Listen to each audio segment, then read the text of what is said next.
Hello everybody, welcome to another Monster Hunter stream. Hope you guys are all doing well this evening. My name is Ristretto. If it's anyone's first time here, then well, welcome. Hope you're well tonight. Hope you're down to watch some Monster Hunter. We're gonna be playing some Monster Hunter Rise for the Nintendo Switch, which is our usual game right now. We're working our way through this game nice and slowly and thoroughly. And tonight, a little bit after Narwa, our first Narwa, we're gonna be focusing on Insect Glaive. We've been spending some time with each of the weapons, and tonight it is the Bug Stick's turn. So we're going to spend some time collecting Insect Glaives, probably trying to collect some of the Kinsects we have access to now. And just all around have a good time. Starting a little bit late tonight. I'm going to give you guys some extra beans for that because, there you go, enjoy some extra beans. We're going to go ahead and jump on over to the game, and I'm going to say hello to you guys because I appreciate y'all being here. So, hello Viotech and Jack McBride. Hello Badobbles and Fish Kebab. Hey Siphonia. Welcome Ajakes, enjoy your lurk, I'm presuming. Let's see, who else has said hello? I know Parsec said hello. Hey Parsec, welcome. Welcome also to Mega Radar. And I think that's just about everyone. If I missed anybody, then I apologize. As is the usual for us, we're gonna go ahead and I guess start off by looking through the weapon roster and choosing some things to collect. Hello Basil Boy, welcome to you. Hey Ravioli, excited for another fun weapon tonight? Me too. I'm looking forward to Insect Glaive. Is our wish list full? Let's see. Nope, there's one spot. There's one spot on our wish list. Hey, we can make one of the Almudron weapons and get that out of the way. One spot. That's pretty bad.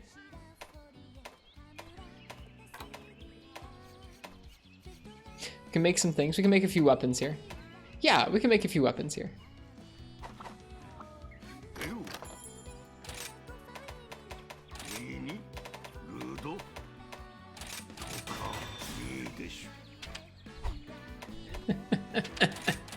We can make one and then we can add a new thing. Also out of Zenny. Are we out of Zenny? I didn't even notice.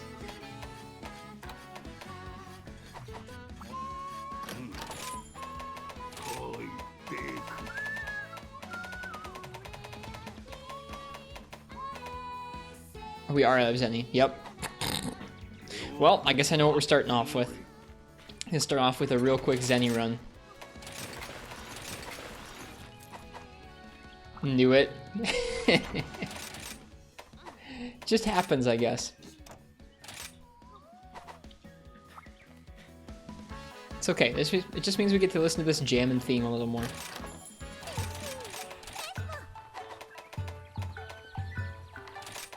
Oh boy. Ristra broke. We could make that an actual emote. What would that be though? Just me with like my head in my hands.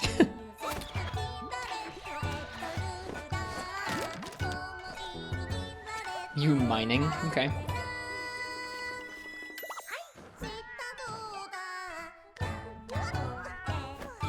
Could be one of the animated ones coming eventually. It could be, yeah. That'd be kind of neat. It's warmer in here than I thought. Shaking out empty pockets. I feel like all of these are very detailed ideas. Best of luck, Basil Boy. I'm assuming you're grinding in GU, so I wish you the best of luck with grinding in that game. Hey, Skiffy. Welcome. Could be Risk mining and crying. But you sound very detailed for tiny emotes. That's one of the tough things about emotes, is you gotta kind of think up stuff that kind of reads well from a glance at like a tiny little emote there. Making a comfy hammer set tonight. Have fun.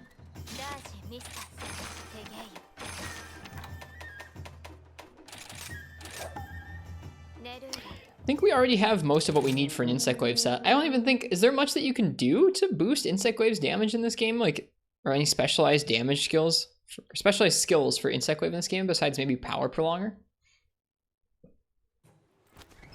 I don't think so. It's just gonna be like general Blade Master stuff, right? It depends. Okay.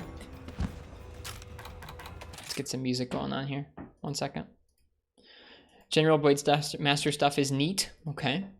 Hey, Game God, welcome. Welcome.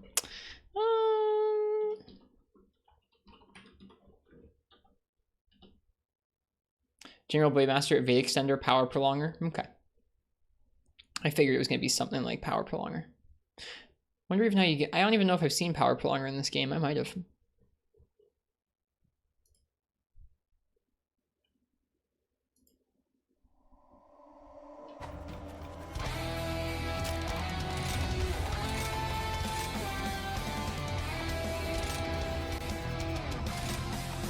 Jira, gotcha.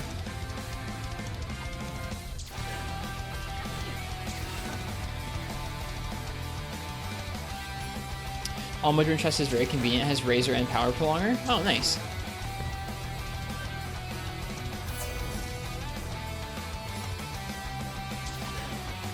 Bug, please, is the special greeting for tonight. If only there was a Kinsect Pug, please.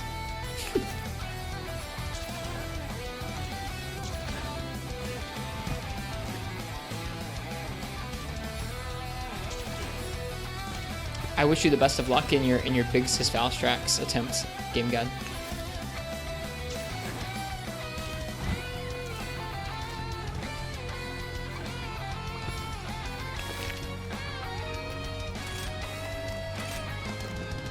Is Bug Please a thing? It's not. I wish it was.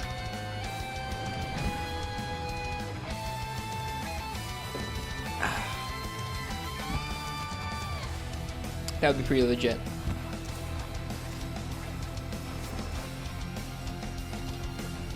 Oh man, dude, Evade Extender just zooming away.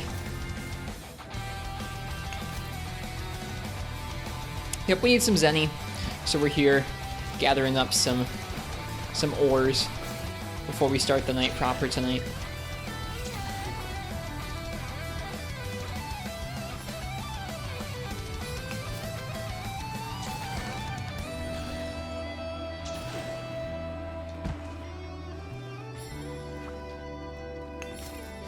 Boo, Zenny, lol, yeah. It's okay, everyone needs it. It's just like real life, everyone needs money. But yeah, I hope you guys have all had nice days today. What did I do today? I did a lot of like around the house chores today. Just sell the parts you don't need. I've been using them for melding. It's not like we've got loads of parts sitting around. Yeah, I did chores around the house today. That's about it, honestly. I got to talk to my dad on the phone, it was nice. Not a crazy day. Spent some time with Annie. Did not do any Monster Hunter grinding off stream, not today. Some days I do, not today. People thought you were going to say I need all of them. I don't need all of them. I need a lot of parts still, but not all of them. I keep 20 of each. That's like my cutoff for if I'm going to meld them all. Like the way I see it is like you never need more than 20 at a time, right?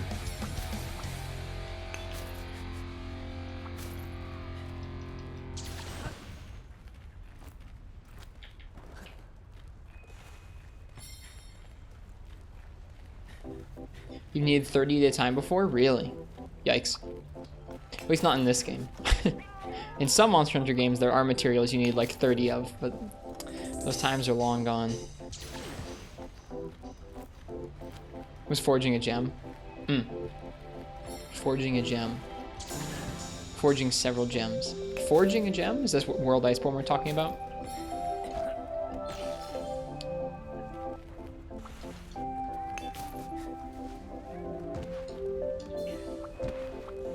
Rise? Oh, okay. Making a deco? Ah, okay. Never mind.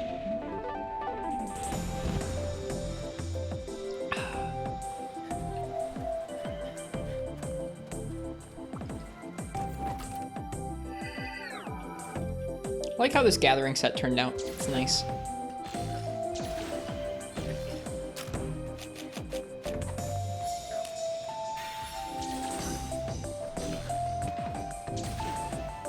Decos be expensive in this game. I like that personally. Gives you something to do. Gives you something to spend all those materials on. Makes the decos have some weight, even in this game where you can slap a million of them on every set. I'm a fan.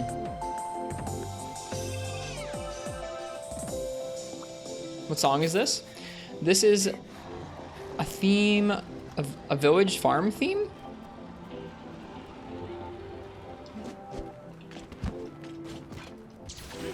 Might be a Generations cover. I don't know. It's from the 10th Anniversary Tribute album, but I don't know what cover it's of specifically. It's called Theme of the Village, Theme of the Farm. I can link it to you. There you go.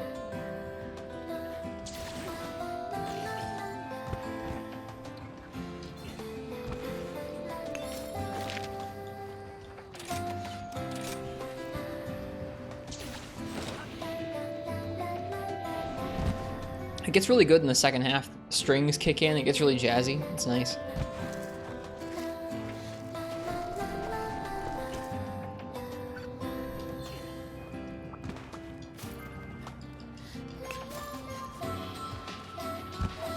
Alright, just a few more mining nodes, and we'll kick it back to the camp.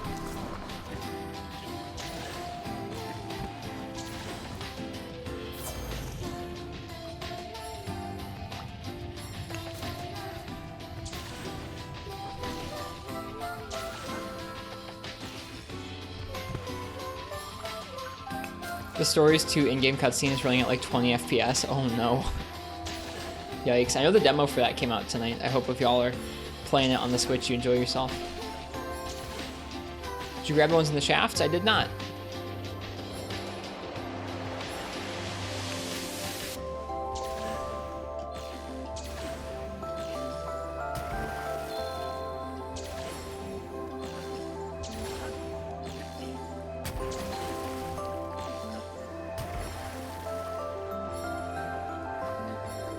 Wonder if Stories 2 is going to feel like Stories 1 and that it runs kind of janky on the target platform, but then has a port to another platform that smooths it out.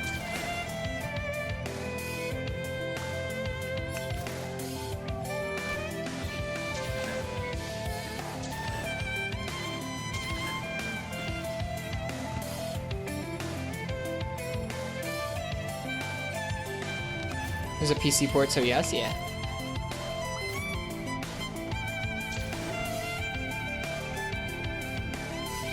PC seems to be the best place to play so far. Gotcha. I guess that makes sense. I mean, with a theoretical, like, unlimited amount of power, of course it's gonna be the best place to play, but I hope the PC port turns out nice for folks.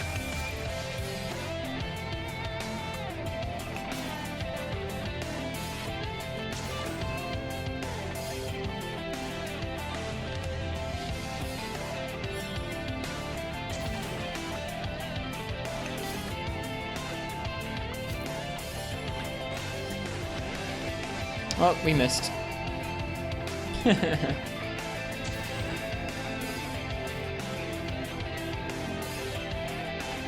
I would imagine so, Game God. It'd be pretty weird of a PC port not to be uncapped.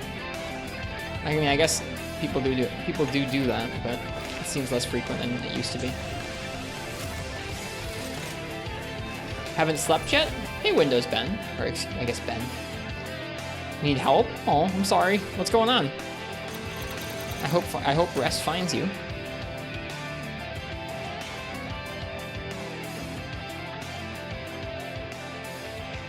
Alright, and that was a Zenny run. Because we needed some Zenny.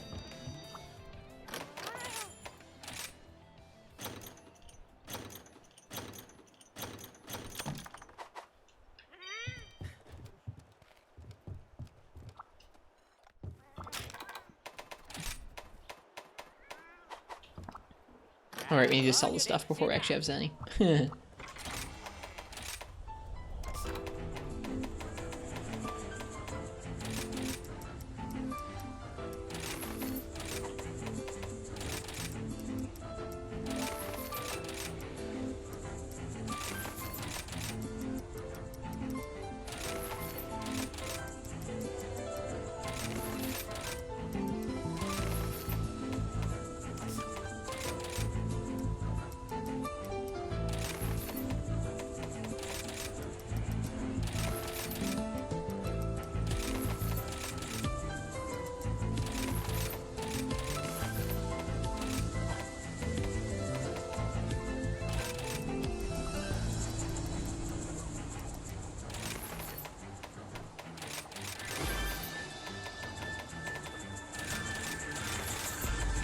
Cool.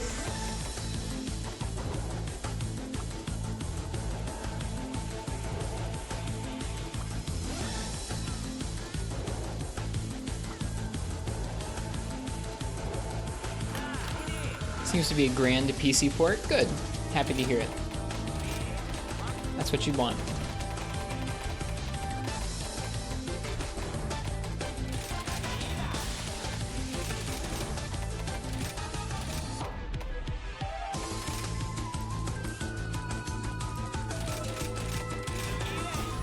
Cool. Got the Diablo sword and shield all squared away there.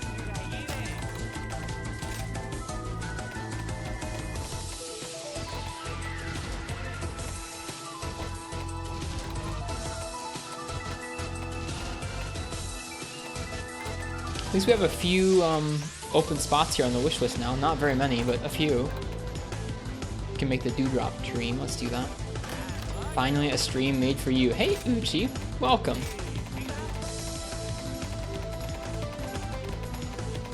I hope you're well, buddy. Oh, right. I don't have the base version made yet. Woof. How's it going? It's going well. We just started off. I had to get some Zenny. I'm excited to play with some Insect Glaive. We have a few spots on our wish list open, not very many. But let's go ahead and let's go through the Insect Glaive list real quick and choose out some good looking ones to craft up. I already have the Narwa Glaive and stuff.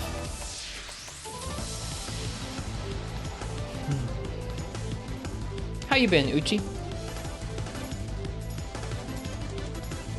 I'm hanging out with you guys here. I'm hanging out with Mr. Lungo here.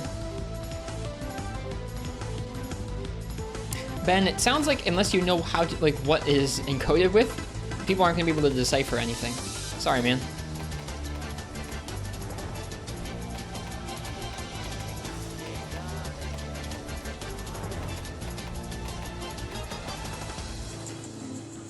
Weird sleeping times for you, but you're well? Okay.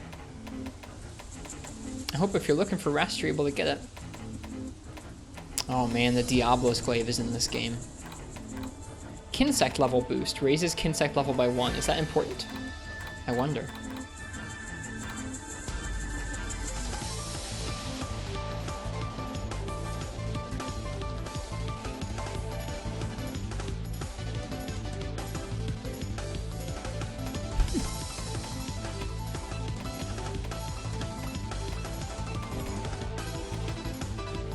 Yeah, I'll make the Diablo's Glaive.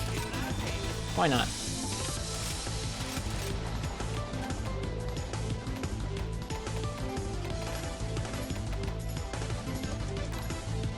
We'll probably want to make this Barioth Glaive too.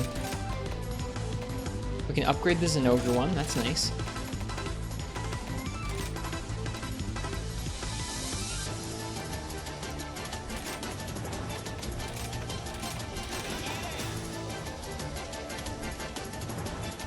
Yeah, the Diablo's Glaive was really, really good in 4 Ultimate.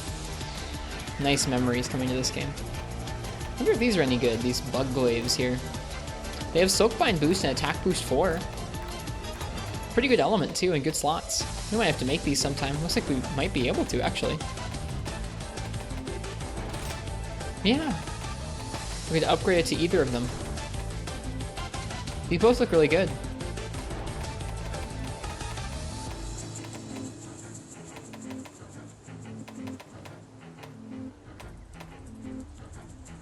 Rajang one looks okay.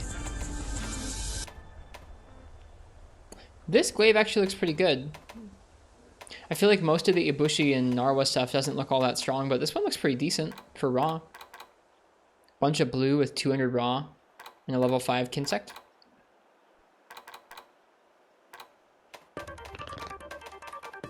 I don't know. We have the Narga glaive. I can finish making this watercolor glaive. Let's do that.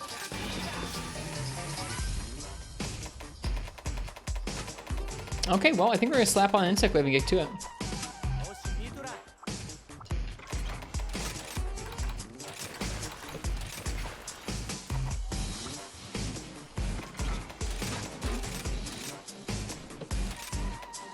What should we hunt first? Is that a paintbrush? It is, yeah. There's a paintbrush glaive. Before you forget, what's up, Ben? You could go hunt. You can. Oh, Geez, thank you, Ben. That's very kind of you. Thank you for the bits. Cheers. For making you find new friends. Hope I didn't make you do anything, but thank you very much. I'm glad you found new friends. There are many kind folks around these parts.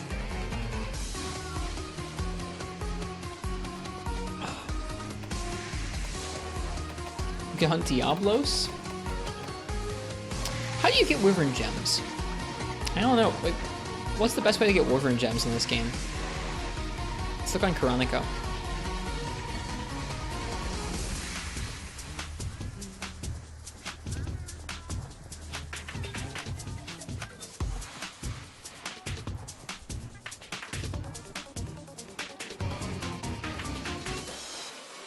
I wonder if Chronico is going to be weird and slow like last night. Rampages is how you get a lot of them? Interesting. Come on, Chronico, you can do it. Let it sit there for a minute. Weird.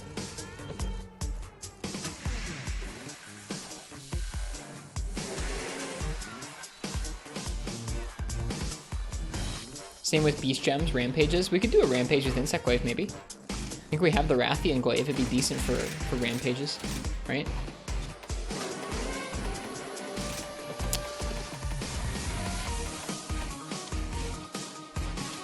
Yeah, this would be alright. I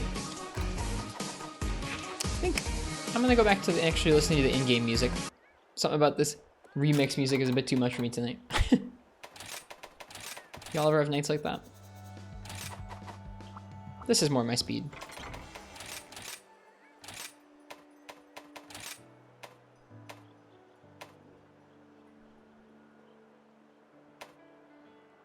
Have you made a glaive set yet? I haven't, but I have a Blade Master set that should work okay for it. This sturdy glaive is really, really strong.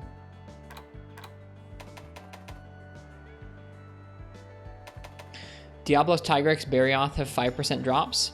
Thank you. Well, we need a lot of Diablos, so let's do some Diablos. Let me grab my Amber Piton. We'll go to town.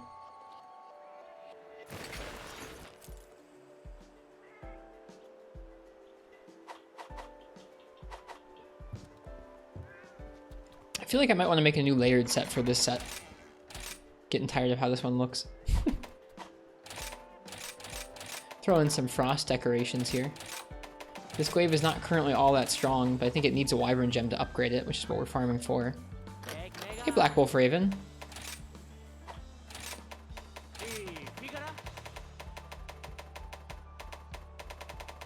Yep, to upgrade this, we need a Wyvern Gem.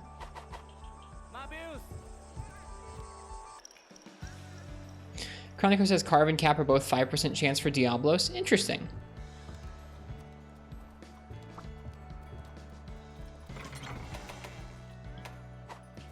Let's see if we can make power prolonger decos.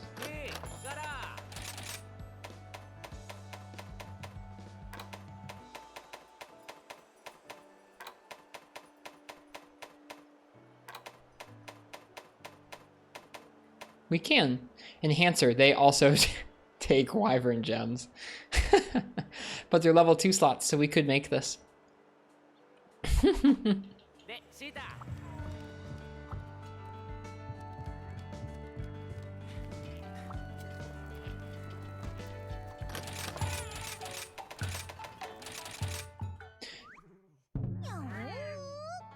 Rise, aka oops, all Wyvern Gems.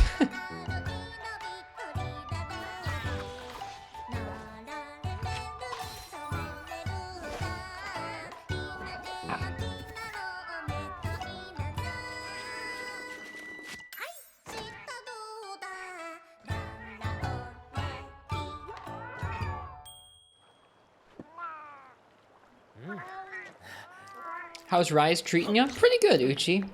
It's been fun focusing in on each weapon for a little bit here. I don't often do that, or at least I haven't often done that in the last year, so it's been fun to do that.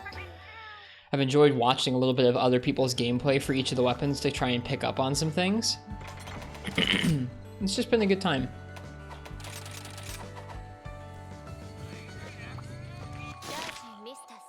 Been having some interesting conversations about Rise at Phallus's stream. Yeah? What about? feel free to share and spark some discussion here. Instead of just me just babbling on about bug stick.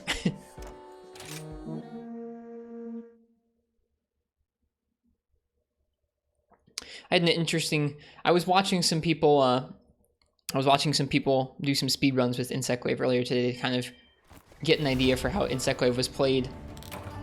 I had an interesting thought about how it's very intriguing seeing each new game come out and have its own sort of generation of prolific players or speedrunners or people who are really into the game. And then having those folks kind of find their niche in that game and like really jam out and do what they do best in that game. And then kind of sometimes they have a hard time finding that in whatever the game that comes after it is. Or if they go back to an older game, sometimes they have a hard time finding it. To me, it was just interesting observing like, hey, a lot of those people who played a lot of World aren't playing tons of Rise, or a lot of people that played a ton of 4 Ultimate or a ton of like this game or that game, they don't always stick around for each game. They don't always find the same things in each iteration of the series, which to me I think is interesting. Speaks to how different each of the entries in this series actually are, I think.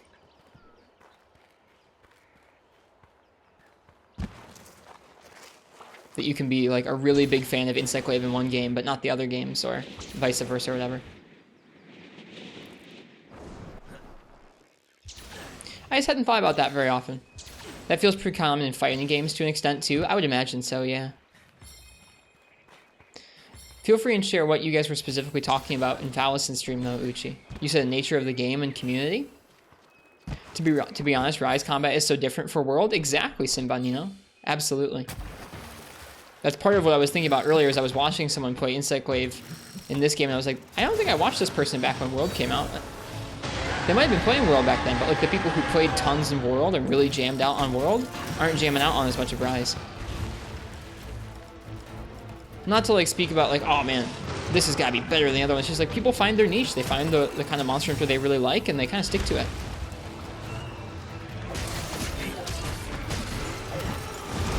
Oof.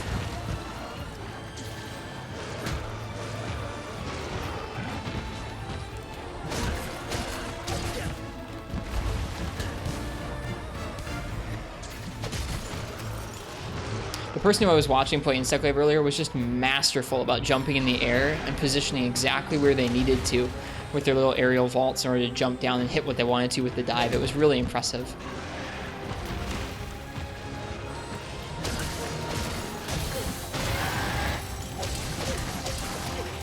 Oh, Kestodon.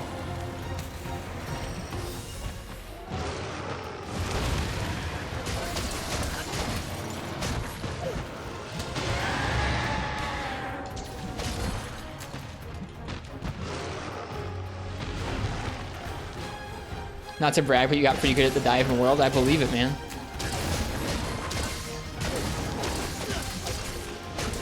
That's Arachnakadaki? It is. Hello, Arachnakadaki.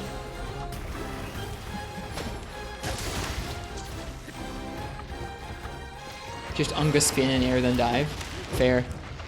It was interesting. The person who was using the dive earlier was using it a lot less as like a big, I do this along with an aerial combo when I get an opening, and a lot more of like a, I have a moment to throw out some burst damage, so I'm going to jump up in the air real quick and throw out the dive. Like, just the dive. They didn't do an aerial combo first.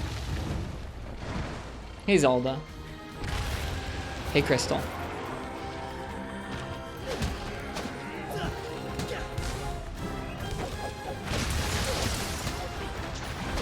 Aw.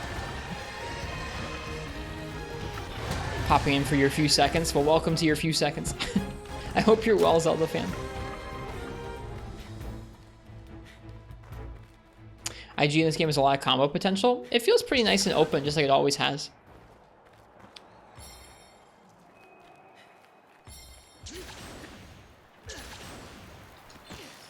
Eh. Mostly been playing VR and RuneScape. It sounds cozy.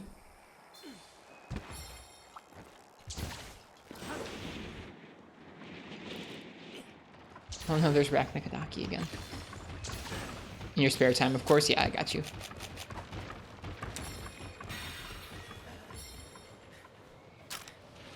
Oh, he left. He went to the middle. Huh.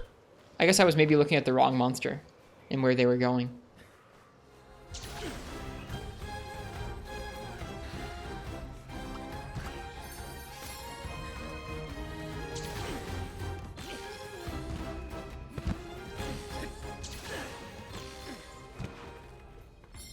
Aerial IG looks nice in Rise and very viable, but if they release G rank, I don't see it as viable as the openings will be tighter. Yeah.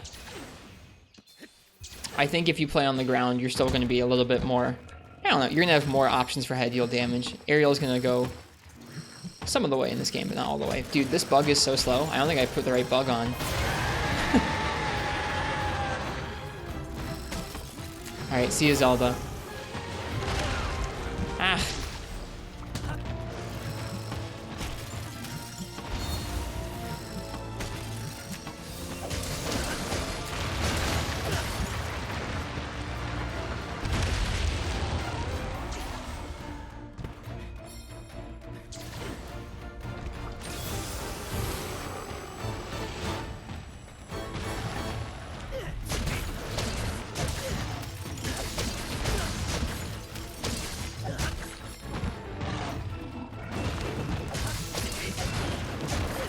I guess we need horns. I should probably be going for the horns. Oh, I missed. That feels really bad.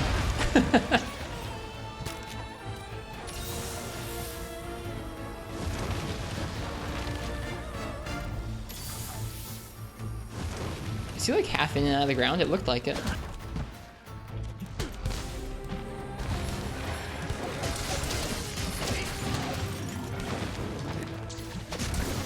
I hit something there. Might have been the horns.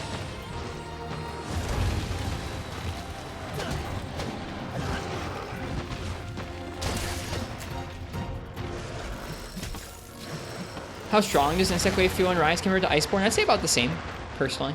So like not crazy strong compared to some of the other weapons, but like really quite good. I think since 4 Ultimate, they've done a pretty good job of making Insect Wave feel like very strong and versatile, but not necessarily like busted like it was in that game. Ow.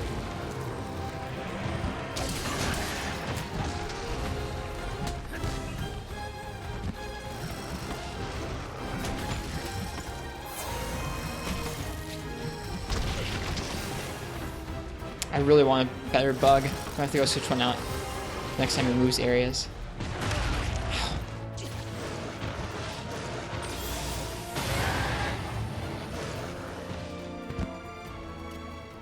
Okay, we're gonna go switch out this bug because I totally forgot to.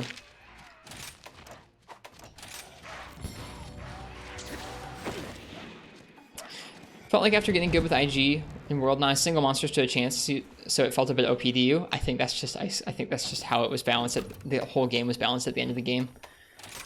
I don't know. I mean, like if you're saying that during progression it felt busted, I don't know. I still might just say that. that's just World Iceborne, man.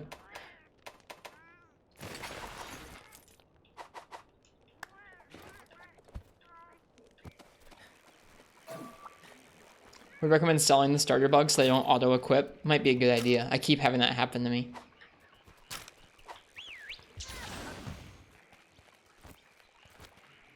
Upgrading Kinsects in Rise doesn't exist, Game God. You just buy nicer ones from the store. Like crafting a new weapon. There's not even like an upgrade system. They've finally done away with that altogether.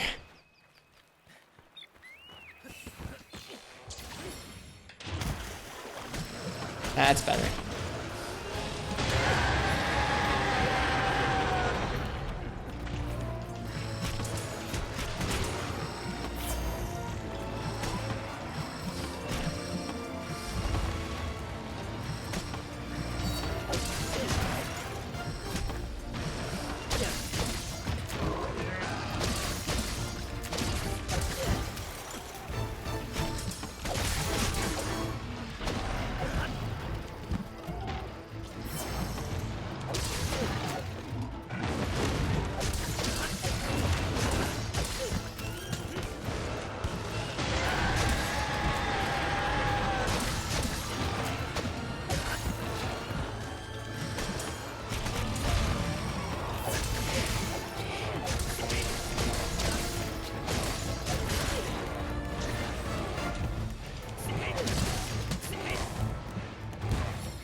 should have just gone for the stab on the tail.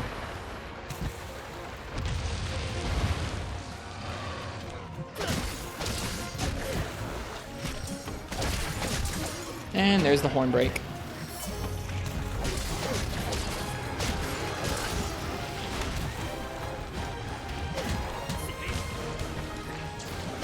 Oh, missed.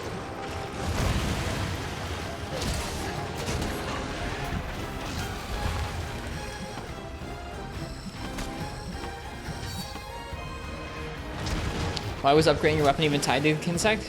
Because the bug and the staff and the hunter are all supposed to be like very tied together.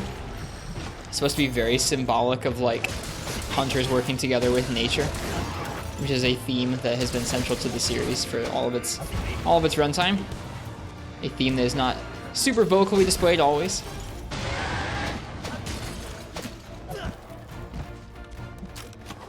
It's not always, that theme isn't always prominent in the, I don't know, in the theme of the story or presentation of a game, but it's been something that's been part of the series for a long time.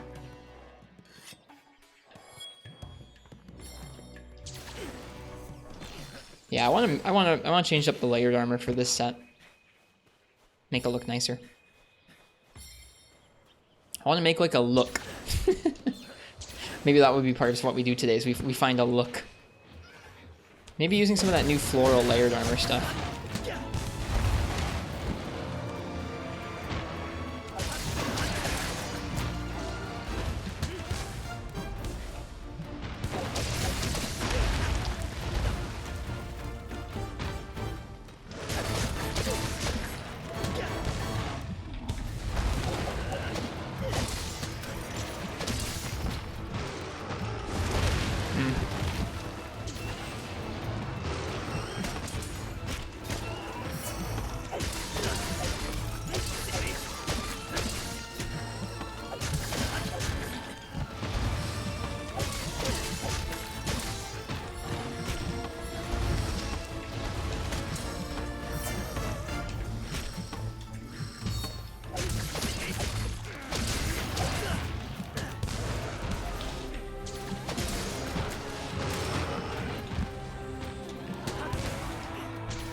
Missed it because he shifted for that hip check.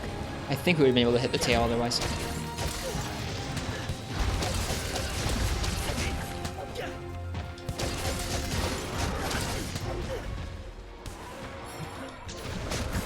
I hit the tail. Left me open, but I hit the tail.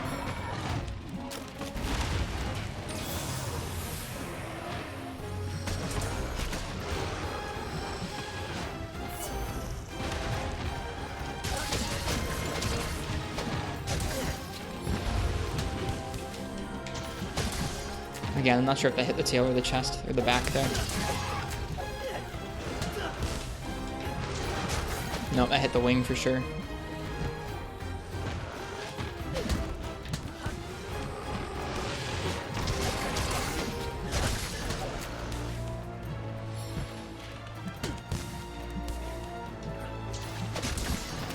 Oh, I thought he was stopping for a mount. My bad. He's probably gonna fall into this thing in a second. Waiting for that sick tail cut? Me too. You and me both.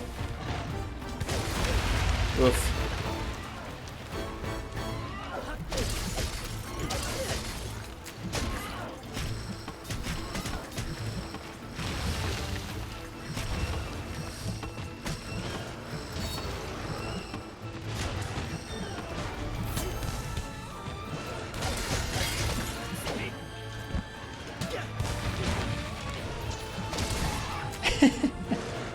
It's fun throwing that out. I think Recall Kinsect is honestly almost as fun, to be totally honest with you.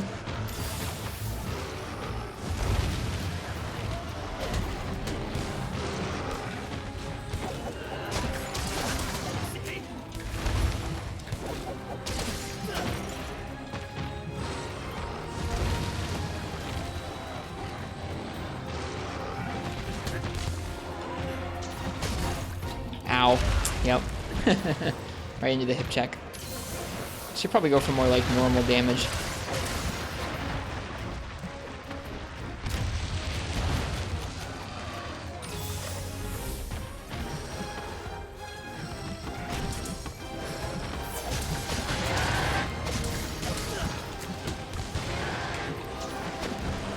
I missed both of them somehow with that.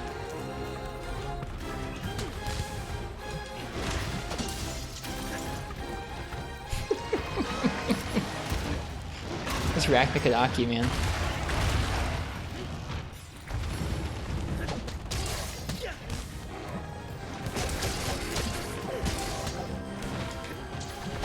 Oh, it feels so bad when you miss it.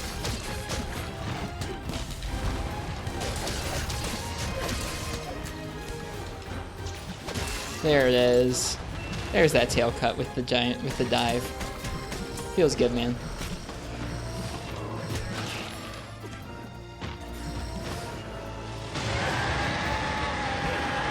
All we had to do was throw out the dive for like a minute straight, and we eventually got it.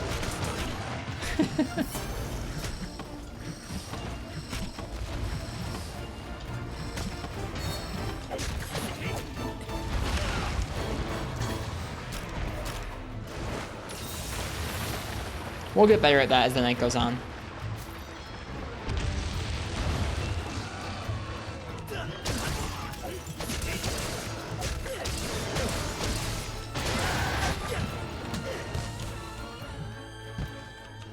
Yeah, the person who I was watching earlier today, it felt like no matter what they were doing around the monster, they could just like chuck themselves up into the air position and just immediately hit exactly what they wanted to hit beneath them with the dive. It was really impressive. So, inspired me to try and get better at doing just that. I'm doing it too often, I think, clearly, where I'm like just throwing it out when I could be doing better normal damage on the ground. That takes practice? Yeah, I can see that. It was impressive to watch, Crystal. It was cool. It was like no matter what the situation was, whether they were going for like damage at the end of a down combo or they were just, they had a second and they had a wire bug free and they were like, I'm going to jump up in the air and I'm going to snipe that weak spot. Like, it was just really cool.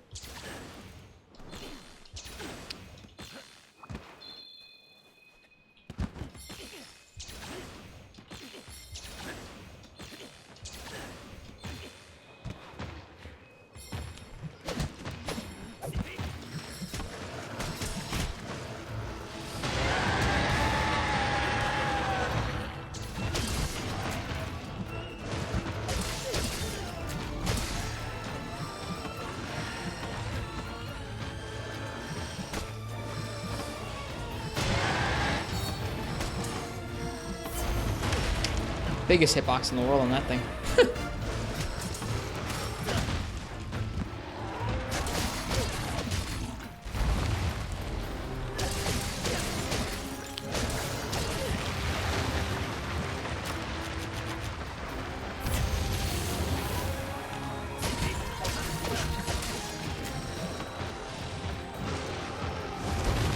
That Deluxe getting in my way.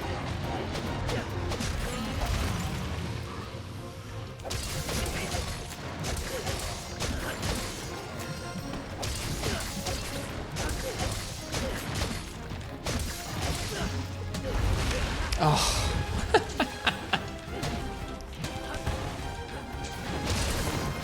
Not really what I wanted to get there, but that's okay.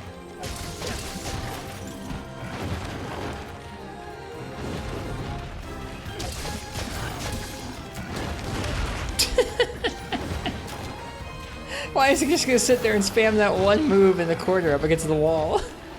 That's very Monster Hunter.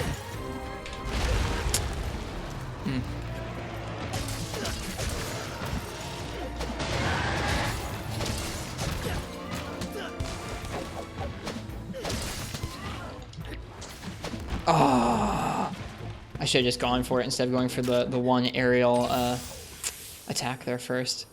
Should have just gone for it.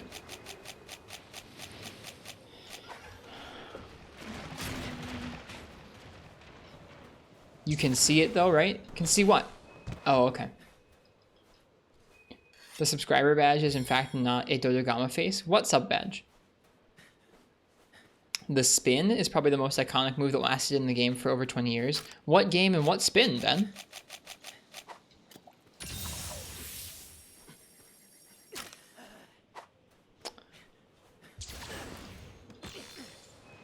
Alright. So it sounds like if we want a Wyvern Gem, we should go ahead and cap it. Which is fine with me. I could use some more Diablos practice later on. It would feel good to improve at that matchup with Insect Wave over the night. Oh, the spin that Diablos just did. Well, it hasn't been 20 years yet. It's been 15 at least.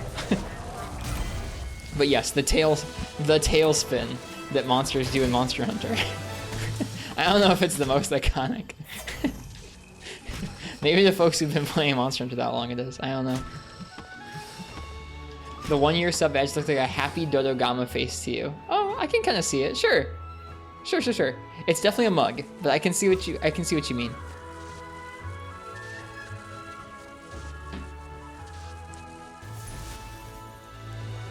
The most iconic thing is dumpy hitboxes. I feel like I don't know what the most iconic thing is for Monster Hunter. Either a Greatsword or Rathalos, probably. When I say iconic, I don't mean to like, oof, wow, just to fans of the series, but like, if you ask like the average gamer about Monster Hunter, they'd probably be like, yeah, big swords.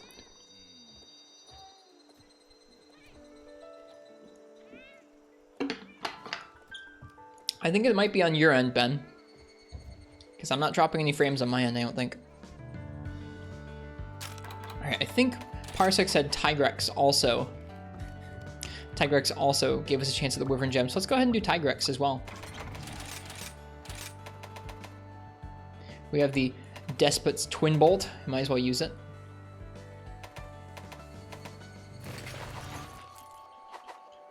At some point, yeah, let's pick out some new layered armor. Let's start with, yeah, let's pick out some layered armor. So it used to be like a layered outfit. Let's start with some of that new floral stuff. I don't think I want the mask. I definitely want the pants. I like the pants a lot. Hello, Smiling Reaper. How am I? I'm doing good. Thanks for asking. Now, do I want the arms to go with that? And maybe some like chest piece looking armor and waist? Or do I want the chest to go with that and maybe some like armor looking waist and arms? I don't know. Reckon the next Monster Hunter game is going to come out on the 20th anniversary. What year would that be, Uchi? I guess, oh, okay, I can do the math for that. 2004, 2005 to like 2024, 2025. I think it'll come out before then. 2024. I think we'll see a new Monster Hunter game prior to 2024.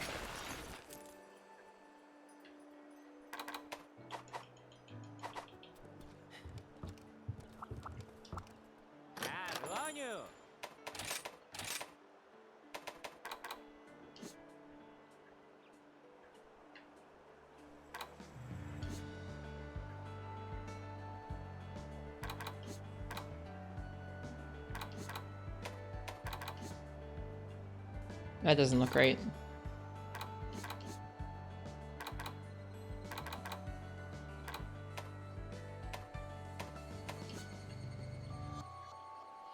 The Rachna stuff would probably look pretty good with that. What about Edel? Would Edel look good with this? What about maybe Magnamalo? Magnamalo stuff might look pretty sweet with this.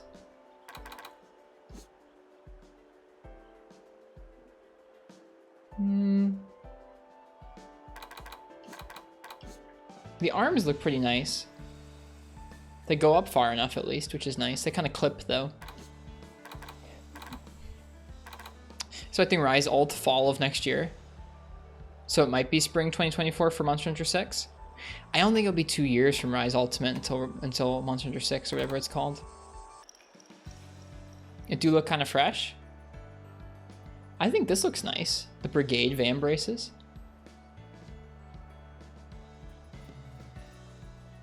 Those look pretty nice for it. This hat is kind of overused, but I like it anyways. That'd be 18 months. Well, the thing is, they're already working on it. Like, just because Rise and Rise Ultimate are coming out right now doesn't mean that Monster Hunter 6 isn't already being worked on. You bet your butt they're already working on it.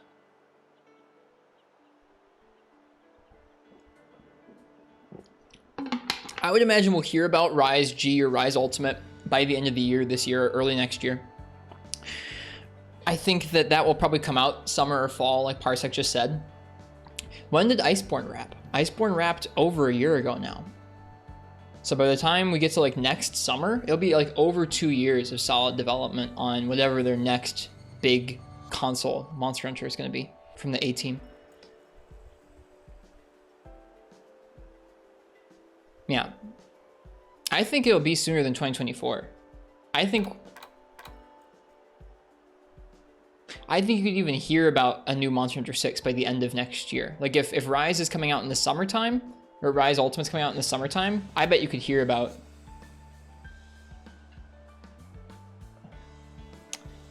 a Rise or a Monster Hunter 6 not that long after that. Personally. By the time we got GU, it was old news in the Eastern Front. Yeah, GU is a bit of an edge case. GU is a bit of an edge case. I think I might go with the Narga waist for this set. I think it looks pretty decent with it. I suppose with that, we could go with the Narga arms. They look alright with this. I was going for something more armored, though.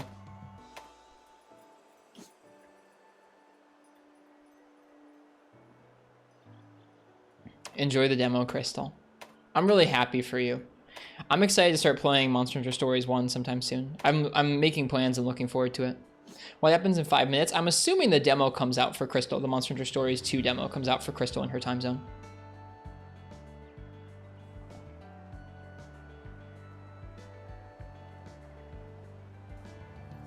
That looks pretty nice. The Utsushi arms.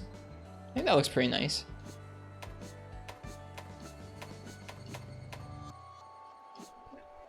Wow, that is a wow.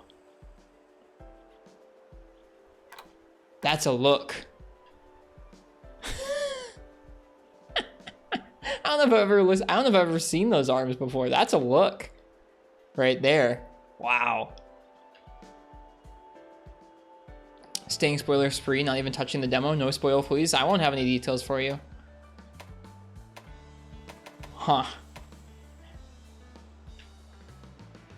Do you guys like these? What's these pants? That's a new layer that came out yesterday, Uchi, as part of the paid DLC. How's the stick bug going? It's going okay. We've done a hunt against Diablos. Right now we're working on a layered armor set for our crit set. I wanted to look a little different. I'm leaning towards either Utsushi or Magnamalo for these arms, I think. Let's compare the two.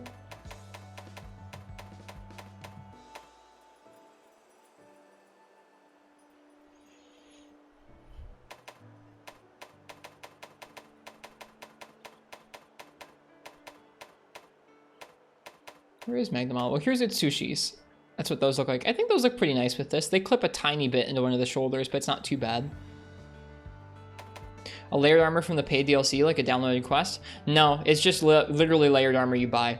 They've been doing that a lot with this game. There's a lot of stuff like that where you can just give them money for extra music tracks. That's what we're listening to right now.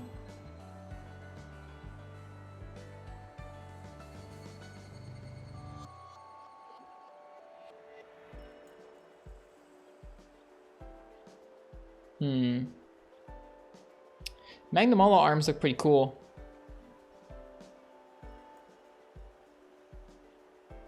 I'm gonna go with the Utsushi ones.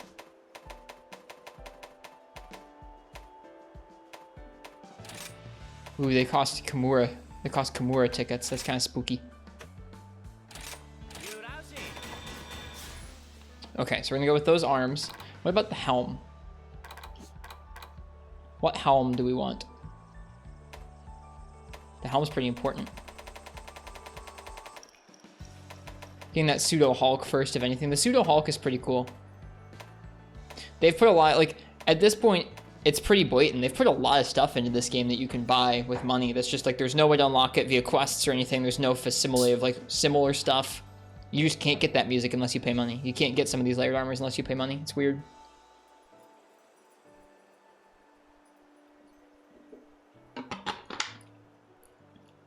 When it's like just like a few nice callbacks or like a few things, it's one thing. When it's like this much stuff, it starts to, I don't know, it starts to feel a little weird to me.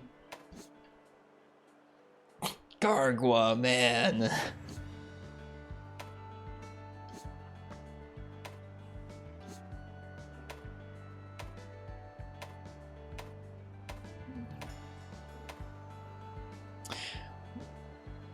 Dislike that heavily because we've been only getting titles and stickies in the events instead of, or stickers in the events instead of actual stuff. Yeah, it's weird. A lot of this stuff does feel like stuff that in like an older Monster Hunter game you would have just unlocked as part of like completing an event or a quest or something. It's a little weird.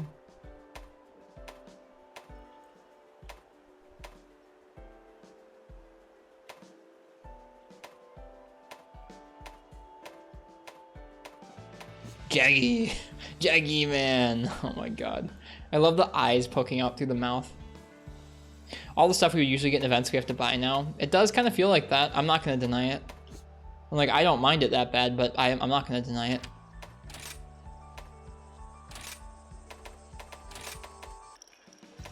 Okay, you can't really change the color of this, but we could make the whole layered green. I think we might do that. I love hoods.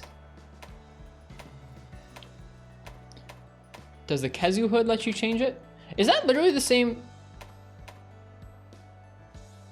No, it's not quite the same. It's close. They have slightly different drapes. That's close though.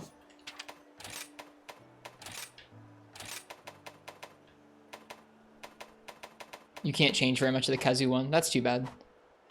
Where are my good hoods, dude? Yeah, I guess let's make the whole thing green. I love the Slag Totho. It's one of my favorite pieces.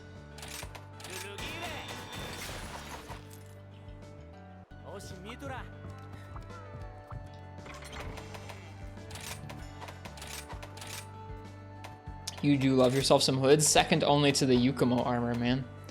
I miss my Yukumo armor, man. I was just thinking about that recently. I was like, man, I wish they put the Yukumo in this game. I thought I made the Narga one.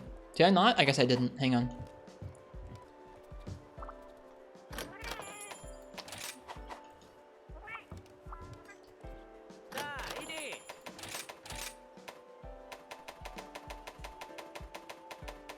We're gonna get back to Insect Glaven soon.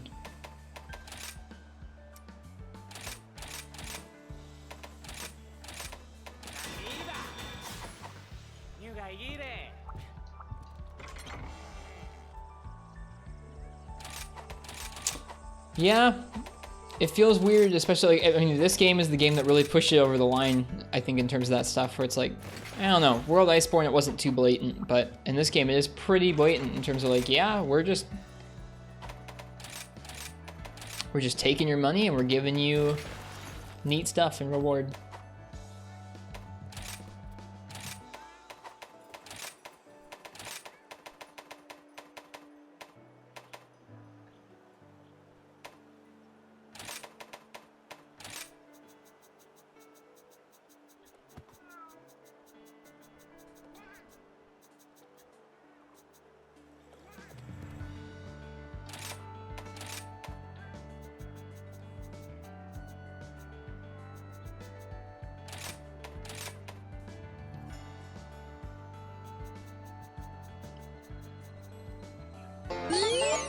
Neat.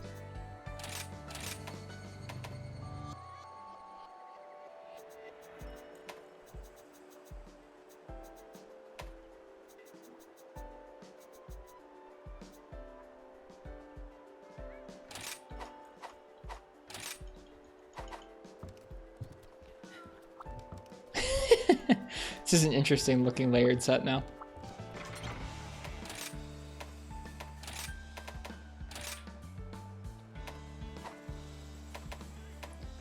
The interesting thing to me is that you can change so many different parts of this.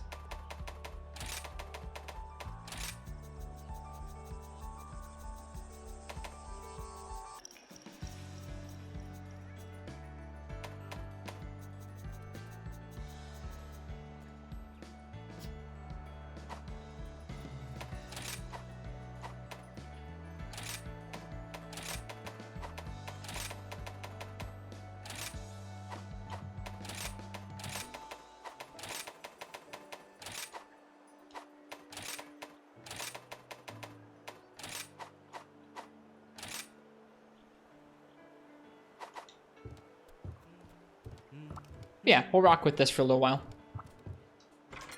Why your character build like a monk from the 1980s arcade fighting game? I don't know. It's just what I was feeling tonight.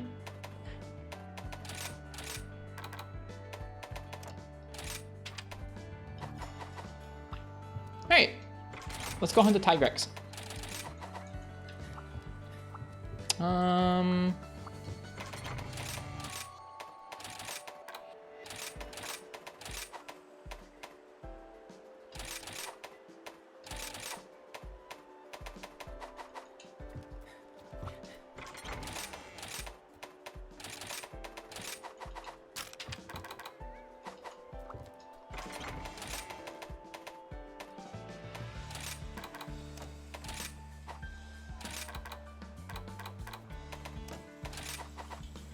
Demo downloading. Have fun, Crystal.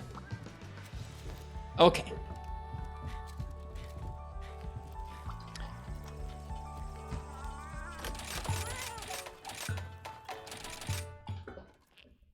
Ristretto monk. What would that be?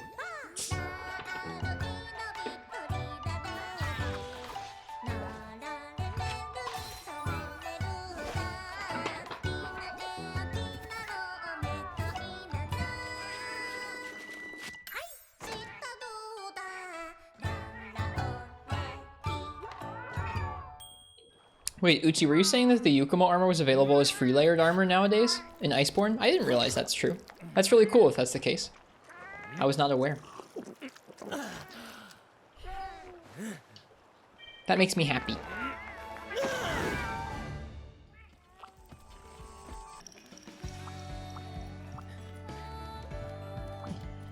You can just pop in the store and nab it? Neat. That's so good.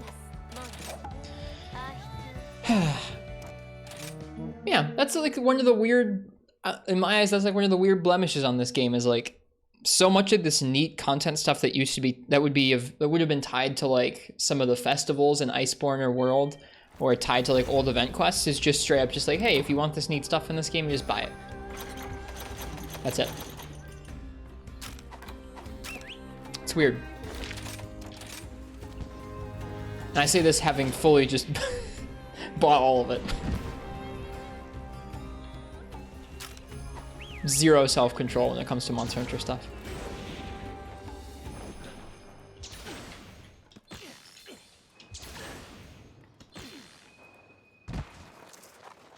I really don't have that many complaints about this game.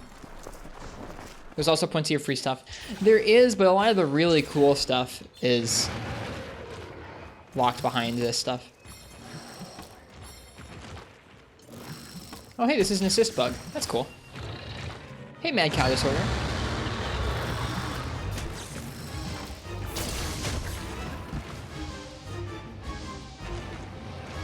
Yeah, that's kind of what made me think about it, but almost is like this summery, flowery armor and like these summery tracks totally would have just been part of a summer festival if this was World, but instead you just buy them. It's kind of weird. Have fun if you're going to play it, Mad Cow Disorder.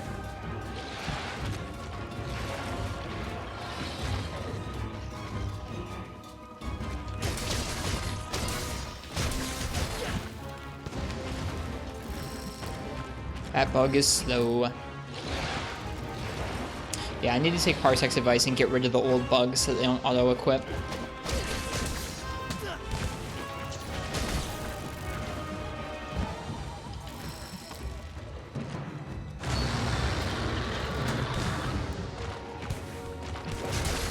I was too slow there.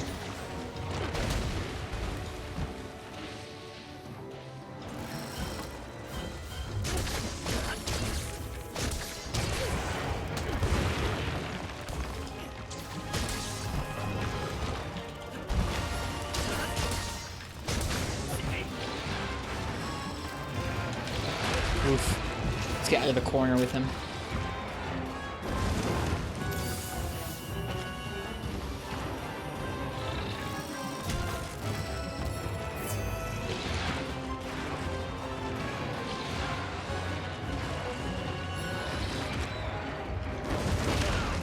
Oof. Damage, man. Bad damage.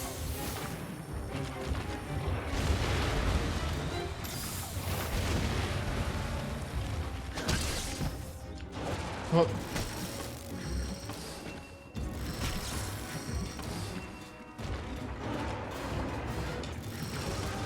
No.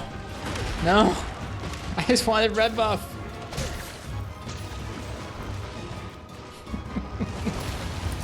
I need to remember to upgrade my Kinsec before each of our hunts right now. I keep getting stuck with these low rank ones.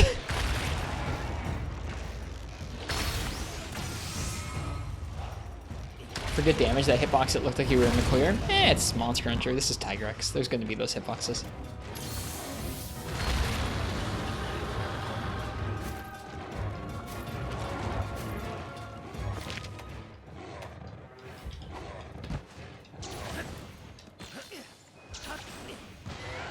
Hello, Morg Daddy. Welcome. How you doing, man? God, this track's so good. Dun, dun, dun, let's go swap out our bug.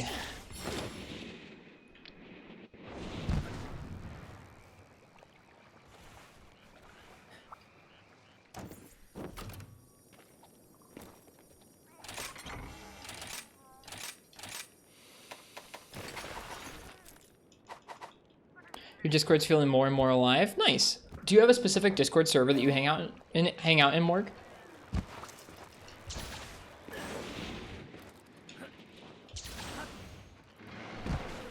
Enjoy, Crystal.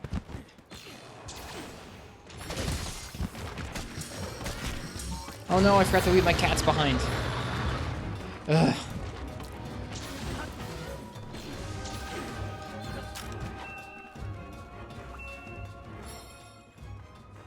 Come in here, cats.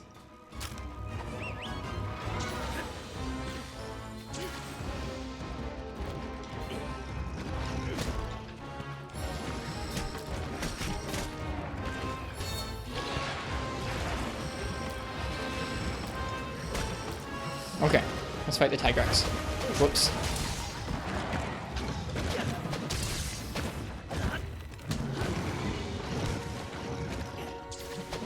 I missed. We gotta get better at that. I also have to get better at turning my camera down towards the ground so I can actually see what I'm doing with that.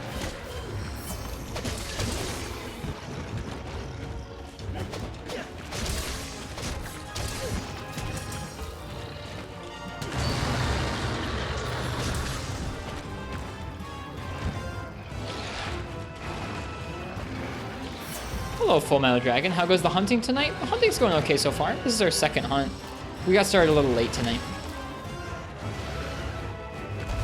Since we don't need to make a specific insect wave set, I think we're going to be doing a lot of farming tonight in terms of farming up some of the fights where we need rare drops or lots of pieces for other weapons.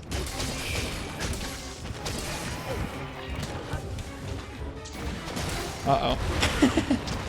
That wasn't smart. That's nice. Would you like to DM me a link to that, either on Twitch or in Discord, Morg? I'd love to check it out. Is Zip Waste mostly centered around Monster Hunter or lots of things? Oh, that feels so rough.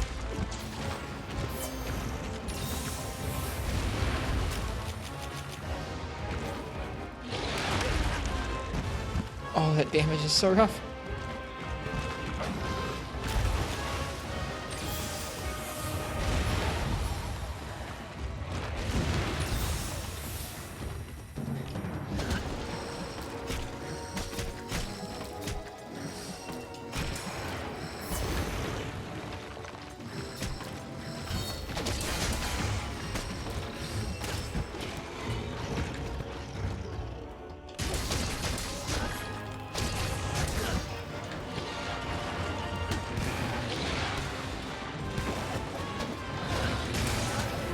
No, he backed up. I thought I was gonna be so slick landing that right as he stopped charging, but nope.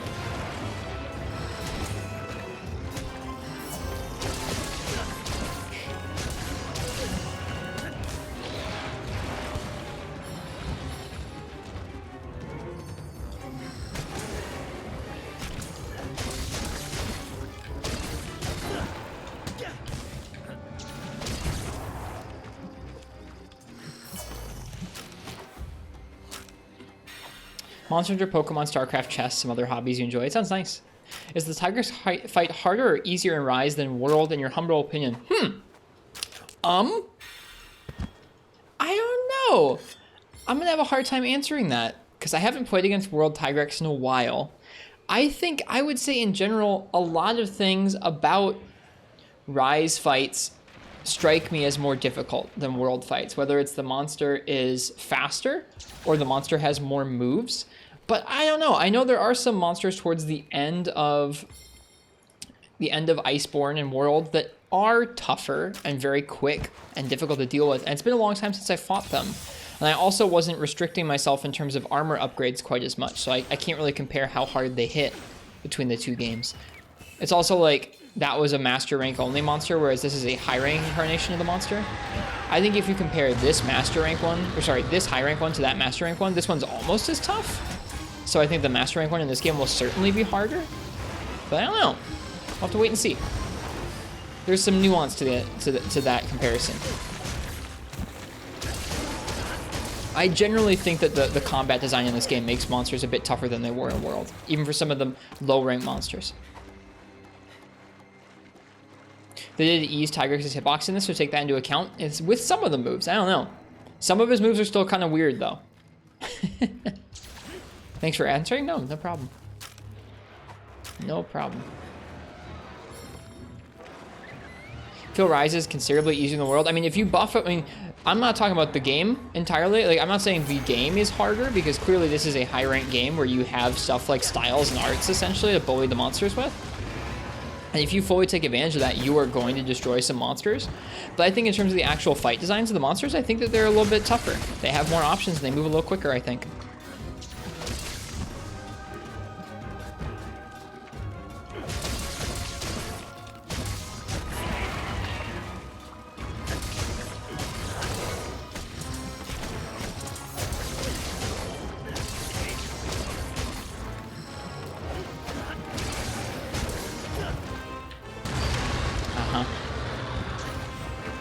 Yeah, I don't know. Oh no, so dead. Like I said, I also wasn't doing this challenge when I was playing World. When I was playing World, I was a little bit aimless. So like I don't have strong memories of a lot of fights in that game and strong impressions of a lot of weapons in that game. So like I don't have strong opinions on a lot of things from World.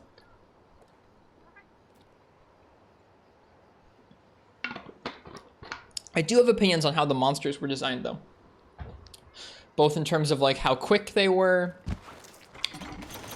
how many moves they pulled from. I think Master Rank headed in the right direction. I think base game was really soft. Like if you compare this high rank to base game World's high rank outside of some of the ATs, there's no comparison.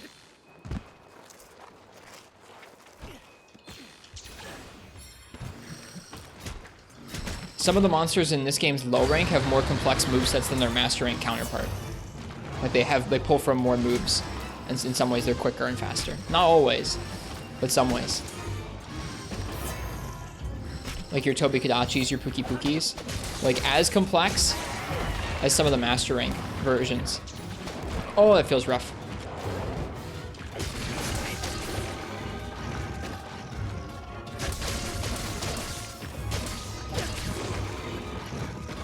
It's a bummer I whiffed it so hard, Fish, but yeah, it was kind of cool. You don't often get a dunk on Tigrex.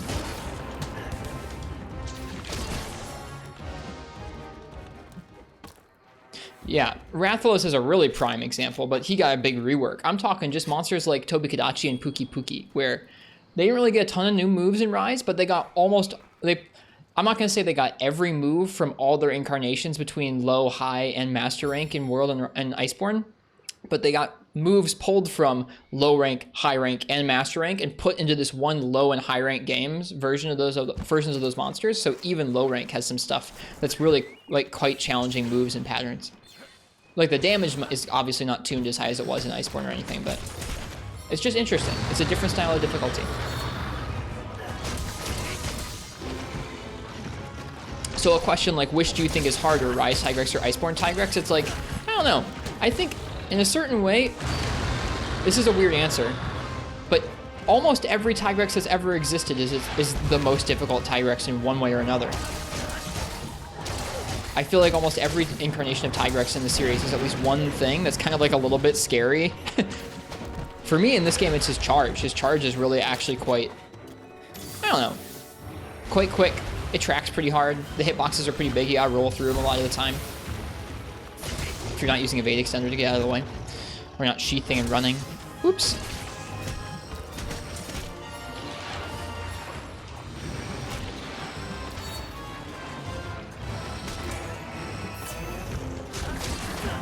Whoops.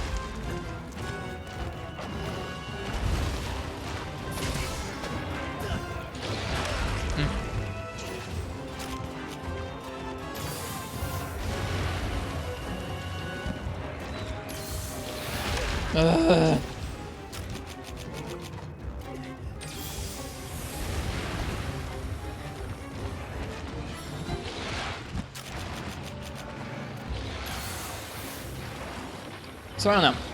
That question's got some nuance to its answer.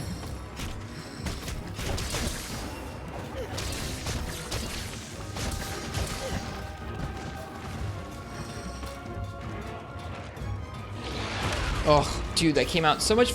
That came out at me so much quicker.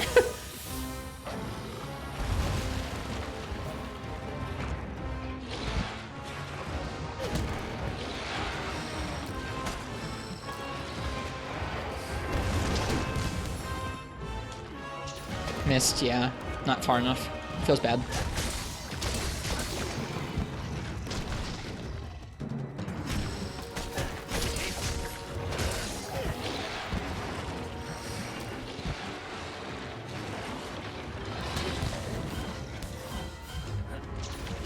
Got it that time, but I think I hit the back and not the tail.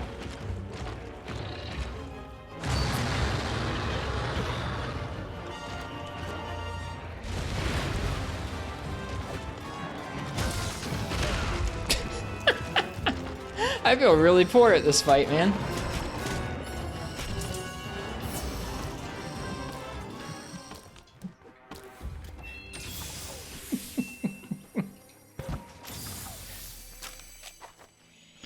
Oh, which style do I prefer? When you say which style, what do you mean?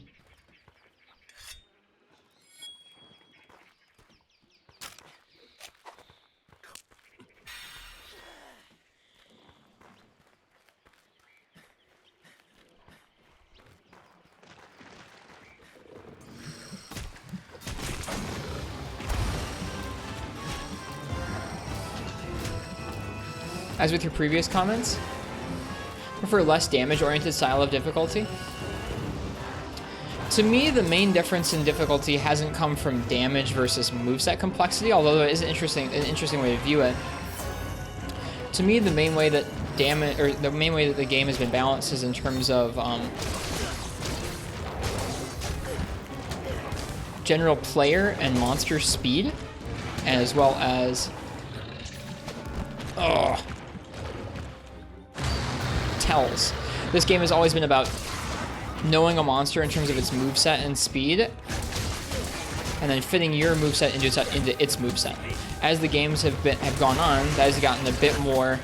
Folks have heard me talk about this for a long time. As the games have gone on, they've gotten quicker and more reactive and less predictive. And so I think that is where the main change has come from in terms of damage. And it has to be that way. As it gets faster, you can't keep those more slow-paced predictive movesets. If you keep giving the player more and more tools and making the player faster and more fluid and just keep the monster slow and predictive, you just bully the monster. So in order to make it so compelling, you have to make them both faster, and then also in the case of this game, you have to give them more options.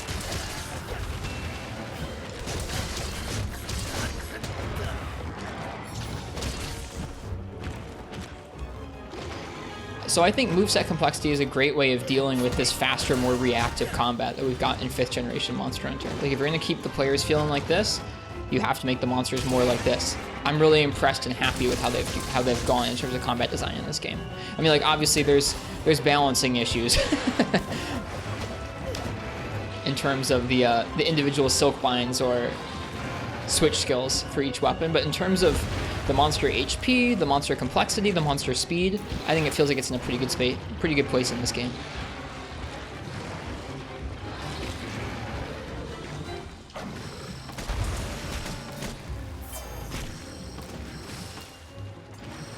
As to which I prefer, what kind of combat design I prefer, I think I will always hold a sweet spot for Monster Hunters, old school Monster Hunters, like slow-paced, predictive combat where your weapon's super slow, the monster's kind of slow and weird looking. You have to look out for these gigantic hitboxes and space your moves into it, because that's just not a type of video game combat you see very much of. There's a lot of games out there where you can fight fast, reactive enemies with twitchy little combos from yourself, whether it's a fighting game against another player, it's a Devil May Cry or a Bayonetta or whatever it is. Like, there's a lot of those. There are very few games that give you really slow tools and really big hitboxes and have you work around them. So I think I'll always have a soft spot for that. But I'm enjoying this too. This scratches a different itch. The twitchy combat has you on edge a lot of the time. It's intense. It's very exciting. Like, there is a different appeal between the two. But, man, is it still exciting. Oh yeah, tail cut. Monster Hunter is still slow by most hack and slash standards. I know, but when you compare it to like the old games, it's gotten so much faster. So much faster. And more than just the speed of it, the fluidity of it. I think that's almost as big of a change. Like when you compare the speed of like old Sword and Shield or old Greatsword to modern Sword and Shield and modern Greatsword, like the speed's changed. The biggest thing for me is how fluid and adaptable the control is. A good example of it is with Greatswords charging, where like when you're charging, you can aim left and right. And you can cancel out of it into a tackle and like lots of that stuff. There's way less commitment and things don't feel as stiff and rigid. Like when you, in one of the old games, when you held down that greatsword charge, if you were facing the wrong direction, you're screwed and you're locked into this giant charge. You just have to pray the monster moves in front of it. In 5th gen, like you got this big charge, you can cancel it with a tackle, you can turn it left and right. It's very responsive, very fluid controls that make it basically feel like you have lots of fidelity. And that adds a lot of depth to the weapon movesets. It really does. But it also means that the game is less strict in that way. It's different. Would it reach the same effect if the combat was slow but it kept some of the fluidity? We talked about this last night. Marth was asking the same question.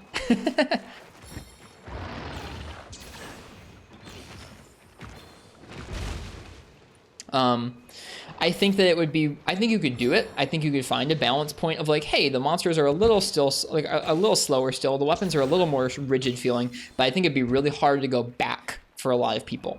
Like, I mean, whether they've been fans of the series for a long time and they're like, man, I'd gotten used to that fast, new, fluid Monster Hunter, or whether it's new people who only knew the fast, fluid stuff, I think going back would be really hard for them, and I don't think they will.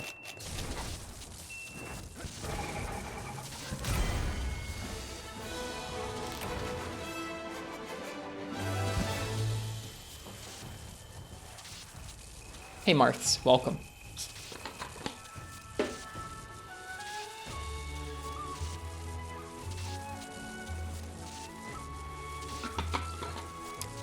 Having a decent night. Try to set this streamer guy up for a semi-roast, but he must have missed my message in his musings. Okay, hang on.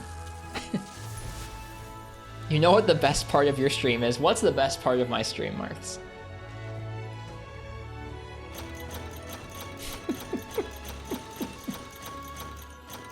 Hello, Crimson Gunner. Transcoding. That's the best part? Is that a semi-roast? What is that? I mean, you're welcome for having transcoding. I'm glad you can watch the stream. Is that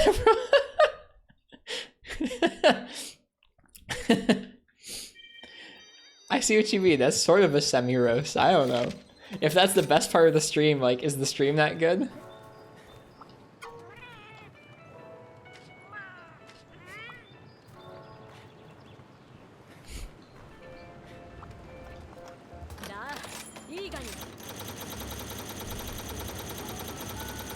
Mario Golf looks weird. I think that game looks incredible. That's like my kind of golf game, dude. One where you can just like run around like crazy. That's cool. That's the kind of Nintendo sports game I'm looking for. It's one where you just make weird stuff. Rajang Scroll. Nice.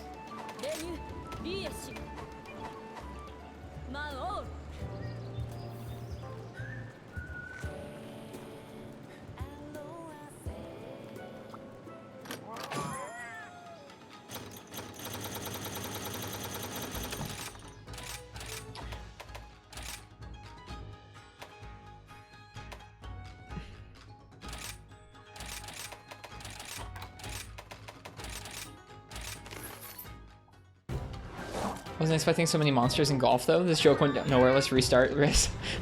Hello, Schmeg. I'm sorry I missed it. For real, thank you for caring about having quality options. You're welcome, Martz. It's important. I want you guys to be able to watch, and I want you guys to be able to watch no matter what, like, that works for you guys. I don't know. Okay, sorry. I'll comment. I'm sorry if I'm missing anyone's comments. I really apologize. I'm not meaning to. I'll comment it again. Where do you think that shift from reactive versus predictive came? Did it start in GU or 4U? Do you see it as an exclusive thing to 5th gen? No way. Nope. I think that started with Monster Hunter Tri.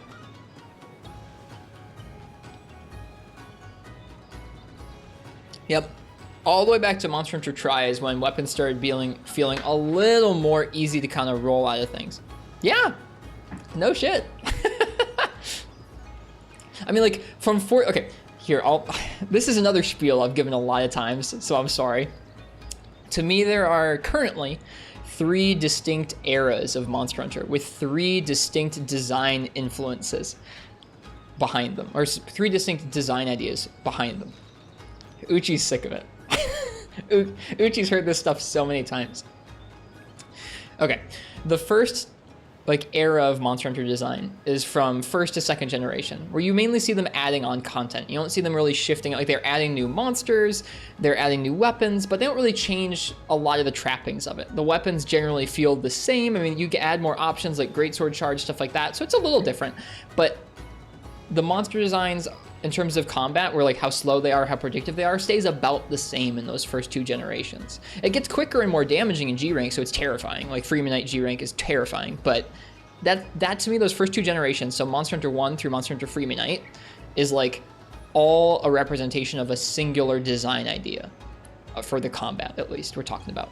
Once you get to Monster Hunter Tri, you add in things like exhaust for the monsters, where they slow down, they get tired, they move a little more fluidly, they look a lot better, for one, and the weapons start getting a lot of options that aren't just about new moves. There's going to be options about, I don't know, getting out of the way. There's options to, I don't know, there's just a lot of different options for weapons starting in 3rd generation, and they start to feel a little bit more fluid, just a little bit.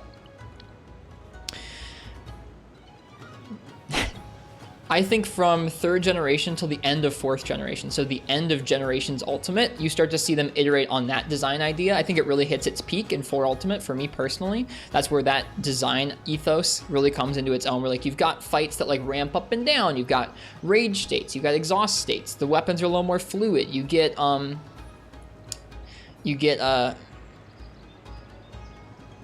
aerial, you get jumping stuff, aerial attacks, that kind of thing in 4th generation.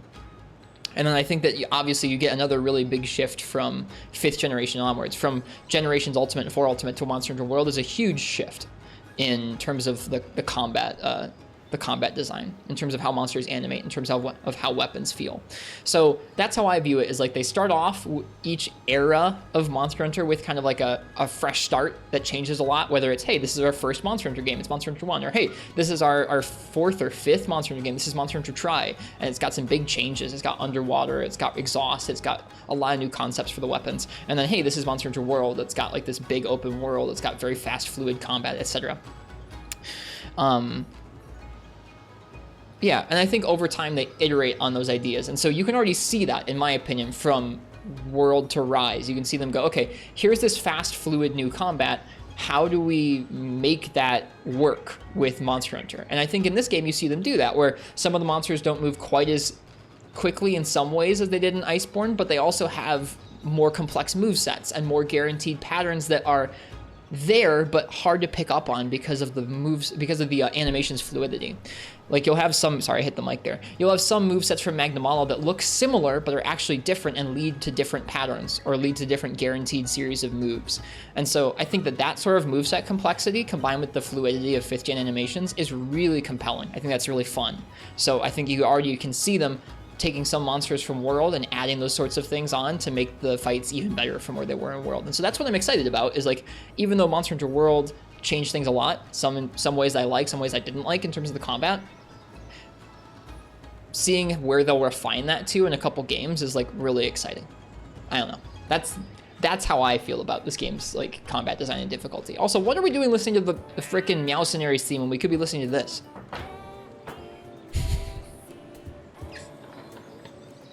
Oh, you're good, Jack McBride. I do like getting to talk about it. I've just explained it the same way a lot of times. I don't dislike explaining it like that, and I'm sure not everyone's heard me say it or anything, but I don't know. To me, that's how I think about the games, or at least that's one of the ways to think about the games. It's just like different eras of game design where you can see them really focusing on a certain kind of game design. And what Marth was saying is also valid, where like Marth was saying, when you look at a fight like first generation Rathalos, and then you look at a fight like Shogun Sienitar in second gen, or Nargacuga in second gen, those fights are eons apart in terms of how quick the monster is, or how like slow and predictive they are, how good the fight is.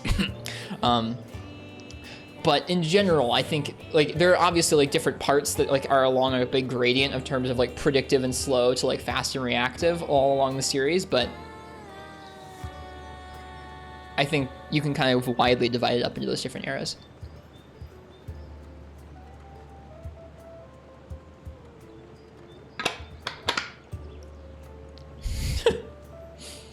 I wouldn't go that far, Jack McBride, but cheers, thanks. I mean to write about this stuff someday for like a blog or a video essay or something, but I just haven't done it yet.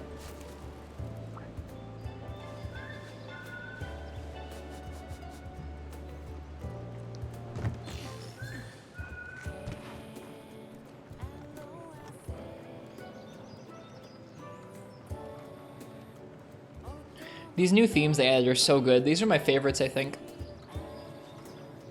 out of all the music we've gotten so far. Like, I appreciate them adding the old tracks, like the old Village tracks, but man, I could listen to these 4 summer remixes on repeat for forever. Hey, Kurata, what's up?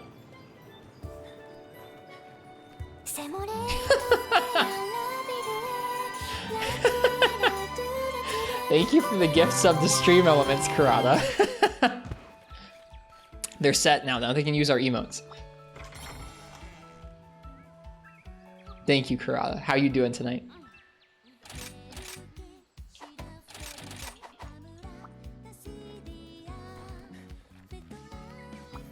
Marth was gonna do that too. Bummer.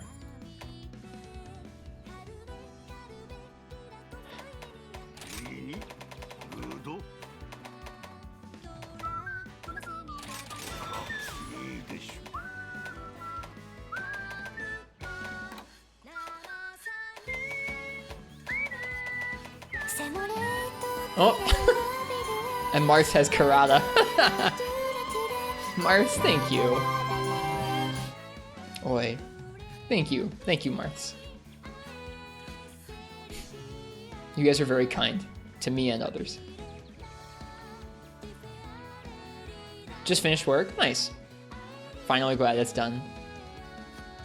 Does the lurk? Enjoy your lurk, Karada. Oh no!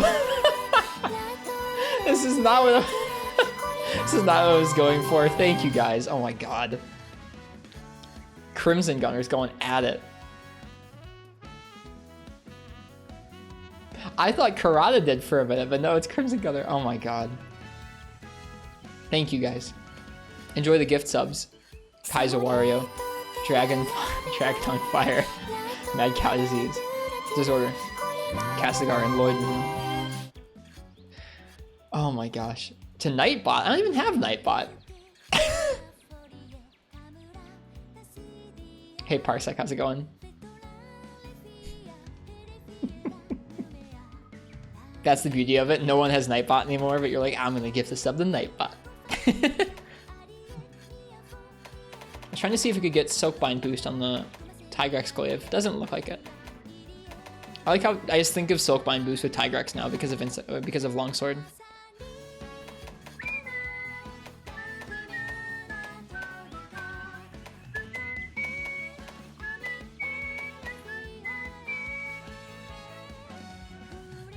All right, let's play some Insect Wave.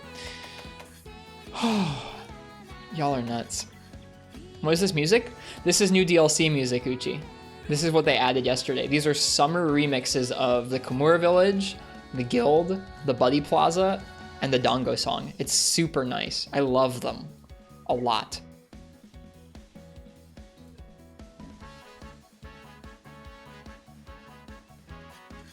I really like them. This version of the song sounds like an anime intro. I know, I'm into it. Alright, cheers, Karana. You're very kind. Have a good lurk. The highest of glaives. An enhanced sky-high glaive with a flash of its blade. Its prey drop like flies. The sky-high glaive, and then the highest of glaives.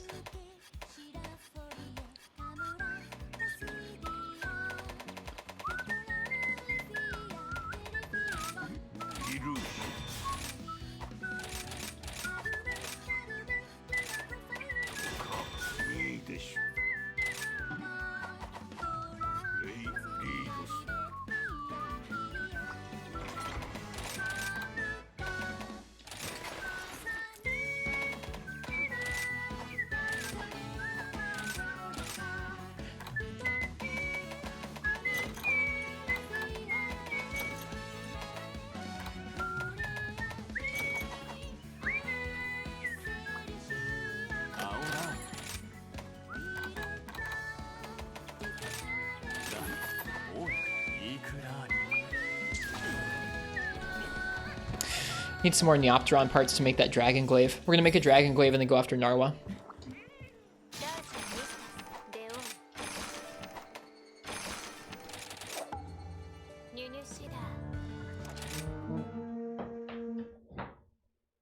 Everyone loves a bug gathering quest, right?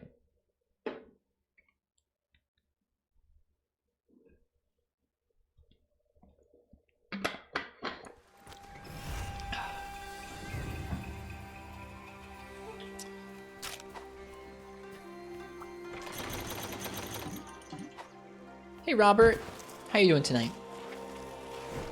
We're just hanging out with Insect Wave tonight. It's a fun weapon. I really like Insect Wave in this game, I think. I need more practice with it still, but I really like it.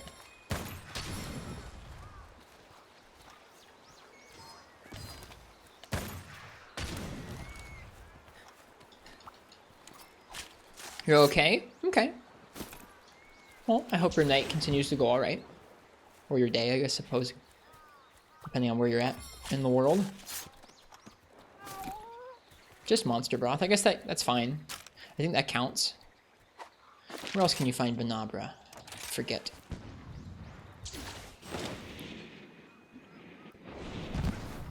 Broth doesn't count? Oh. Rip. Just have not been able to decide what to do after you walked your dog? I mean, I guess it depends on what you want to do. You have a meal, you can sleep, play Monster Hunter. Those are the three options for me. No bugs here. That's a bummer. There's usually bugs here.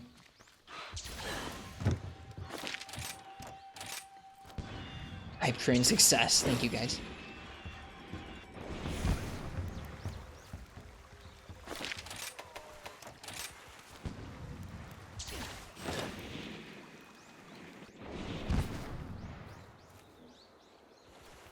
You eat and watch YouTube and Twitch? I mean, sounds pretty nice.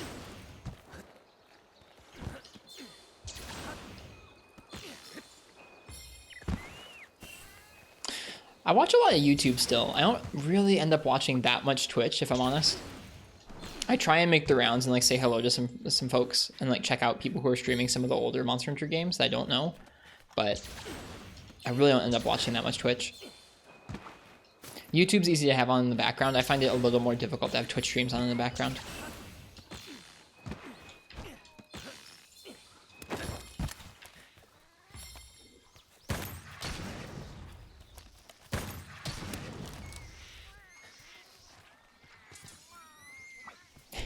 Thank you, Marth.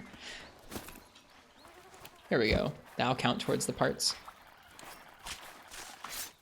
I feel like that's the case for probably a lot of folks. I don't know. I guess I feel like a good number of folks probably have like one or two streamers they stick with for the most part. And then some folks will go around to a bunch of different ones. Are there Banabra down here? No, sometimes there are. Yeah, I think there is. Yeah, there's one. Got it.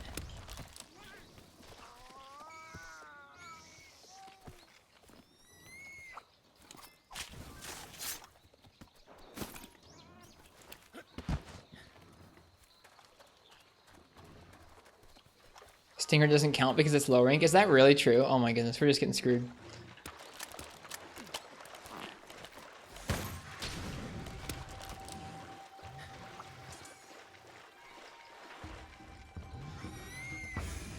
Y'all are allowed to watch with whoever and whatever you want on Twitch. I'm not going to judge you.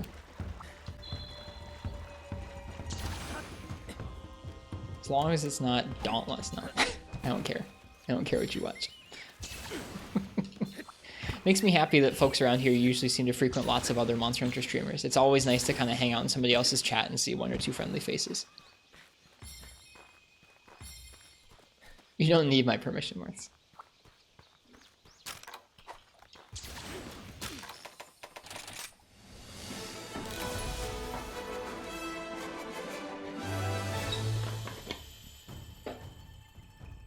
Oh, right. Is that a list? Is that a lister thing in Shepard's chat nowadays? Is Dauntless? I think I got timed out for that.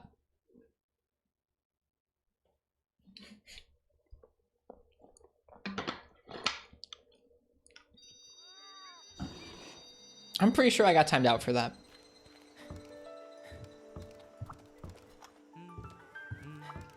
That's really kind, Game God. Thank you. I don't take that kind of compliment lightly, so thanks.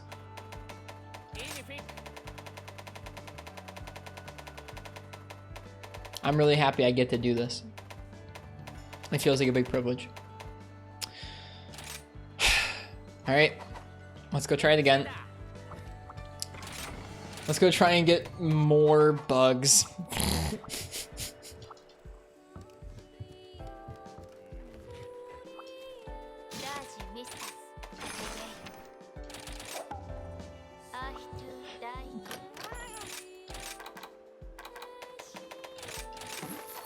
I really want to make that dragon insect wave, so that's why we're doing this.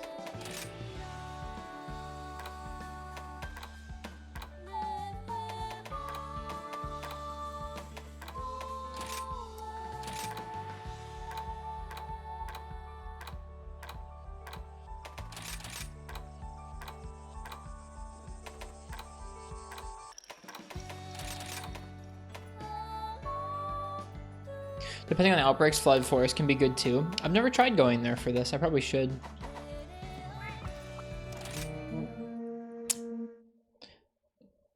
How is it learning Glaive?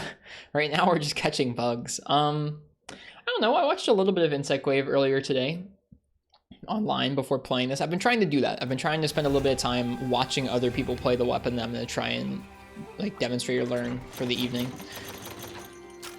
Insect Wave looked to play about how I thought it would play in this game, which is pretty traditional Insect Wave damage combos combined with, I don't know, a couple different approaches to using the Kinsect based on what kind of a Kinsect you've got. And then pretty liberal use of the dive. It seemed like the usage of the dive was kind of even split down the middle between like you have a big opening and you're already up in the air for some reason. You can use it to chain damage to boost it that way. And you're on the ground, but you don't have that much time to get out some damage. So you jump up in the air real quick and land the dive before your damage opening runs out. It was interesting seeing how folks were using that.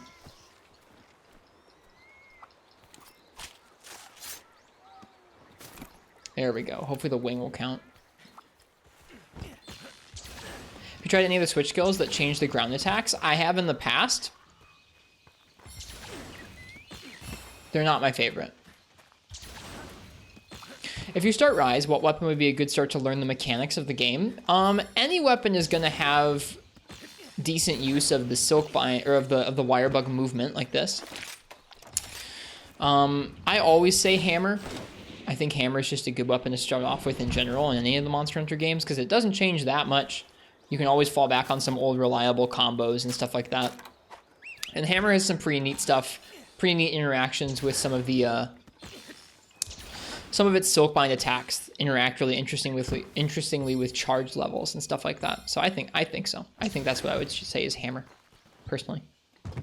Longsword or bow if you just want to be dummy strong, but hammer personally. Hammer's strong too, but longsword and bow are kind of like the the meme strong weapons in this game. Yeah, I've tried them a bit, Badobbles. I couldn't really get the hang of Tetraseal Slash or the one that flings you forward across the ground. It just felt too different. Messed with the flow too much for me. I'm sure you could get used to them, but you'd need to fight with them often enough that you could use those moves when you wanted and kind of get used to using the traditional Insect Wave flow without the moves they replace, basically.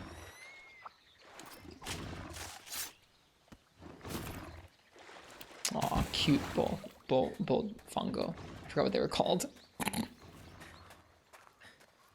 Cute sleepy bull fungo. Should be another bug around here somewhere.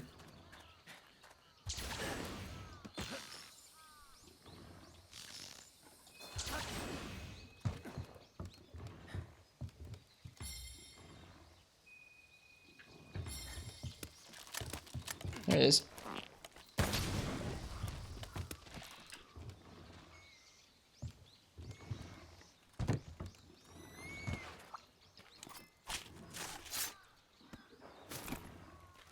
Okay. I really don't mind quests like this. Something about going out and just getting some simple small monster parts that feels cozy to me.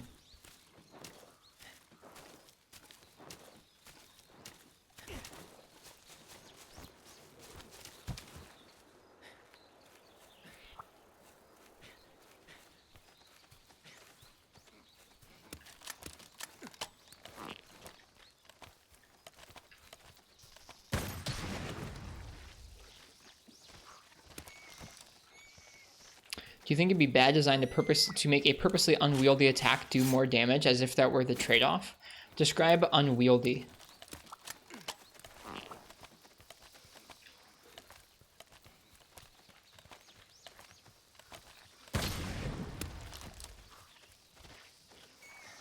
Because what comes to mind for me with that is the new switch axe overhead chop feels worse to use, I think, in that it's very large and it's slow. It just does more damage.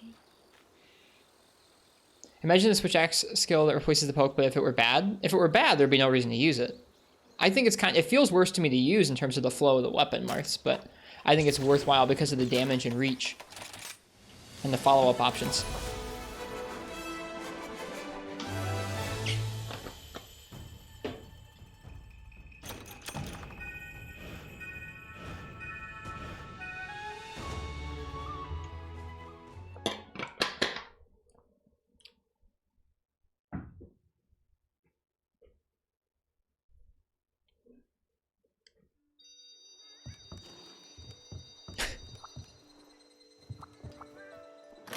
This wish list, man.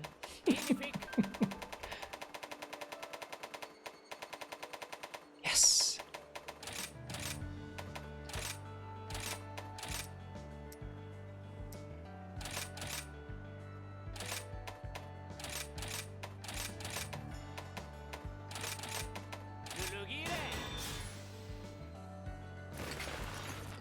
If it didn't have any movement or reach benefits, like just damage, I wouldn't make that trade a lot of the time.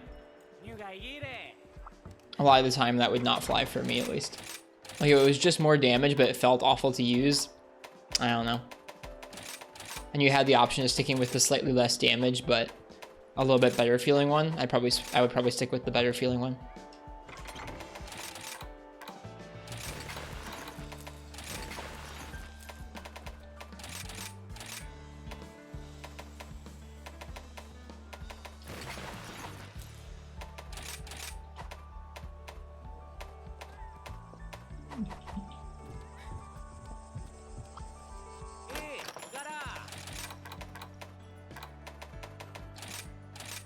Ooh, it has attack boost 4.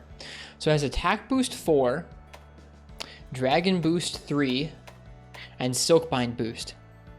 Huh. This is a pretty interesting trade-off. I think it's either between attack boost 4 or silkbind boost. I think attack boost 4 makes more sense because that'll boost your silkbind, but also the rest of your moveset too. I don't know. You can always change it out, but attack boost 4 is pretty nice. Wonder how big of a boost silkbind boost is. That was what we'd have to do if we wanted to actually compare the two, is we'd have to take a look at silkbind boost before and after with attack boost 4.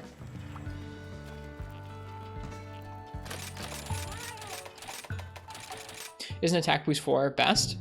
Attack boost 4 every time? I think it makes more sense because it'll apply a lot of different attacks. It's an even plus 10, yeah. It's nice.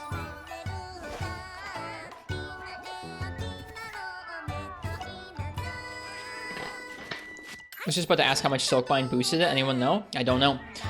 ProCow says they feel like it depends on the weapon. Me too. Some weapons Silkbinds aren't worth it. Like, if it was Silkbind booster attack plus 10 for Lance, I'd take attack plus 10 all day. Because I'm not good with those Lance Silkbinds. Insect Wave Silkbind does a lot of damage, though. I don't know, Jack McBride. I'm not sure. That's the kind of thing I'm a little bit out of touch with in this game, is some of that, like, in-depth percentage stuff. It's rare, so it's covetable. I mean, and there, depending on the weapon, there are some really insane setups with it, a la Longsword. What was I doing? I was going to do something. Now I can't remember what I was doing.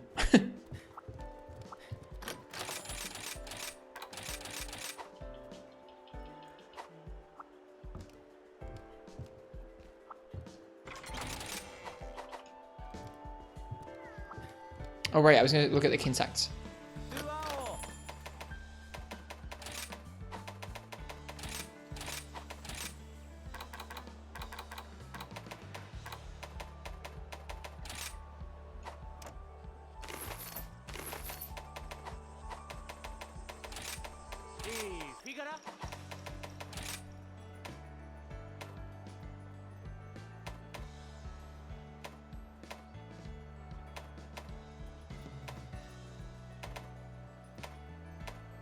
Nice waist, both of you guys.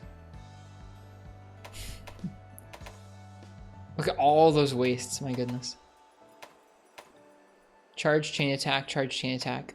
Severing, fast charge, blunt, fast charge. Let's go with the blunt and fast charge.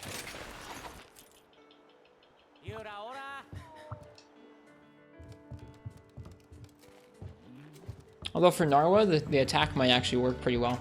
Never mind, we're gonna change it, but we're gonna use this one. We're gonna use this one soon.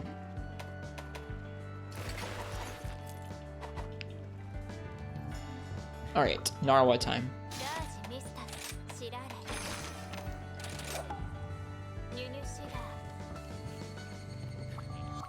I've already done Narwa with Insect Wave before, but it didn't go super duper well.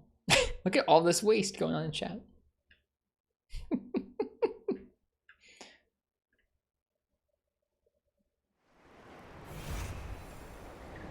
Oh gosh, fish kebab. That's not a good typo.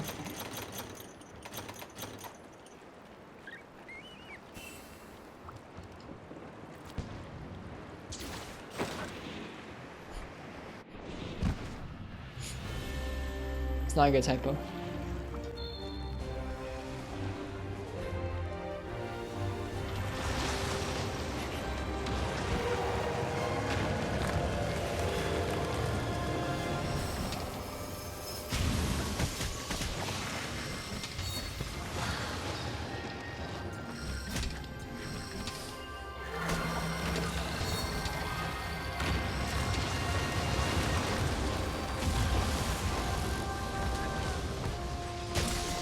Oh, jeez.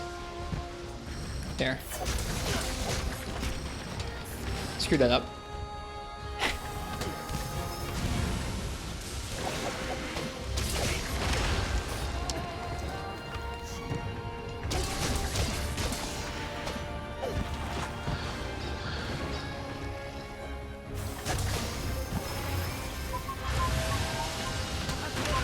Whoops.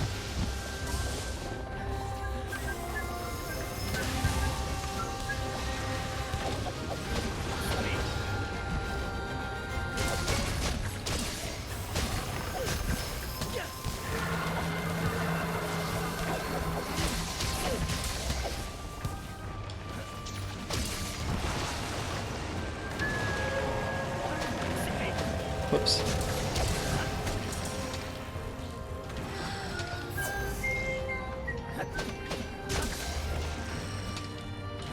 Oof.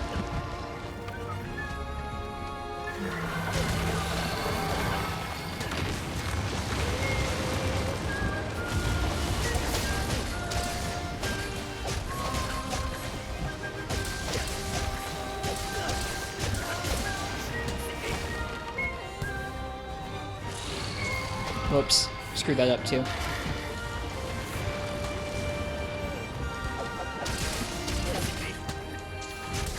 That'll work.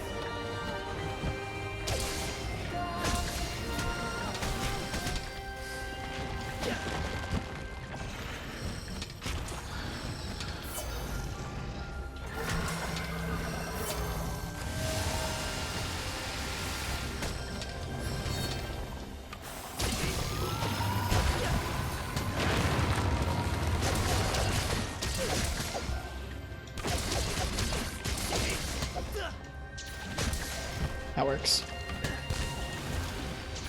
That missed. Bummer. I was a little bit hasty with positioning there.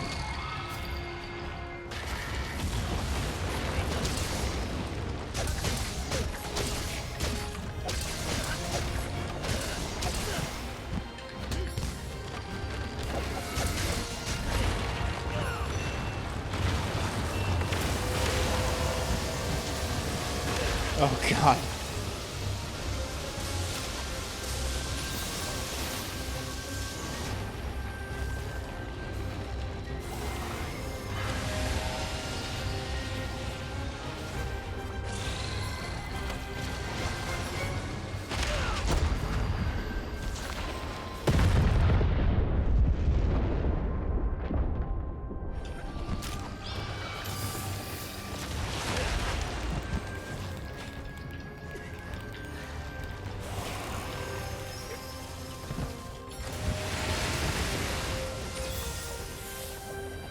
Phase 2 already. IG must be doing some damage. Yeah, it is.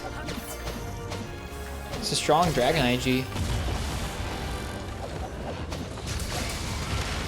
Oh, that's not at all what I thought it was doing. Oh, I also didn't realize that those... I guess I thought that's what it was doing. I just didn't realize that those would appear above it in the air there. Interesting. Oh, and I missed. Feels bad. Yo, what is that? This monster? This monster is one of the final bosses of this game. I'm sorry if I'm spoiling you on it. That's not my intention.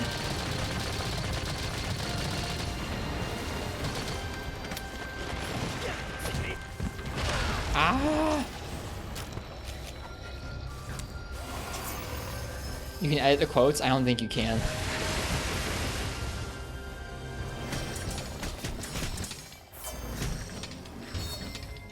It's late enough that spoilers are your fault. To each your own, yeah.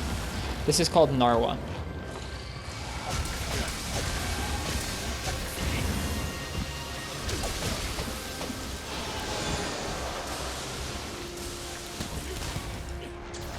Oh, I missed again. That feels so bad.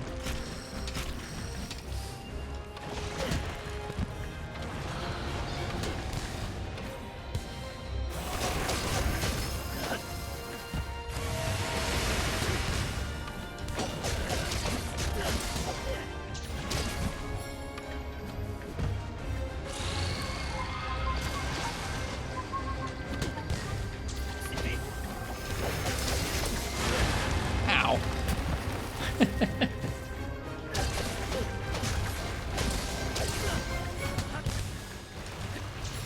I missed again. Wow. Hitboxes on that are really tight. I gotta practice that.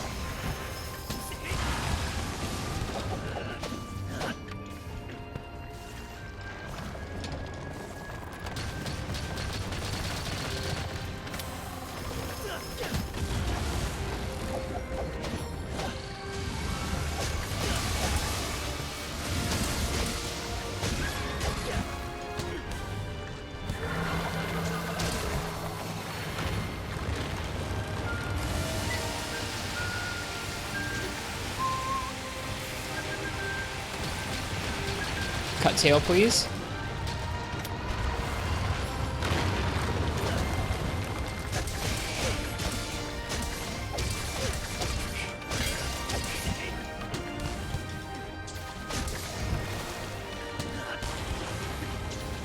Missed it.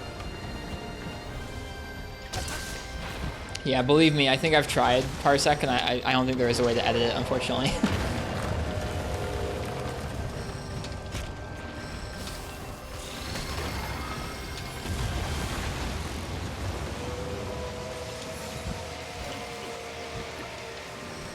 Nope, that was supposed to be Me doing this? Wow, so close to that.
I never type Goldian out. It's too reductive for such a great monster. Oh my god, Martz.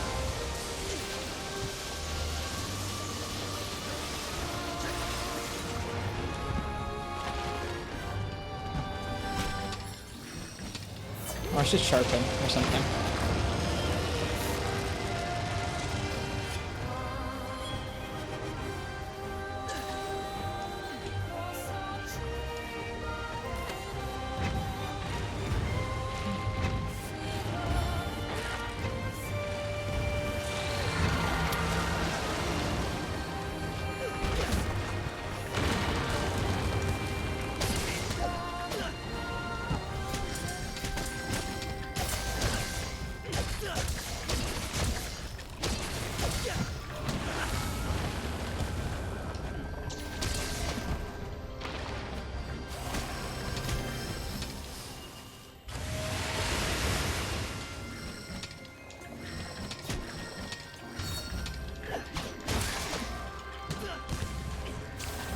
Oh, I keep missing the tail.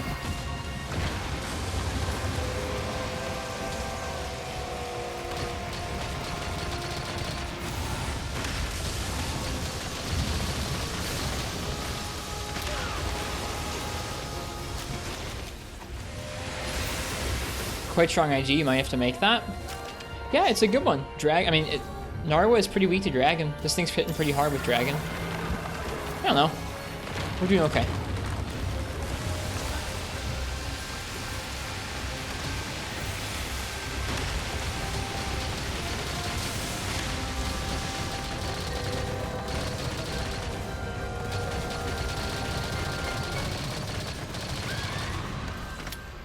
Hey Aang, how's it going?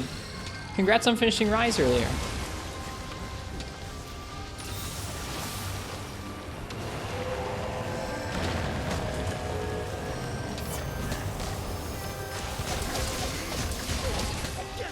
Uh-oh. Well, it worked, cool. Just relaxing with partner, going well, nice. That's always cozy.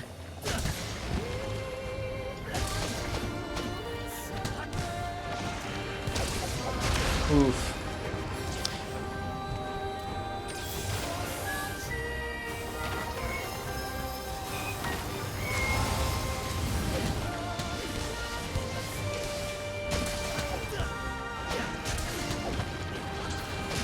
Woo, got the tail. That's cool.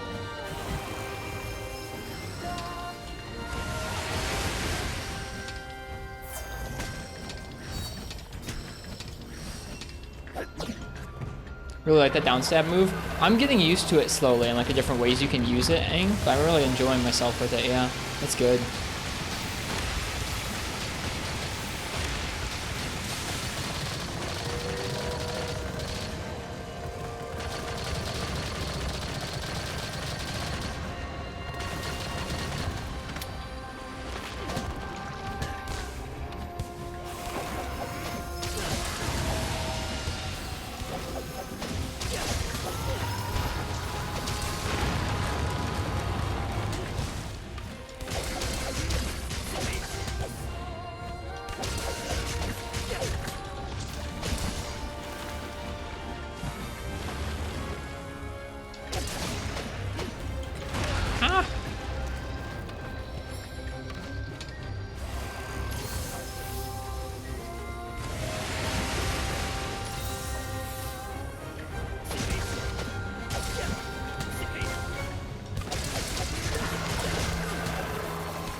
There's the tail cut.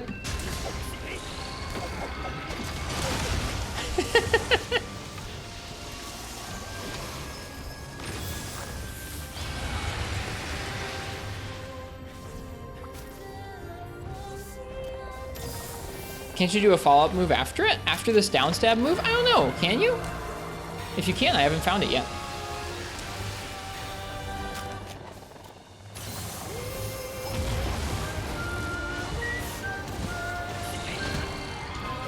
Oh gosh.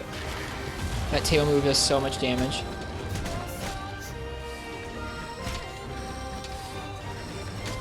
Just all white buff. Okay. I see how it is. Think you can do an A input after it? Oh. I'll have to practice that, or at least try it out.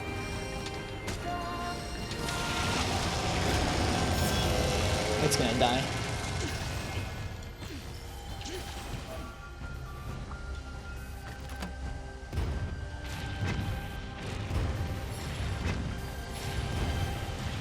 At least very soon.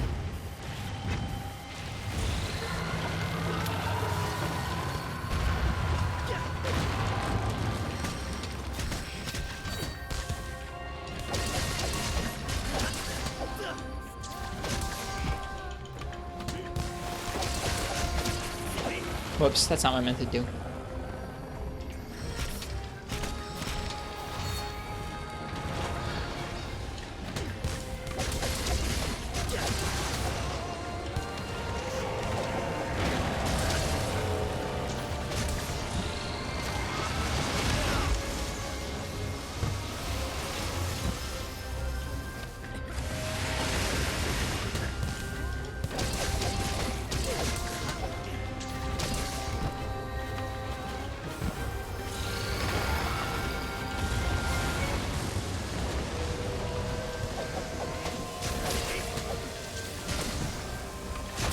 Oh yeah, you can do the A for the follow-up. Nice.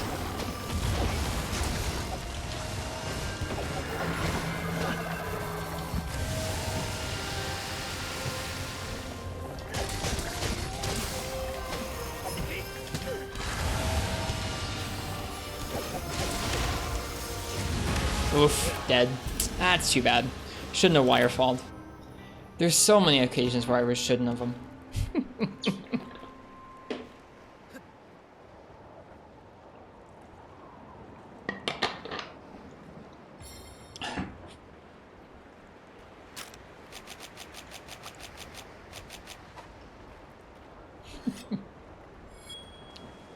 I need to remember to get the tail carved this time.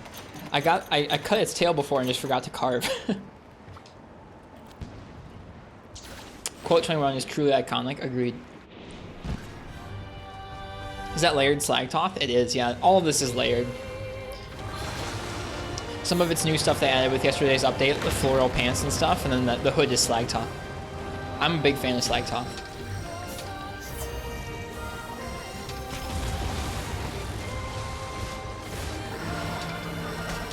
Big scary explosion move. Ah! Didn't see anything about new content in this update. It's all paid DLC. They added new music tracks for the village, and they added some new layered armor and pet layered armor. I think it's like, this is like, I think this is the update where them adding stuff like that pushed it over the edge for me in terms of like, this is kind of lame that they're making so many of these just paid only, not an unlockable thing in the game. But I still really like it and I still bought it. Which Kinsect are you using?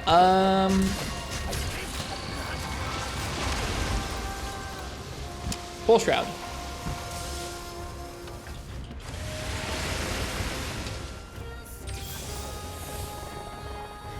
Yeah, I can't say I'm a fan of it either, Aang. I'm still buying it, though.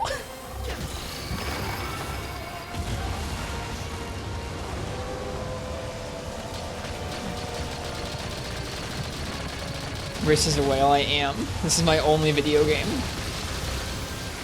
I will give them all my money.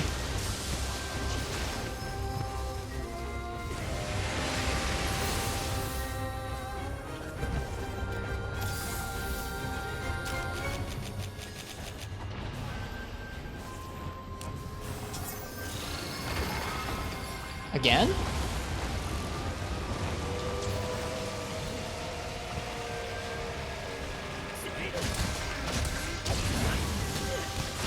Oh, of course. Right as I was going for the dive, it spawns the big donuts.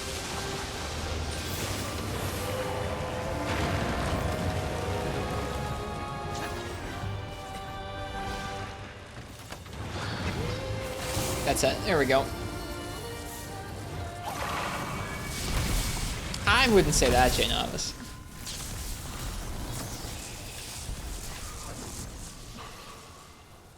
Are you making the armor? Narwa's armor? No, not right now. I need Elder Dragon Bones, and then I also need materials for melding. They're really strong, fish.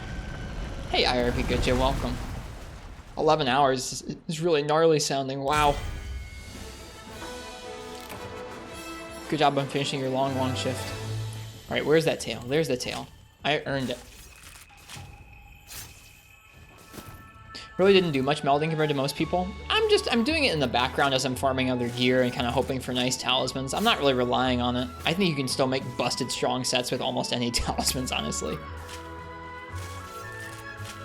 I mean, I'm not layering like Wex and attack and crit eye and crit boost. Like, it's not all the damage skills, but you don't need all the damage skills to get decent clear times in this game.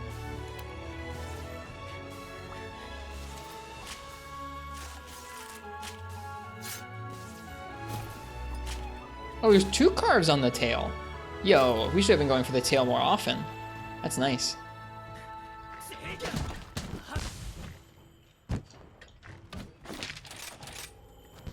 So damage skills aren't completely necessary? I mean... Oh, I had Carver? Okay, never mind. Damage skills aren't completely necessary? I mean, like, I don't know, dude. It depends on how quickly you want to get the quests over with, I guess.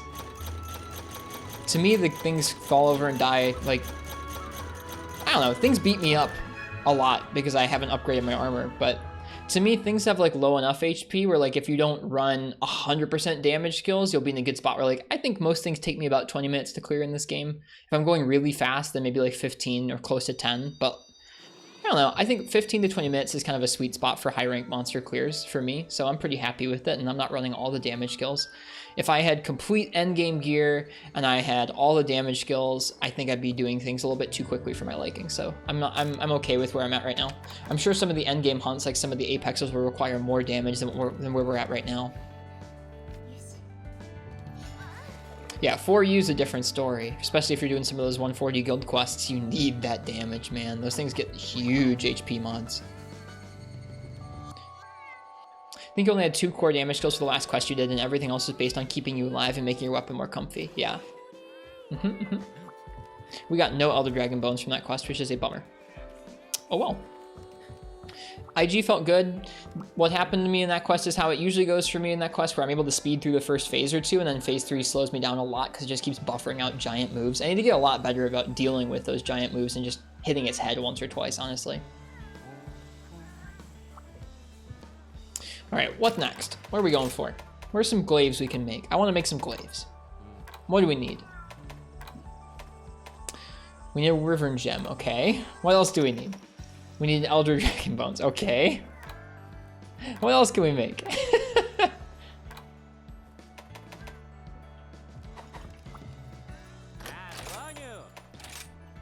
You've not forgotten El Wyvern Gem even once in your entire playthrough? Jeez. They're so rare, dude. It's nuts. It's still a question mark on your list.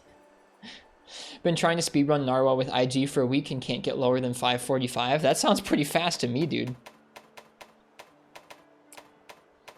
That sounds pretty fast to me.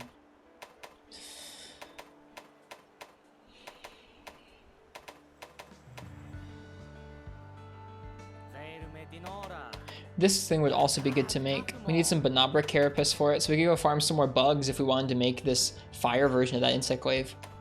They both seem pretty comfy. Did they both get attack boost 4? They do. What great glaives these two are. I really like these.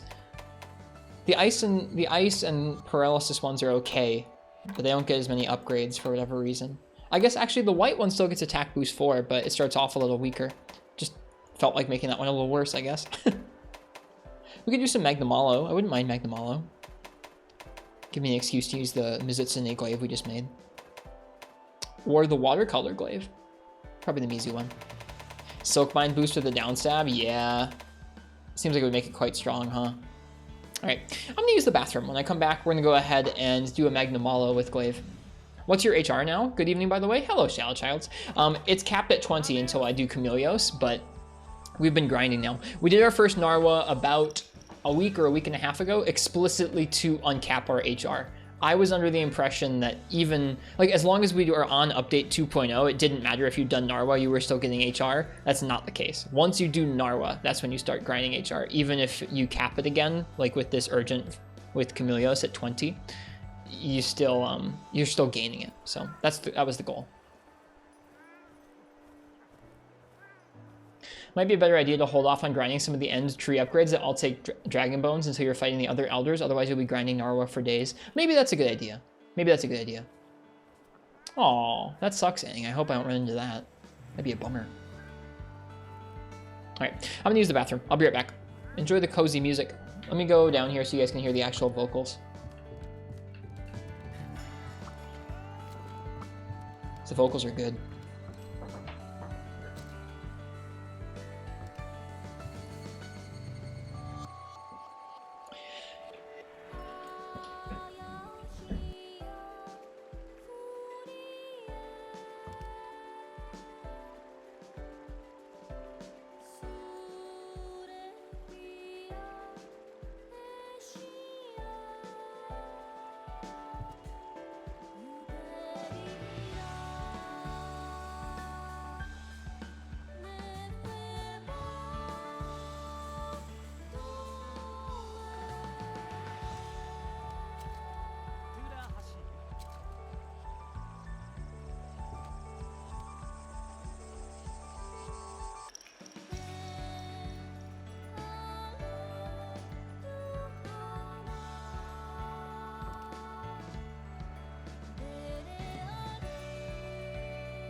And we're back. Kind of like this better than the default hub theme. I really like these themes a lot, but I liked the anime songs and Generations too, so I'm a little biased. You sent me math?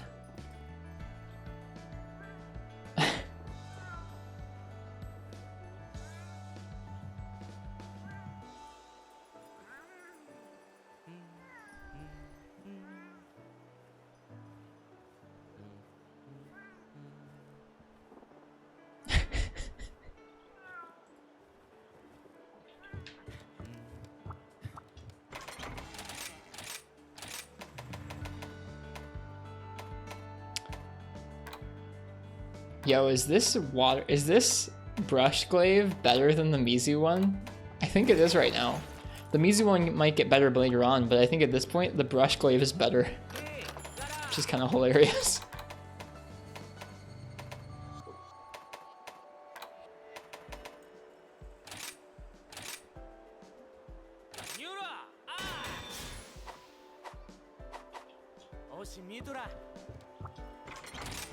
If you guys ever wanted to see someone use the brush glaive against Magnamalo, because here we go.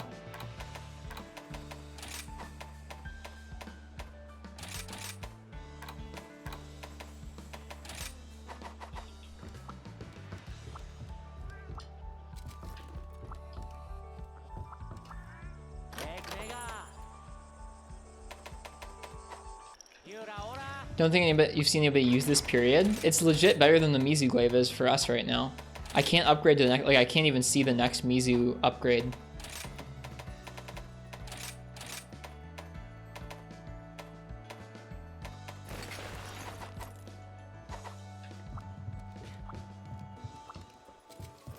Don't think you've seen anyone make this. It's a cool weapon. Why would people not make it? It's so neat. Seen some people use it. I'm just using it for its water and its higher raw than the Mizu. It's got kind of garbage sharpness, but with razor sharp it should be okay.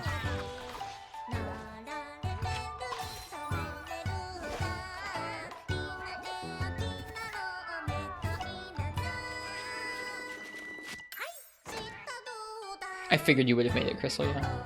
That doesn't surprise me.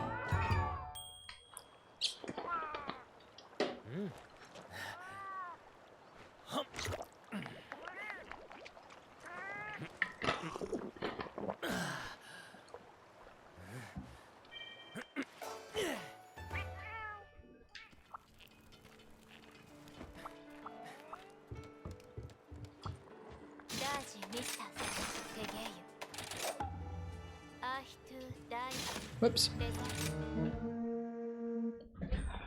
Okay.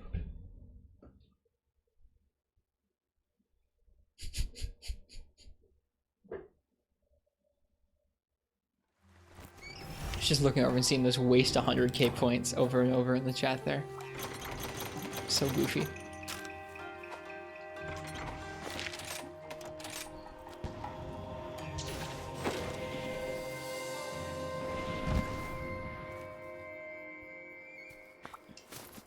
What about waste?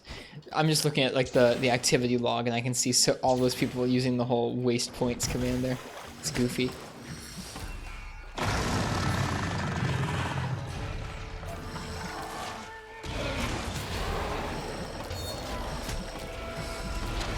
Whoops.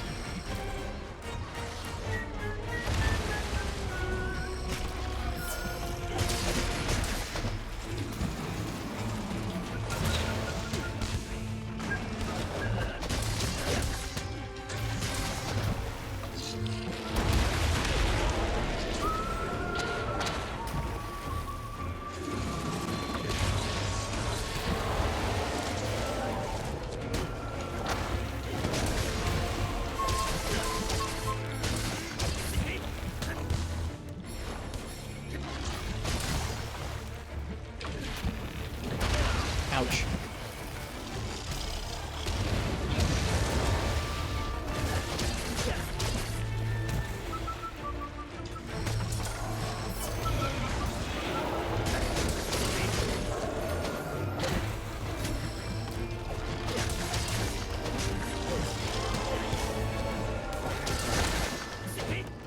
Sugar's gone for the dive.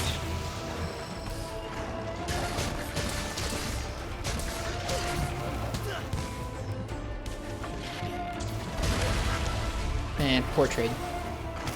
Like how the blush splits open. I actually hadn't noticed that.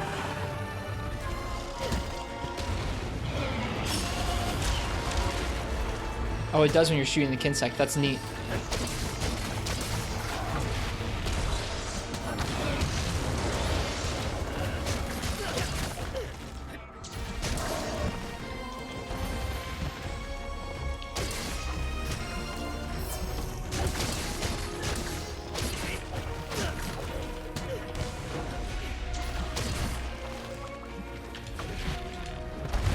Nice hit, thank you. It feels good to practice with the dive.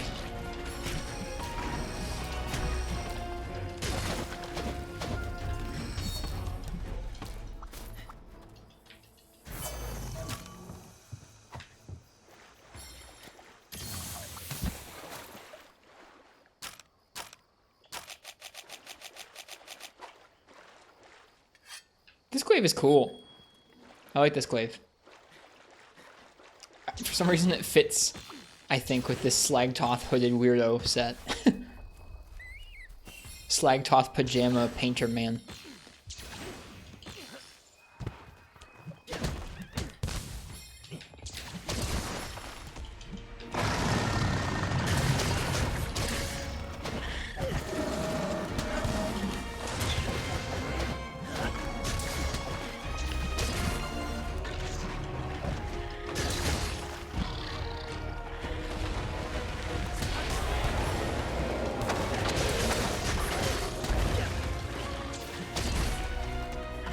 Hey, Bakey.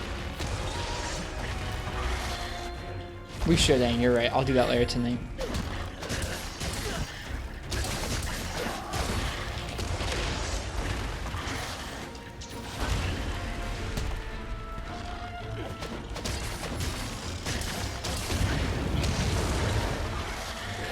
Ooh, that's a new combo I hadn't seen before.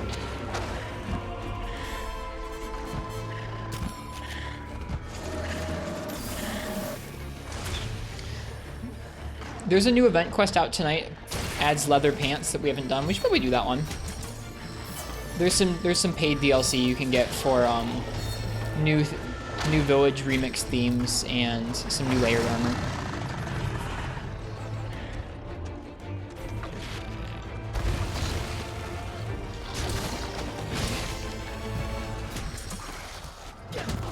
Oof, not what I meant to do there. Leather pants? You could probably make them look like the coffee pants. We should try. I need to do the event quest still.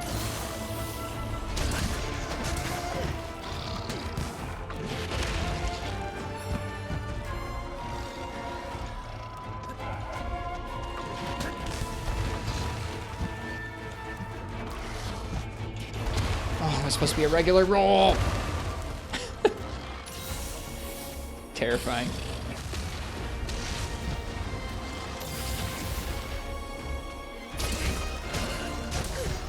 This is such a cramped hallway for fighting him. Yeah, I feel like I've never seen that particular combo, the tail slam into the bite. I don't remember seeing that. I don't want to fight you here, Magnamalo. Can we not? Thank you.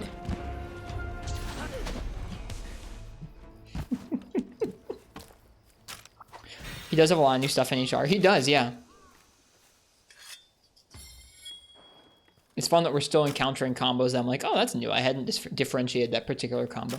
So that's what I mean when I'm talking about them designing monsters that aren't necessarily like ultra fast or ultra damaging. Like Magnamalo's got pretty damaging moves and he's pretty fast, but he's not like crazy. Like there's stuff in Iceborne that's way faster and like spammier or spazzier than he is. But because those combos are fast and fluid and complex, it takes a while to learn it. It's really cool. Dude, heck yeah, Kinsect. That move went further than I thought it was going to. Yes, it is, Uchi. Yeah, I agree with you. A frontier level of moves, but with 5th generation's animation polish. This is a poor idea. Actually...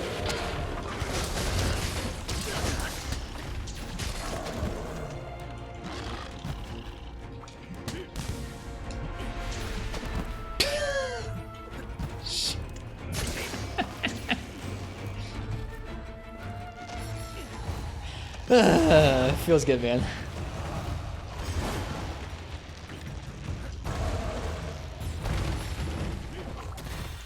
Saw that. Feels bad, doesn't it?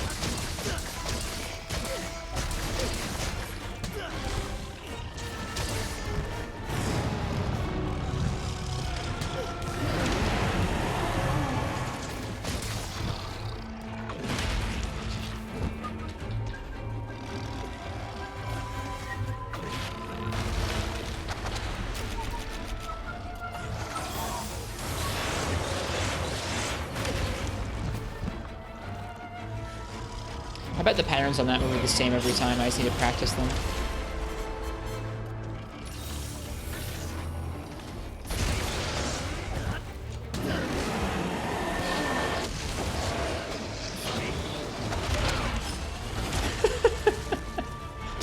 I feel like I'm fighting him in the most unopportune little areas.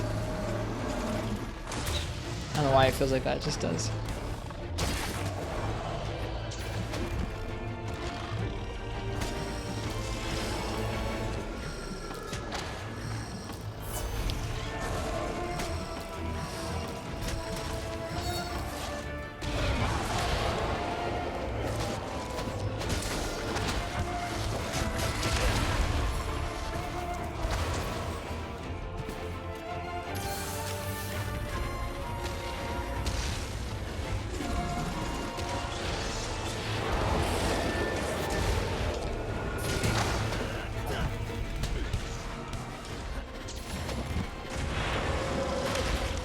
There's a lot of end lag to that move. I should try using the A attack to see if I can cancel it a little quicker.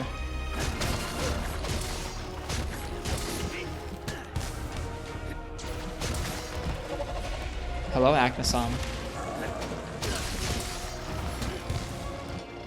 This is gonna hit Aknasam, yeah. Does X have an input off of it? I don't think so. Let's see. Let's experiment. Because just holding neutral and waiting for the B, or waiting for the roll out seems really slow.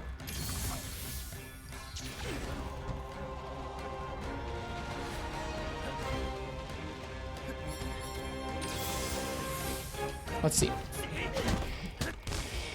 Okay, A is definitely the double spin. Whoops. Oh gosh darn it. Well, X is the same thing actually, interestingly enough. So it doesn't matter what button you press, you just get that same move. Which I think is probably marginally quicker than waiting for the roll out. It might be the same timing.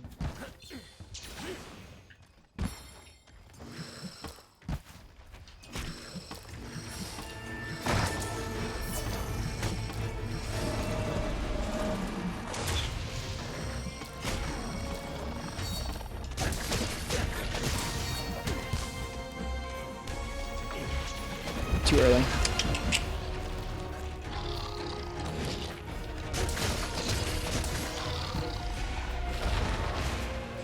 Off what? Off the dive. Oh wow.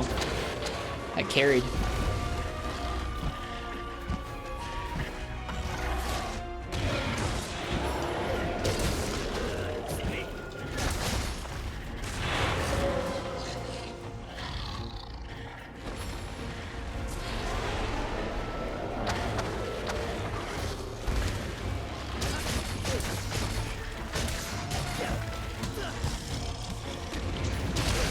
I traded at least.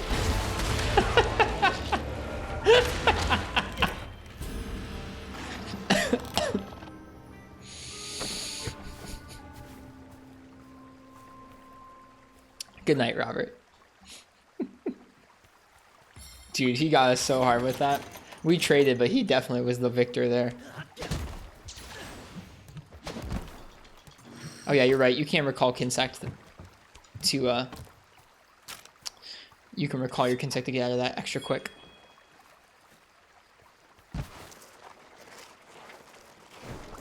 Alright, we just need to slow down, I think. Use a bit more of those IG normals on the ground.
I wasn't really trying to get a KO, but I accidentally marked his head, and so I was like, eh, whatever, let's go for it.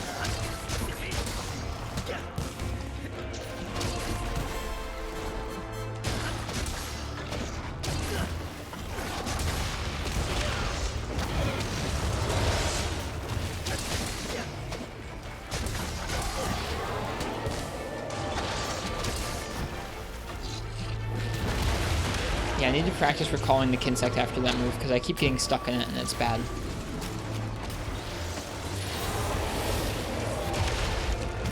Ugh. Magnamala has my number tonight.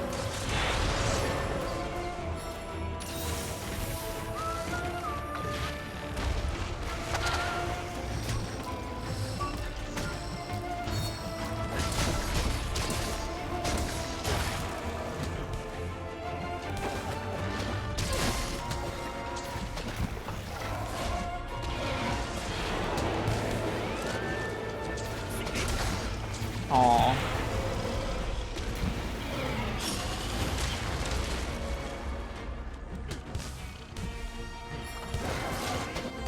Any weapon can KO with Thunder Blight, that's for sure.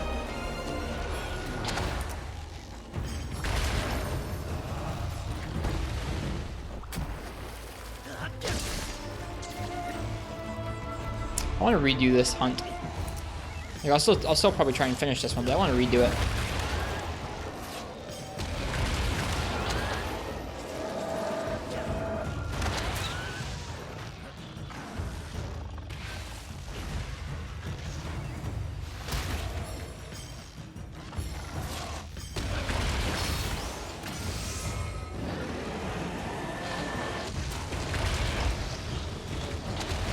Be a good story for this fool in the expansion? I wouldn't hold your breath, Game God.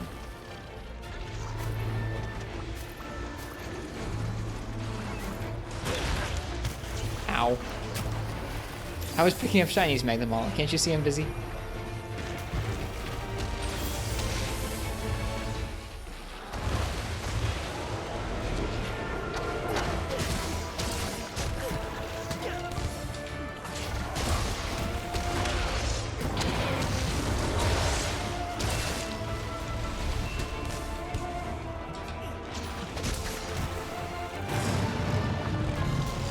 They do Alpha Cacao, it's true. I more say that because so far in this game, like, story has not been the focus of Monster Hunter Rise.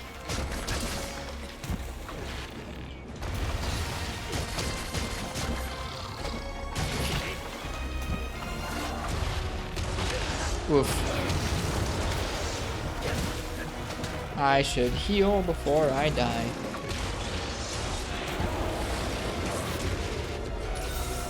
For Jen's story over this? Really? Wow.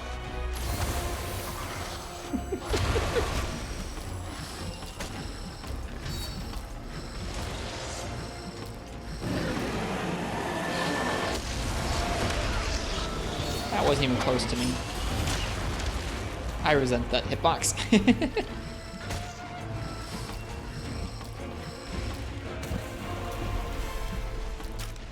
What was Jen's story on this question? There wasn't any.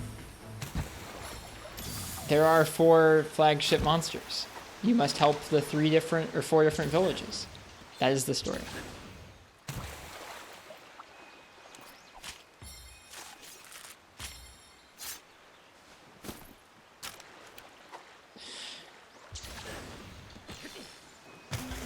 I'm also pretty indifferent about it. I like 4 Ultimate. I think 4 Ultimate did a really nice job of making the story, like, not totally like a side act, but not overly serious or dramatic either.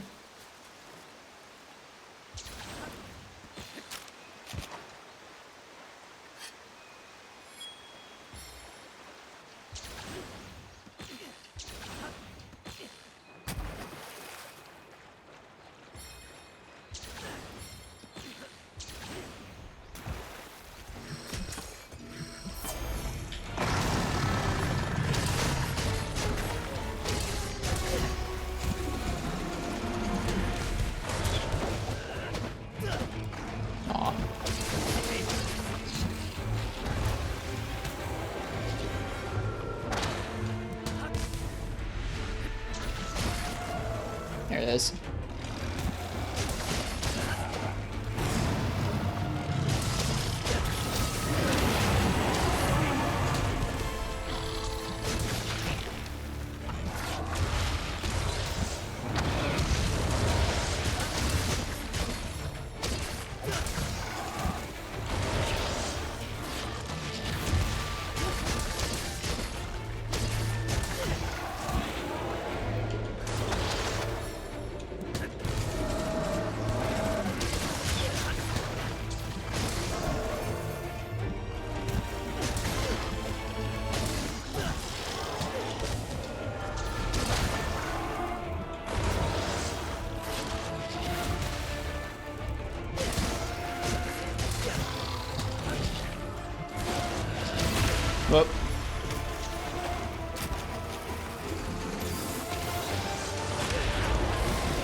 That's some damage.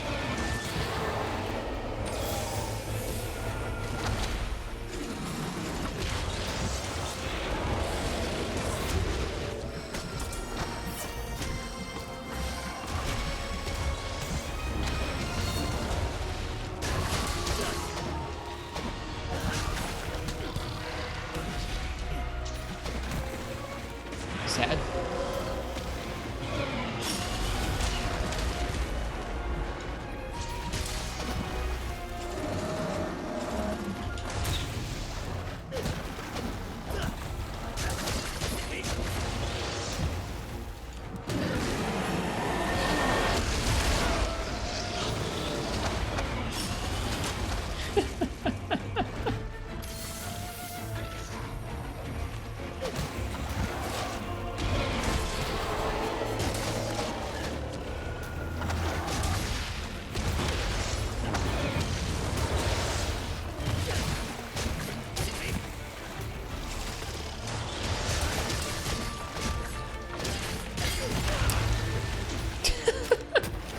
This hunt's not going super well, I don't think.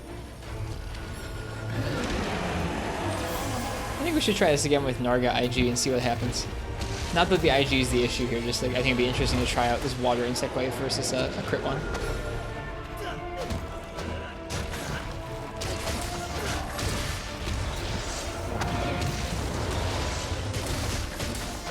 Paintbrush was not the way. I don't think it's the paintbrush that's the problem. I think it's definitely me. I'd like to try it again.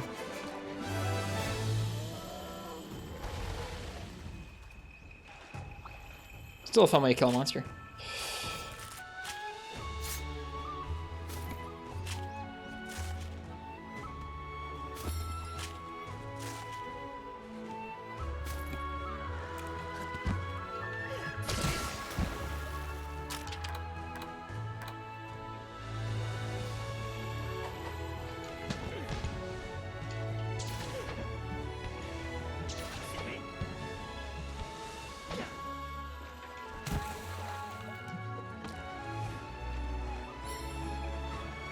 You're at a point in the game where you're done experimenting with fiber skills and you're set in each one for each weapon.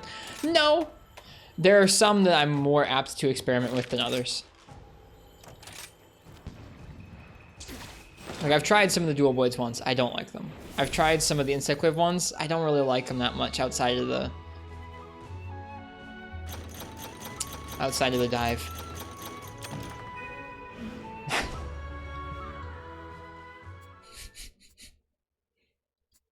I think we're getting to that point, Uchi, where I'm kind of like, I don't know. There are different ways you could play with like aerial dual blades or Tetraseal insect wave. I just don't like how they look. I just don't like how they feel to play with a lot of them. It's not so much about like, oh, well, this is less damage or this is more damage. It's more like, well, I like how this feels to play. And we are getting to that point. Not 100% to it yet, but we're getting to that point. I'm going to do another Narwa. I had fun with that. I'd like to improve at that too.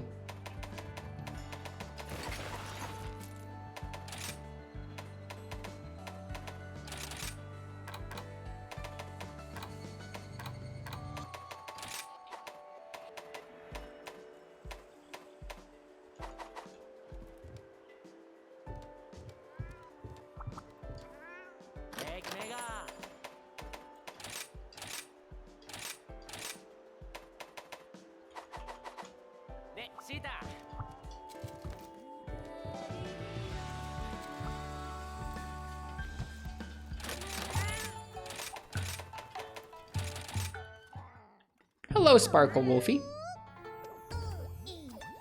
You've misspelled your name? It's okay. People misspell my name all the time. You must go now? Alright, well, have a good rest of your day. I know you're usually stopping by while you're at work or on your way to work.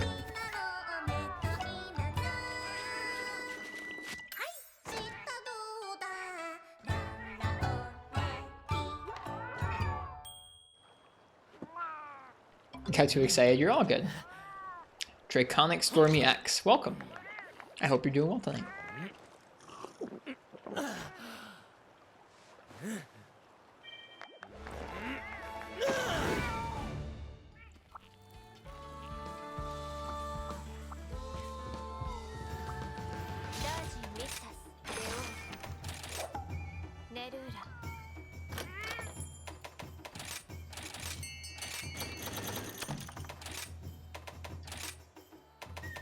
Yeah, we'll wait until we're done with this Narwa, then we'll go ahead and mount some more. Yeah, like I said, I hope you're doing well tonight. We're just practicing some insect glaive. Some of the hunts are going pretty well, some are going a little bit scuffed, but we're practicing.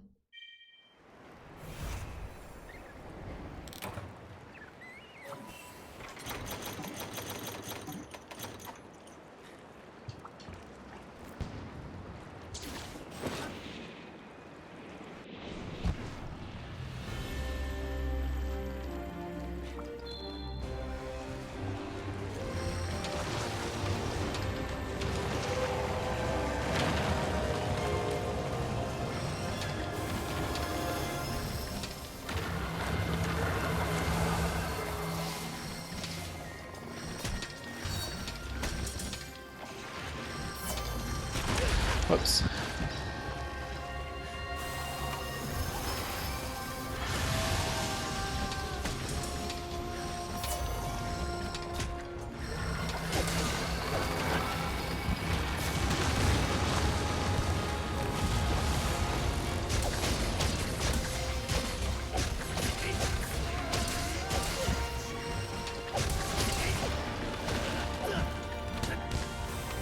Found you through the YouTube algorithm with your Monster Hunter Frontier Z series. That's where a lot of folks come, it sounds like. I'm glad folks are looking to see more Frontier. Or I guess looking to watch Frontier even though it's gone, rather. Ah!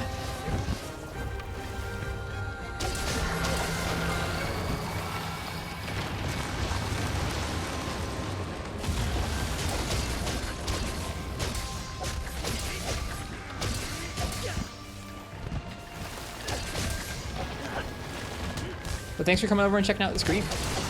Scream? The Scream.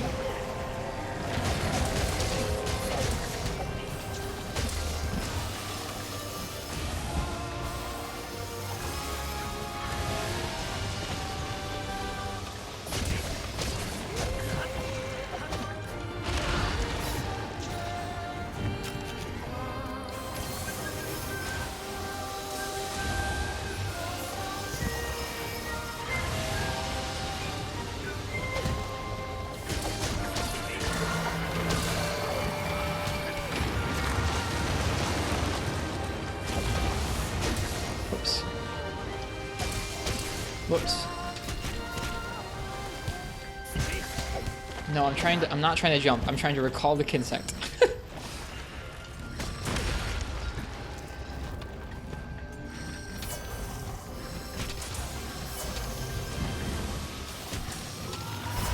Well, it's a KO. We take those.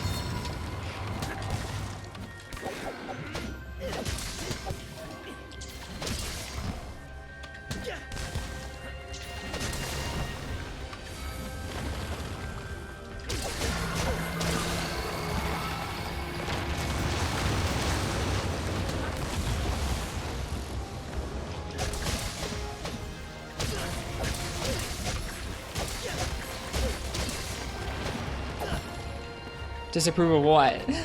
using the slam over and over? Sorry, using the dive over and over?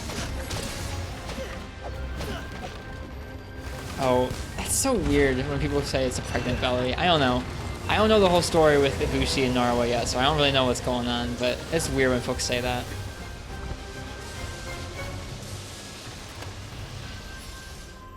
Oh, we're gonna miss that. Nope, never mind. It's good.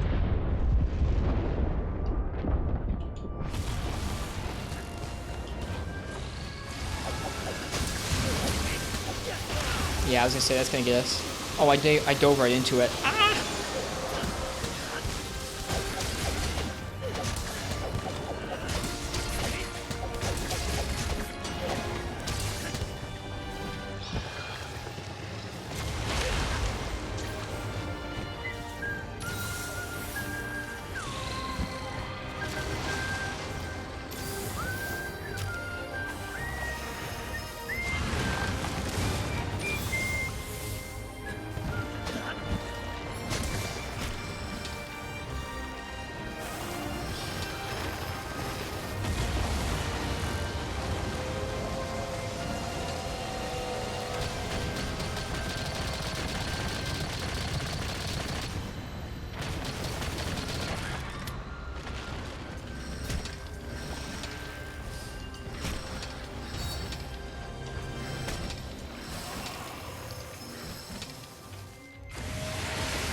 need to do the recall Kinsect there. Yeah, it is a thunder sack. Is the answer? It is used to hold thunder apparently.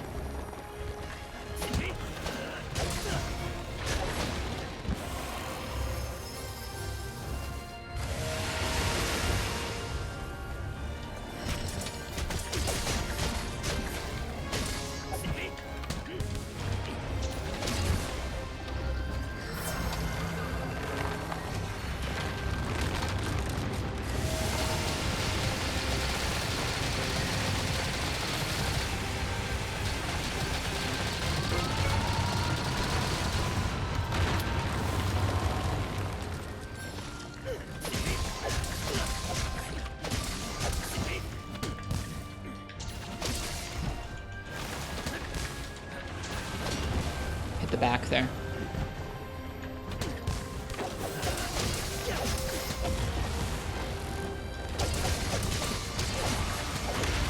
Didn't even have a dive ready.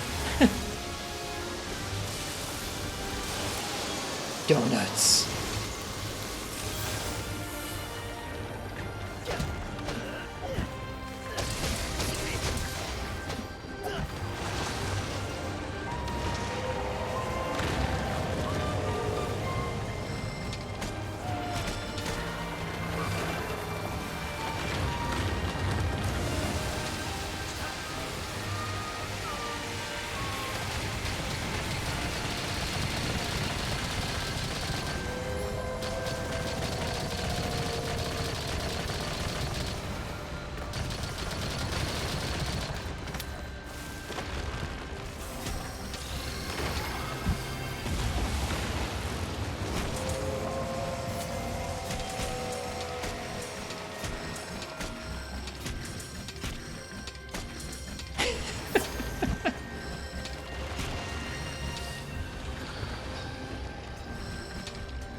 That's one way to play. Well, it's hard to get close to its head during that move.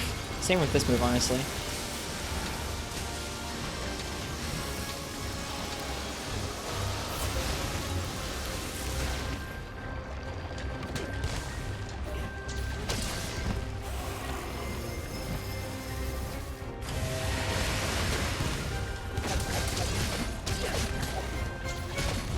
I was a little bit off.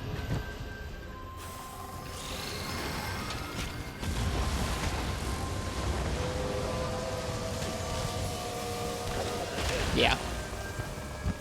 Okay, it's just kind of hard to get towards it there. Sometimes it's nice to just sit back and spam either a siege weapon or a Kinsect in that case. I think the siege weapon probably does more damage. I just kind of wanted to see if we could get a KO like that. We did not get a KO like that.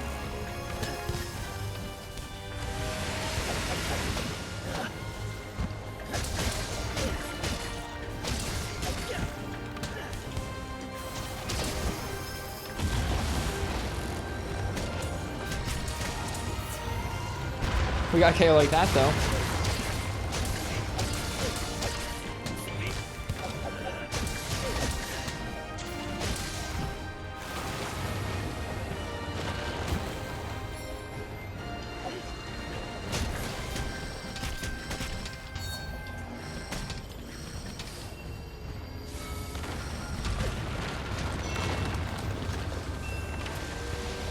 Alright, so now we're in phase 3. It's really important that I just try and get a couple hits on its head in between some of its moves. That's really all we just gotta do. Keep using our Kinsect, keep hitting it. Let's go for the tail too, especially as it stays charged.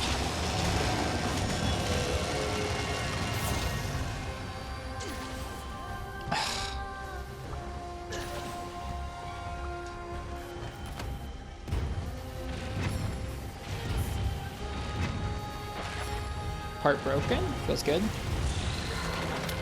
Got the stun. That arm's broken already.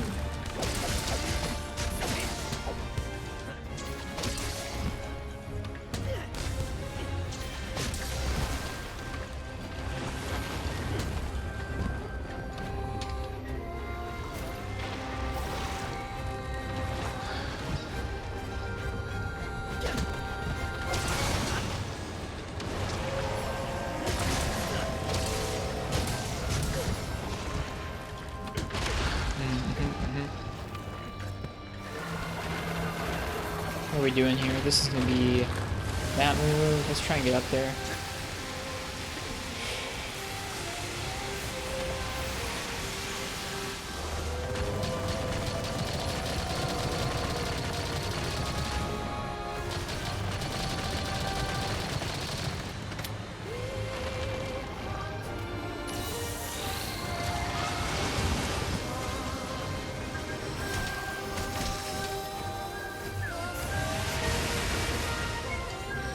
Whoops.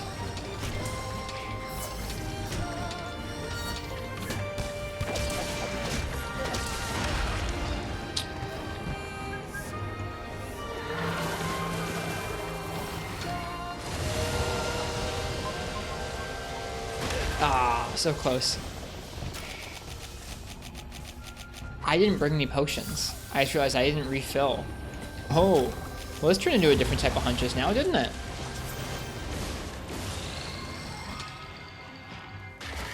There's one vigor. Oh. There's one vigor wasp over there.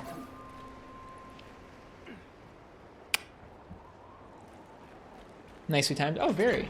Well, we got some more first aids, and we have one vigor wasp out there. So we'll have to be a little careful, but this will get down to the point where it's close to a no heal. That'll be interesting.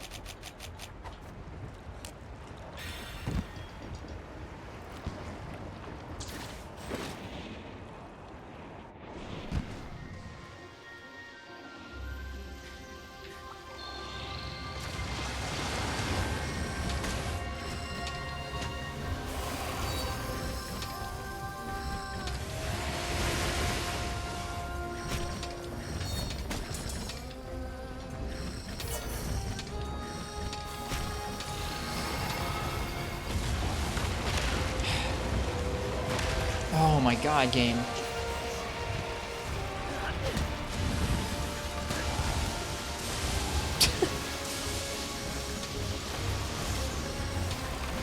Brutal? Yeah. Okay, there's two vigor wasps, never mind.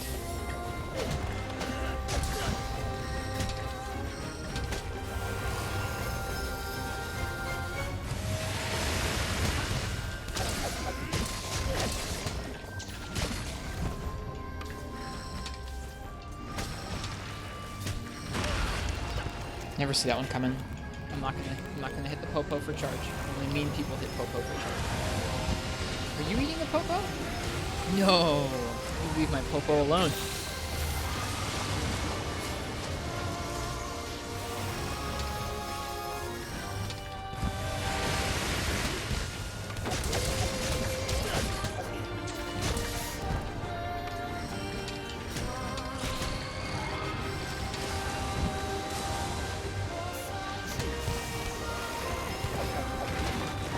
Oh wait. Woo!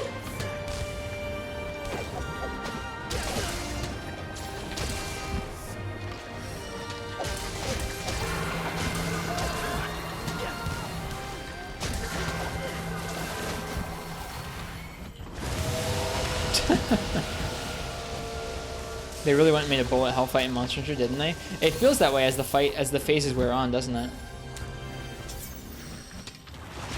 The movement's a heck of a lot more fun than a bullet hell, I think.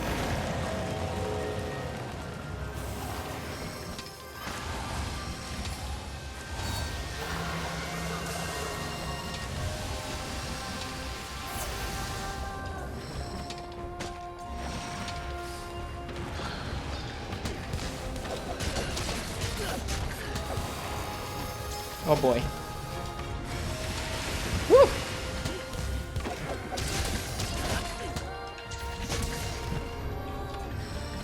That Kinsect cancer just saved my life. Kinsect cancel just saved my life. Whoops, no wire bug. Screw it, I'm not even gonna try and get on the platform.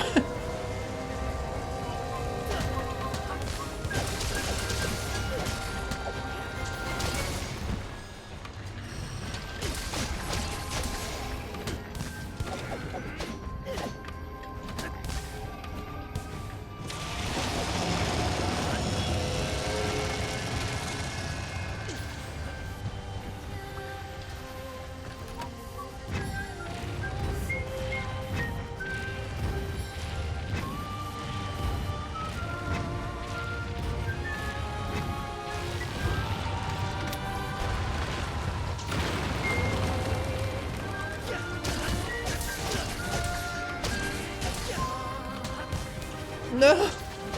Ugh. I could tell I screwed it up. I could tell I screwed it up the second I input it. I was like, oh, I screwed it up so badly. Did you ever find out if that noise violation complaint was about you? I don't think it was, Martz, because they continued for a while and then they stopped. But no, I didn't find out if it was about me. Eventually we had louder neighbors move in anyways who were way louder than I was at night, so it wasn't a worry anymore.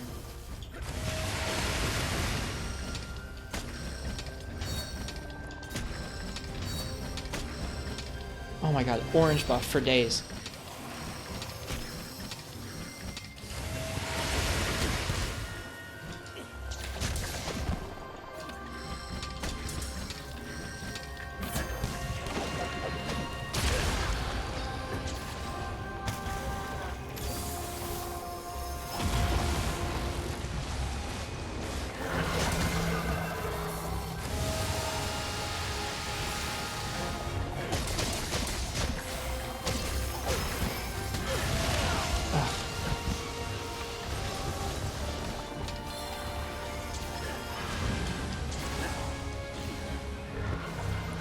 Very pretty attacks, those. Wow, those really go the whole length of the arena too. That's really cool.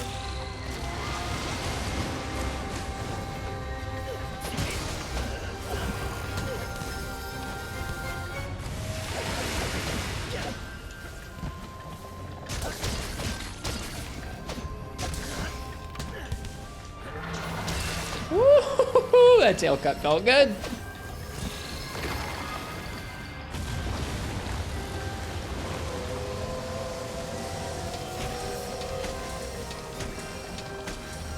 Hey Mumsy, welcome.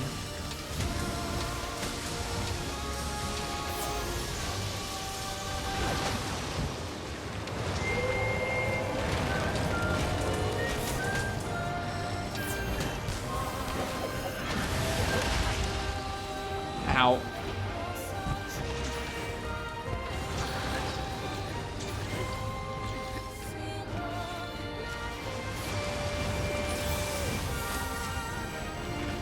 Stuck on a quest from a Monster Hunter World, you're frustrated? What quest is that?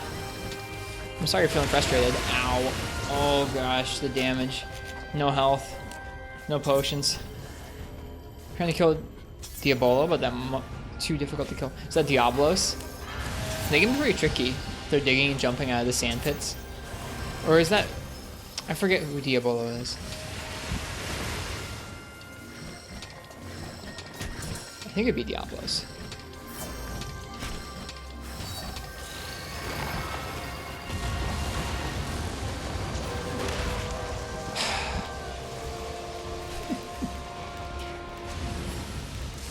Alright, good night, Crystal.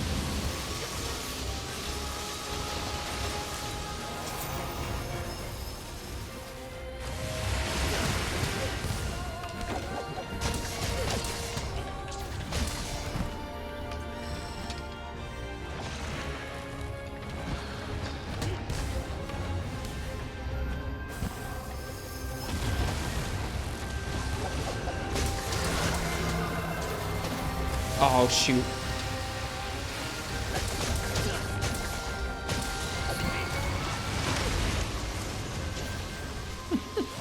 What monster is that? This is Narwa. It's one of the Elder Dragons in this game.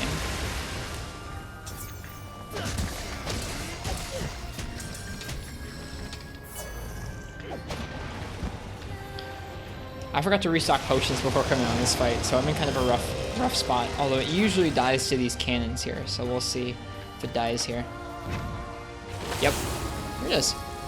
That was smoother than our last time. And that tail cut was more fun than the first time anyways. Felt like I got a little bit better at that with Insect Wave. I'll have to try Magnamalo again.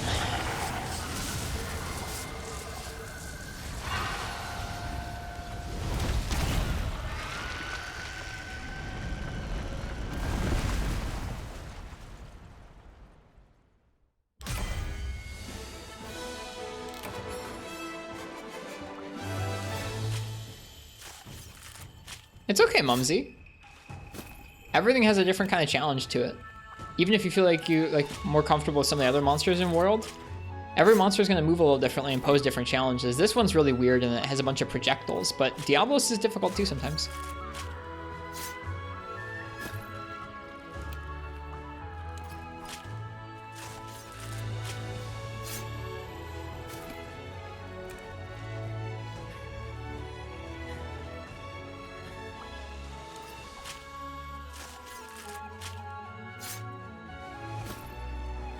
I guess the best advice I can offer is think about, like, I know it can be kind of tough sometimes, so it feels like everything's going wrong, but try and think about one or two things. You're like, okay, this move in particular keeps hitting me, or when I do this move from my weapon, I keep getting hit. Focus on one or two little things to improve at per hunt, and then, I don't know, usually even if you fail, or even if you like barely clear it, you can be happy with those little things that you focused on to get better at. Over time, that'll lead to just being a little easier. You'll get a little more used to it. You'll get better. For me, what I was trying to do there for that hunt is, last time we did this hunt, I felt like I got really sloppy towards the end of the hunt as it does more and more moves. Like, as the hunt goes on, this monster does more and more moves. It has more projectiles that it'll shoot. I was having a hard time continuing to hit it, so it felt like it really slowed down in the back half. So I was focusing on just trying to, nothing fancy, just trying to get in and hit its head once or twice in between some of its big moves, and I did a little better at it, so I feel like I got a little better at the matchup. Focusing on like one little change at a time is what's going to help you get a little more used to some of the fights. Whether it's avoiding that one move, like, okay, I can see that this move keeps hitting me. How can I not get hit by that mover? How can I, I don't know, better hit this part of the monster? After he rushes in like a bull, you can evade, but when he turns around quick and rushes to catch you with his horns, yeah, I mean, if you look at him running like that, try and sheath so you can do a Superman dive. The Superman dive will be invincible the whole time you're diving, so that'll be good for if he turns around.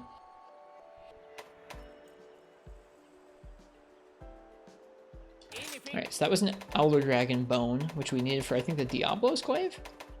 Yeah. Sick. It's not that strong. Alright, we're gonna go ahead and try Magnamalo again. Why are you hyped, Nox? What's going on?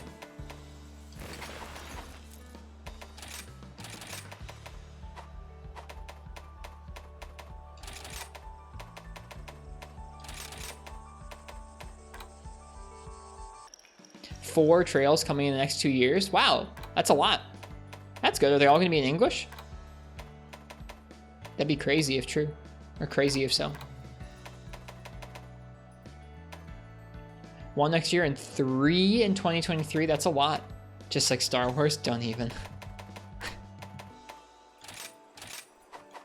They're all localizations. That's rad. Well, congrats to you. I know you really like that series quite a lot.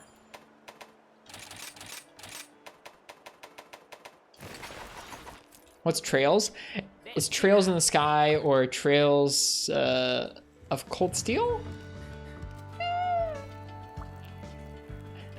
They're JRPGs from Falcom, which is a company that's made a lot of pretty prestigious JRPGs.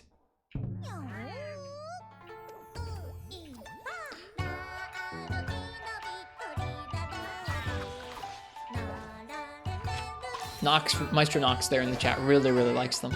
I've tried them out. They're neat. Their worlds seem nice. The music is stellar. I'm just not much of a JRPG person.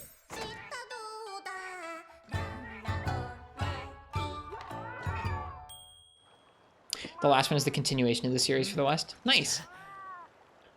The concert was rad. There was a concert. That is quite rad. If there was a Monster Hunter concert every time they had like a dev diary or every time they announced a new game, I'd be very happy. Fal's becoming a big JRPG guy? Yeah? What JRPGs has Fal been enjoying? Oh, they were playing Dragon Quest XI. Trails is, from what I can tell, Uchi, a pretty good series, yeah.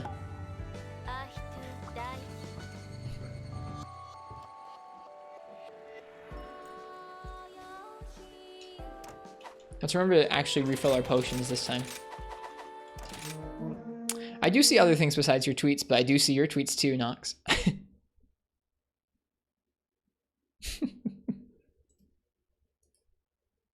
The food cutscene in this game is suspect? Why? You don't think you can actually eat that many Dango at once? Playing that in Chrono Trigger? Oh, I didn't realize he was playing Chrono Trigger. Good for Fal.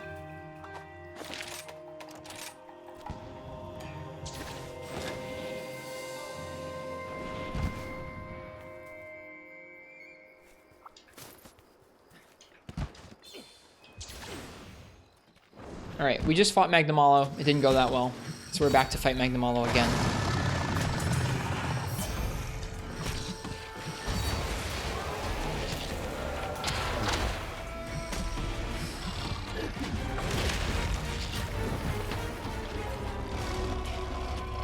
Character looks like Assassin's Creed. It's some layered armor. I made him look like that.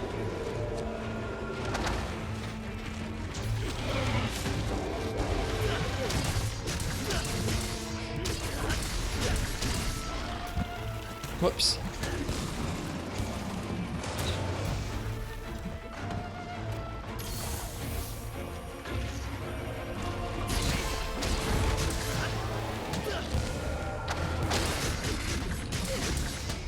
Miss.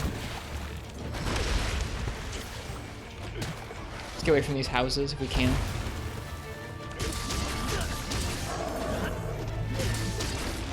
Whoops. Messed that up.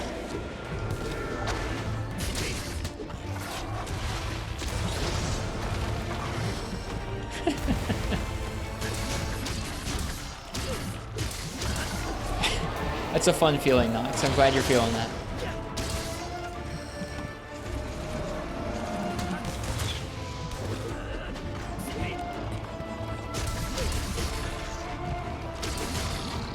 Oops.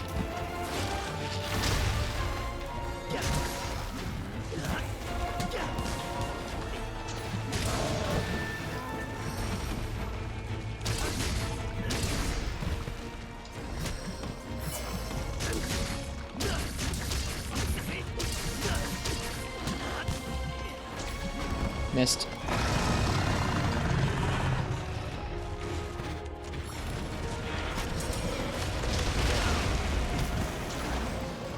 Poor Pongo. I was going after him because I knew he was going to attack me from behind there.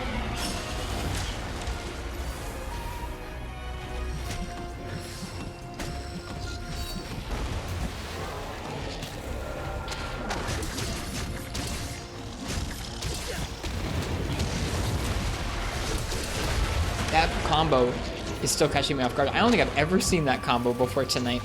Honest.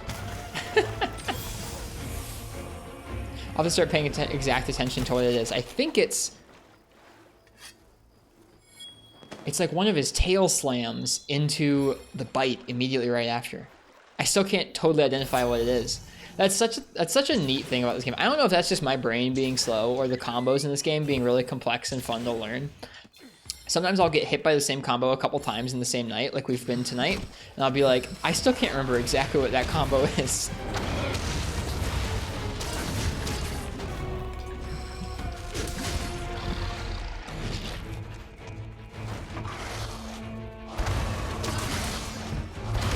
Too close.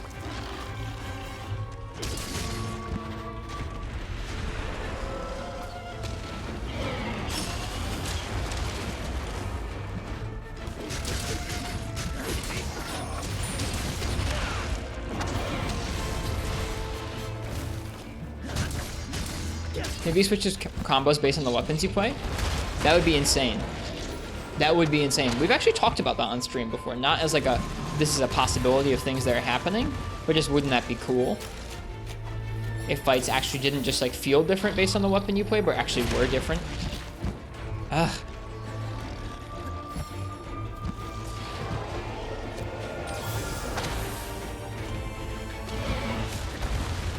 That's supposed to be a regular roll.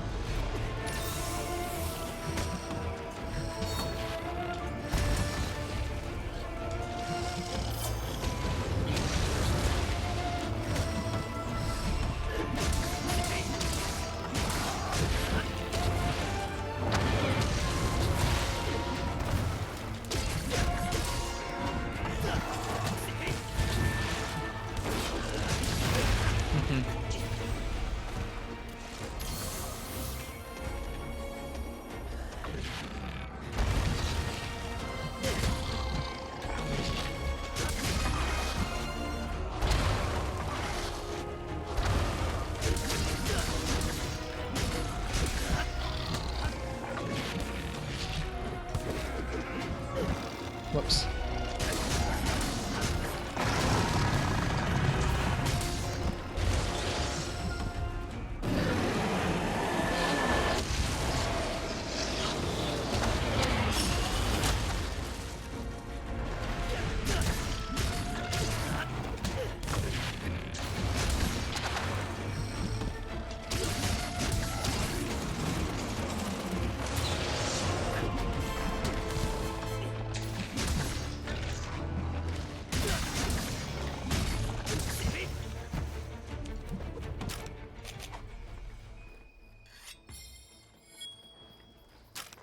I mean, all monsters to a certain extent vary based on the weapon you're playing because different weapons approach from different ranges, right? Like if you're standing out at range with a ranged weapon, the monster is going to buffer out different moves towards you than an insect wave. It's just like, I don't know. I wonder what degree of range they really calculate that. Where like sword and shield is like one roll, or less than one roll away. Where insect wave is like at least one roll away or so. Same with long sword and great sword, that kind of thing. There's subtle positioning differences there.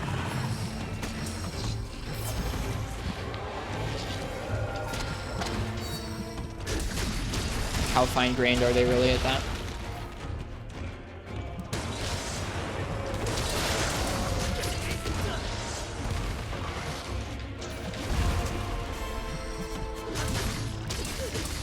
You really have to roll down when he roars? Most of the time it's going to be my insect wave buffs doing it for me. Alpha Cacao, that time I was lucky and I did roll it by myself. I'm not using the Narga set. Nope. No evade window. No earplugs.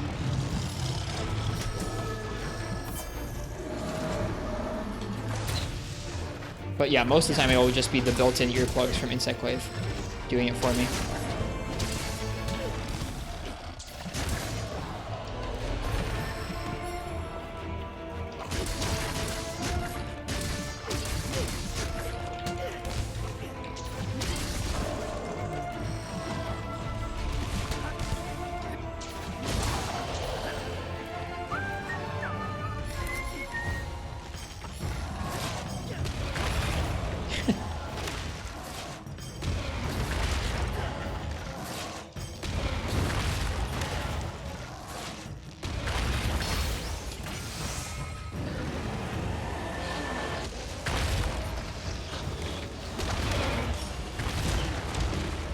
That's a cool ride.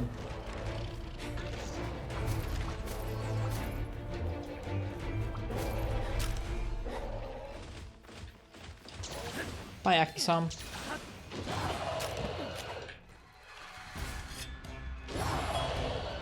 No, here's our set.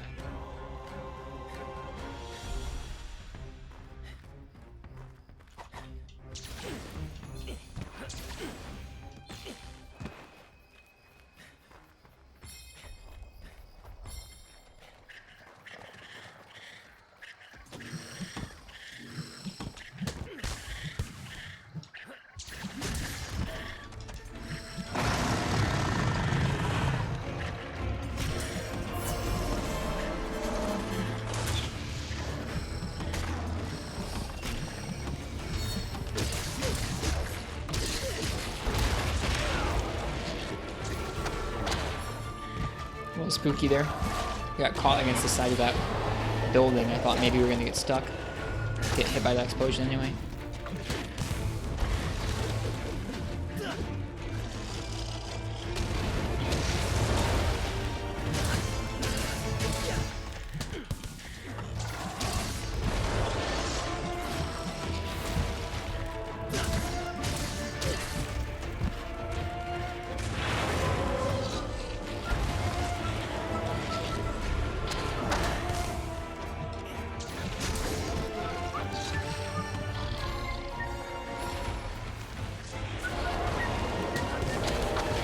Oh, I was not expecting him to charge at me and just explode like that.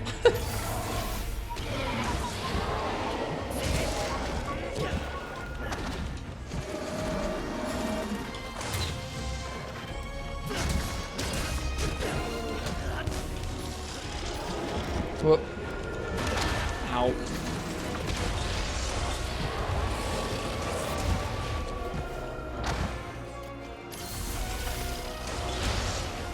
It's a rare move right there. The I'm behind you, so he's gonna do a tail slam down into the ground at you.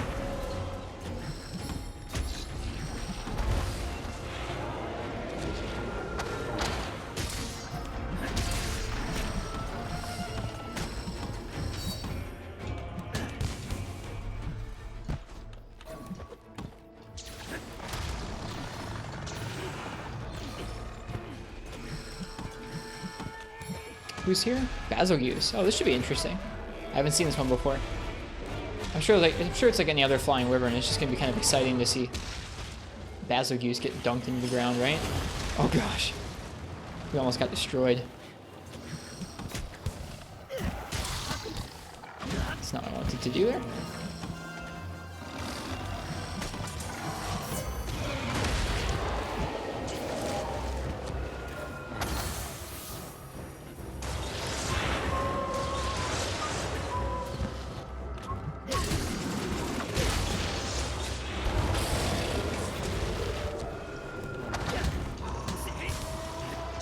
Whoops. Totally off.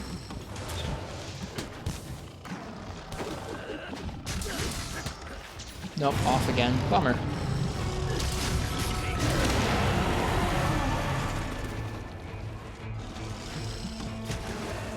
Nice Kinsect stagger there.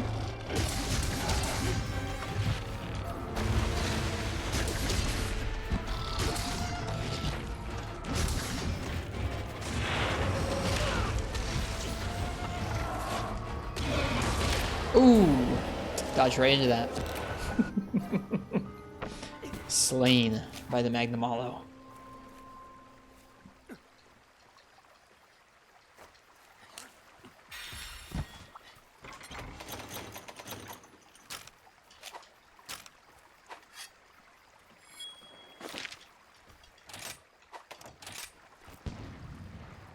Let's get back in there. This is still going a little bit smoother than the last time we fought him, which was my goal. Last time I felt like I was trading with him really often. We're still getting hit pretty frequently, but I feel like I'm doing a little bit better at weaving around his combos, which feels nice.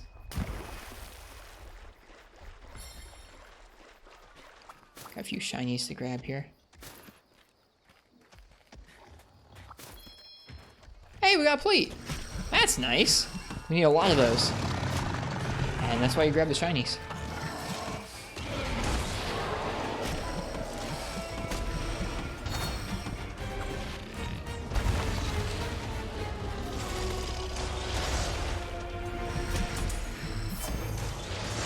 Where's your cats? I don't play with cats. When I play the game, I'm generally just trying to practice my weapon versus a monster. So in this case, just Insect Wave versus Magnamalo. The cats distract the monster, so you're not dealing with their aggression the whole time. And they give you more free openings for healing and damage, so I try not to use them. I use them on fights like Rampages, but anytime I'm just fighting a solo monster, I'm generally going to be fighting alone. They're definitely like advantageous, it's a personal thing. I like practicing without them.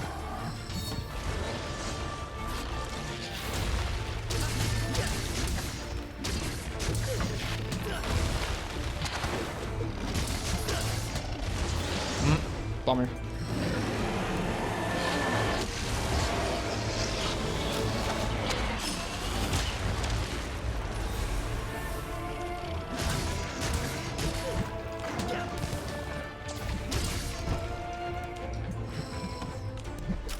Away he goes.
Is bug staff your main weapon, or do you use all of them? I use all of them. A lot of the time I let chat pick whatever weapon I'm going to use for the next hunt, but recently I've been trying to spend one night with each of the weapons, so tonight is Insect Wave night. But in general, you'll see all kinds of weapons here on the stream. And Monster Hunter games old and new. We play Rise, but we also play the old games too. World, GU, 3 Ultimate, 4 Ultimate. If it's Monster Hunter, you will sometime find it here.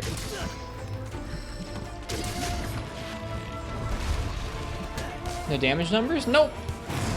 Along a similar line to the cats, I like learning the monsters, like where to hit on the monsters from the hunter notes or from a website called Kiraniko. And then after that, I like trying to like focus on that without having the numbers pop off. That is also definitely a personal thing where having the numbers on is advantageous to get feedback as to like how much damage you're doing and if you're hitting the right zone on the monster. But once I know what zone I should be hitting, I find them kind of distracting.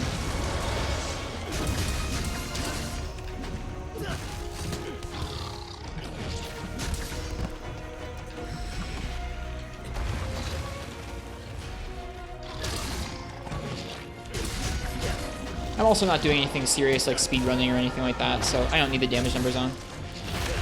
Ow. Do you think your laugh would be a good sound redeem? I don't know. I have some weird freaking laughs, man.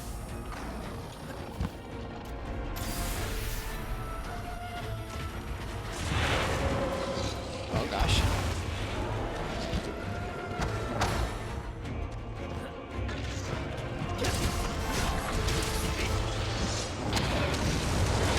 Oh, hit. Gosh darn it. We need to get buffs up, but I need to heal first. Makes sense? Yeah, it's definitely just a personal thing. Kind of like the radial menu. The radial menu I just don't like very much, so I have it turned off. I just do the weird old school item bar.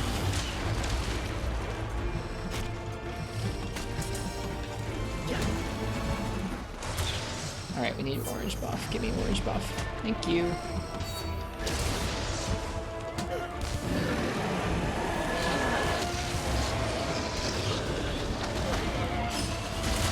Woo! Looks clean. Actually, might try turning off damage numbers yourself. No worries. It's like, I don't know, there's certain weapons I know some people really love the damage numbers for, like Great Sword, where half the satisfaction is like, dude, look at that giant number. But I don't know, once you know where to hit the monster, whether you've been fighting that monster for a long enough time or you go in here to the hunter's notes and you pull up whatever monster you're fighting, like Magnamalo, here you go to his physiology and you can see, oh, I'm dealing cutting type damage because I'm an insect glaive. That means I want to focus on his head and his arm blades. Maybe sometimes his tail or his tail blades too, but then the other parts of his body, like his back and his hind legs, I can see less of my damage in my the torso there, less of my damage is going to go through to those parts. So once I know that, I don't really need to see the damage numbers every moment. Only keep the damage numbers on so you can see when you're aiming at the right zones. Sometimes it's tough to tell. Gentlemen, cheers. It's nice to meet you. I don't know. Especially when it comes to that sort of stuff, it's just all personal preference. I don't think you need to play with no damage numbers or anything. That's just how I like doing it. I want that tail cut.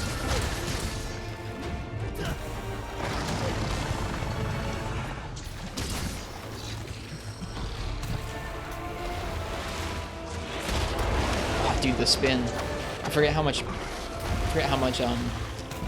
ground that can cover. Also, Cave, welcome. Thank you for the follow. Cheers. It's nice to get to meet new people.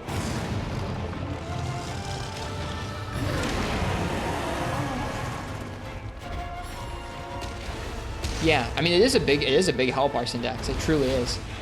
I have a hard time remembering where to hit monsters.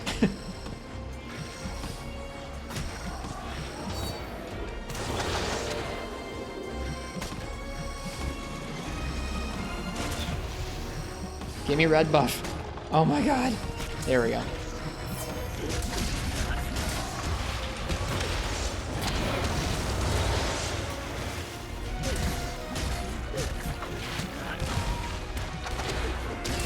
There's the tail cut.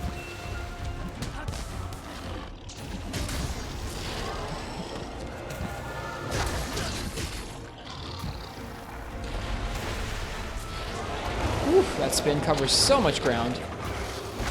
And he goes right into the slam right after. It's super scary.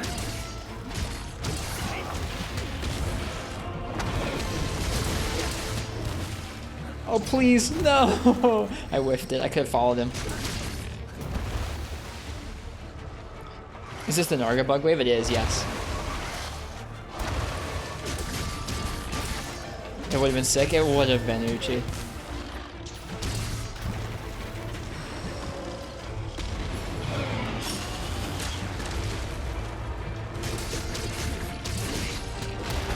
Oh gosh, he pinned me right out of the air. That was so fancy on his part. Dude, If you were Magnamalo and you just grabbed an insect wave right out of the air and just snagged it in your mouth, how cool would you feel?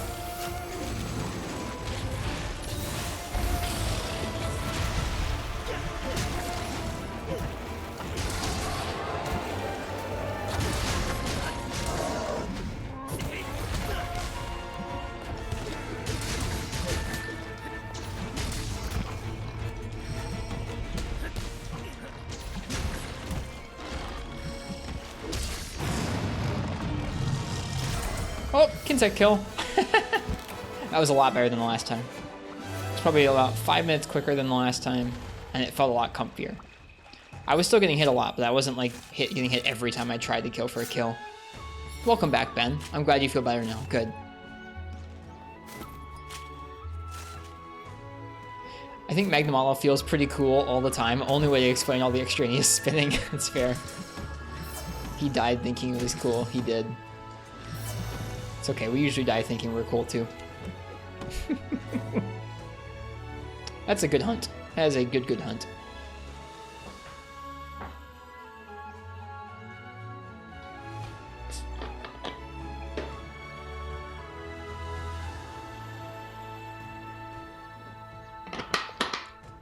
Let's see, it's 2:40. I probably have enough time for one more hunt. Don't forget the tail. Oh, shoot. No. I did forget the tail. Gosh darn it. I do that all the time, man. We work really hard for the tail cut and I just leave it sitting there.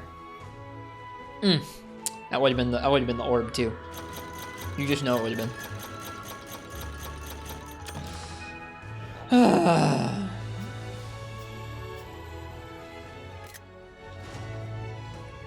Oh well. I think we have time for one more hunt. Maybe we'll do a rampage. Solo rampage has been a fun way to end the night recently. I'm going to let you guys pick my weapon for it, though. Maybe we'll do another Ibushi. I think we'll do another Ibushi rampage if we have it up. So, if you want to pick my weapon for Ibushi,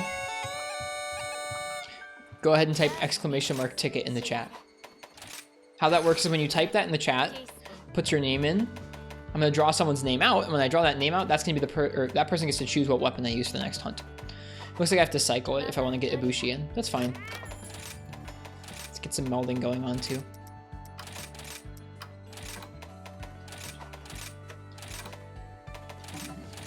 Oh, we're set. Dude, Narwa stuff is really good for melding, wow.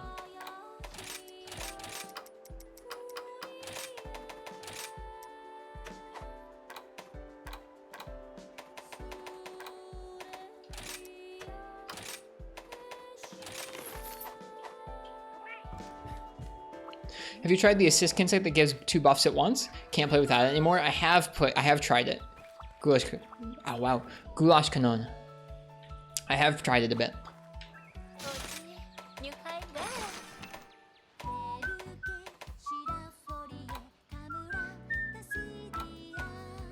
Which one of these is where you ride through on your dog? Is it Fire Lanterns? Maybe it is.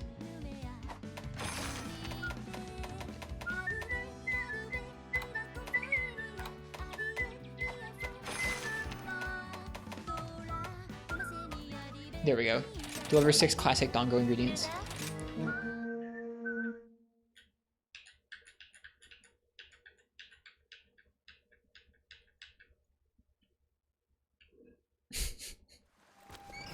Too kind, Marth. Too kind.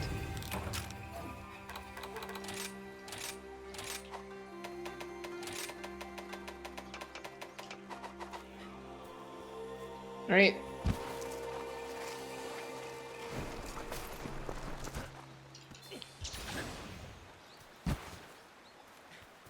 Says there's one right here. Where it is? Okay, it's these little parcels. Fabled spice. Pretty sure someone said it earlier too, Ben.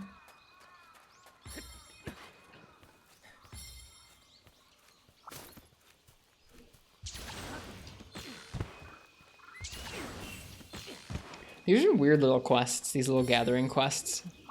Where, like, you're not even gathering an actual item, you're just kind of going through picking up things. It's weird. They just want you to explore the map, I guess.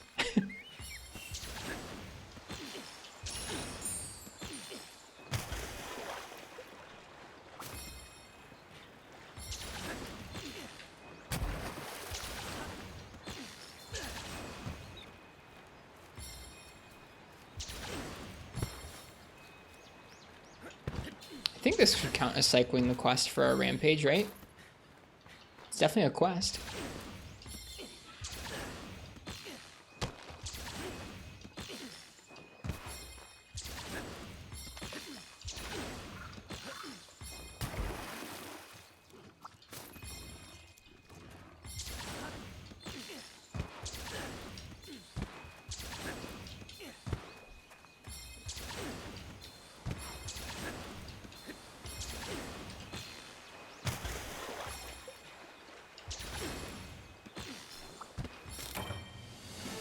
And there you go. With a little luck, that will cycle the quests and we'll get to do our Ibushi.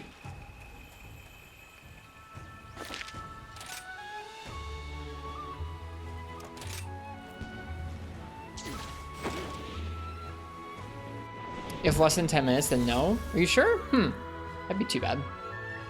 I know for gathering quests, it's definitely 10 minutes, but this wasn't a gathering quest. This was like an actual quest. Maybe I have to do like a small monster slaying quest or something.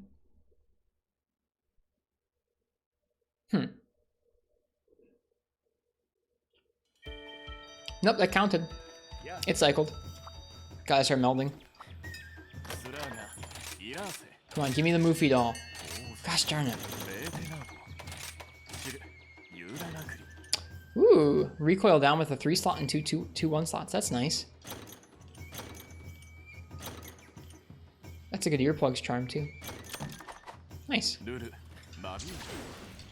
Yeah, for expeditions or yeah, for the gathering expeditions, you have to wait 10 minutes. But this should be okay. All right, did we get our Ibushi? Yep, there we go. Wind Serpent Ibushi. Okay, last call for that. If you want to choose my weapon I'm going to use for our last quest of the night, go ahead and type !ticket in the chat.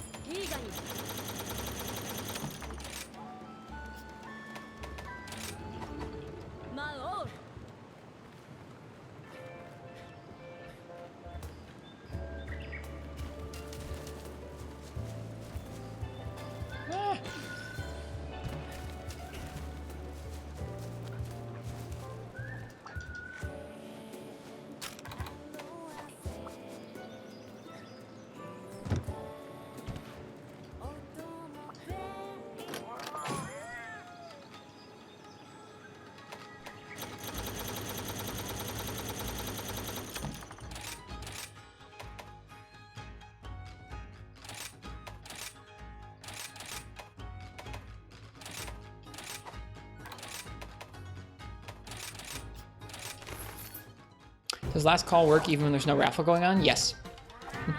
Yep, you can always type last call. If people started abusing it, I could always make it like moderator only, but I haven't in the past.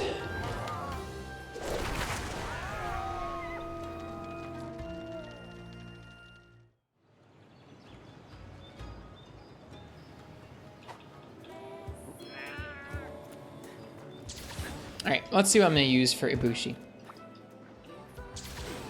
I like these new tracks so much, my goodness. They're so good.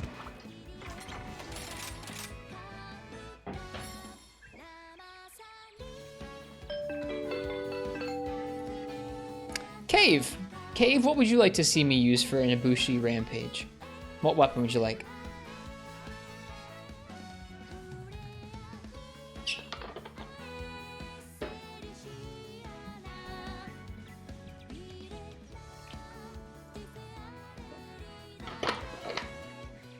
Greatsword? Sweet. Okay. What does our other rampage set look like? Can we make a blast greatsword? Do we have a blast greatsword? Let's look at what status options we've got right now. Right now for status we have Siegwind. We also have the Chrome Quietus, which is 180 with 40 poison. It's a Silkbind boost. And we have the Wyvern's Perch. Let's go take a look at real quick the Greatsword tree, see if we can make any other status Greatswords. You often have to apply status as part of a rampage. Greatsword's not going to be great at that anyways.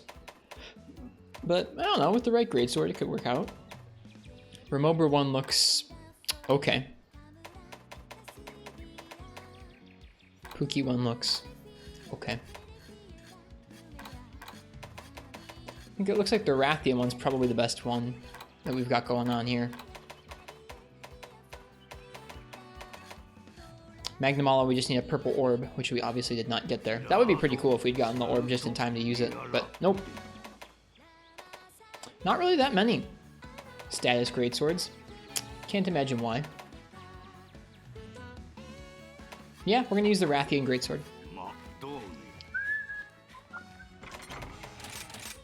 Now, what are some of our rampage sets here?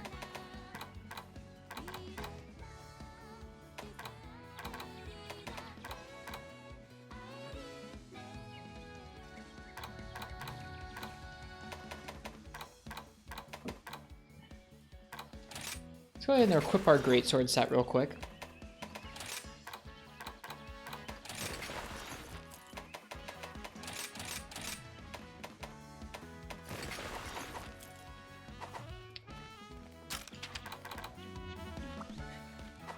See if we can't swap some stuff out real quick. Alright, we have quick sheath, we have some grinder decorations, we have a steadfast and a braced. If we have a couple, like, I don't want to say garbage decorations, but if we have a couple decorations we don't necessarily need in here, we could, oh, and a slot. We can definitely go ahead and throw in those poison attack decos and we'll be set.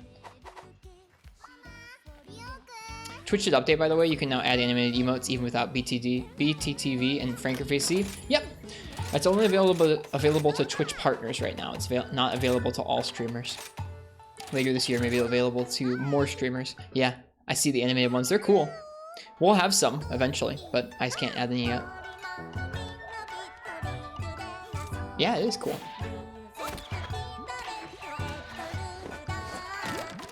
This is a greatsword set we made probably last week. Maybe a little more than that.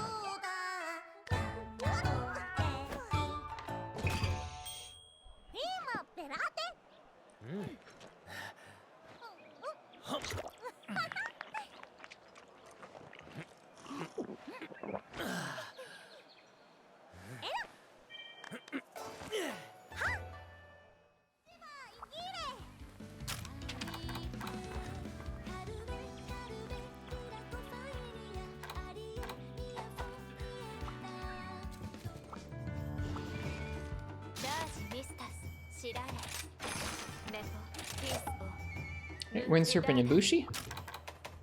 And then Rampage Quest info.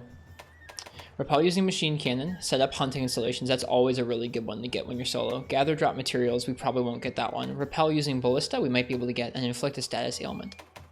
I think that gathering drop materials and inflicting the status ailment will be the two toughest ones. Maybe the ballista repel. We'll see. We'll definitely bring along our Palicos for this, because they do usually help a little bit with getting some of those status procs off. And in a Rampage, you've already got so much going on. I don't really care about the cats pulling aggro at all. Rampages are never going to be all that good fights, so it doesn't matter too much.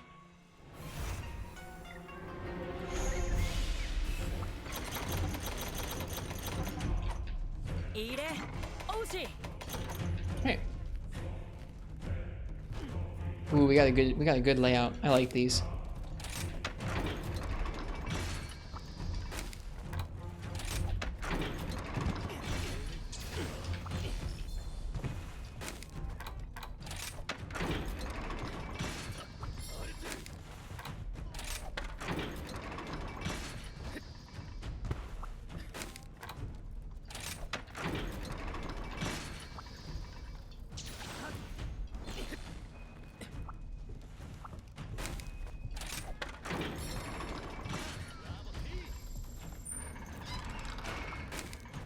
Whoops.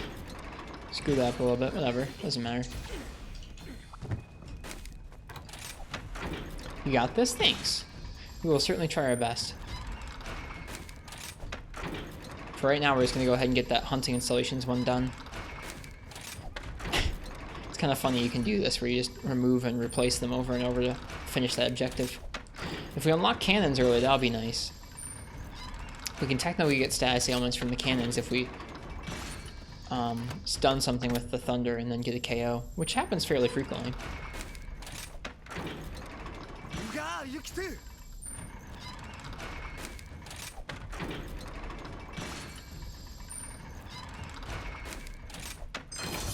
You're guessing this will be fixed in future updates? I hope not.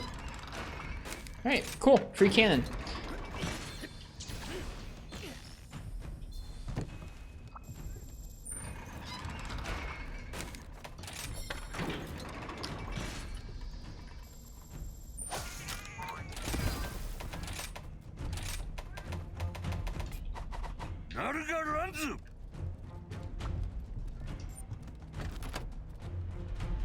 Mepo, Lavici!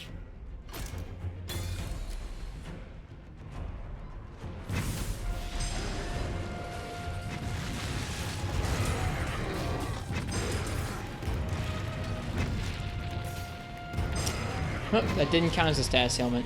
Rip. That's too bad.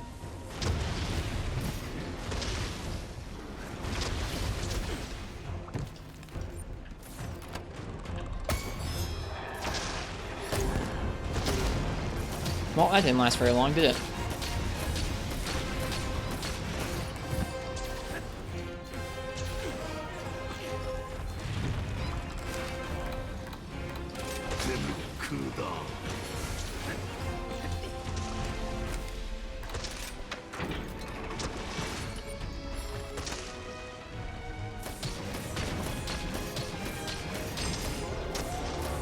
Got our repel using the ballista.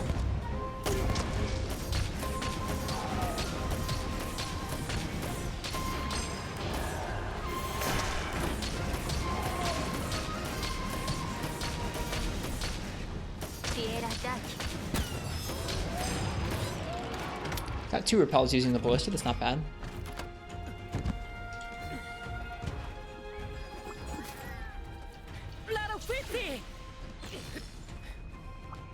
I sure thought that cannon KOs counted as status ailments, so maybe something else got that cannon KO a minute ago. I don't know.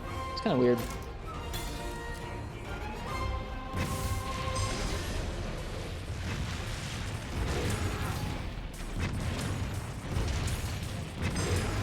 No, I guess not.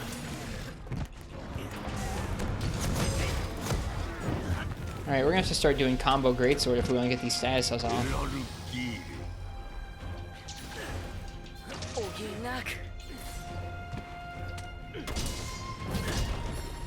You know, bouncing on a Bizarrios might not be the worst way to do that. Is KO seen as status ailment? It is generally, yeah.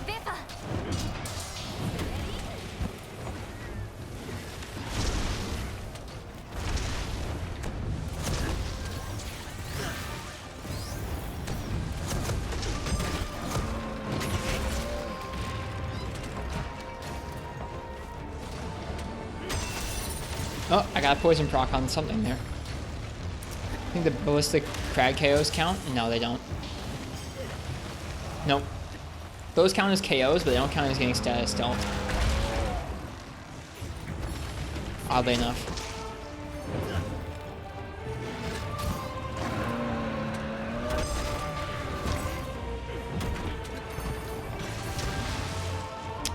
Right now I think we're gonna focus on getting ballista repels.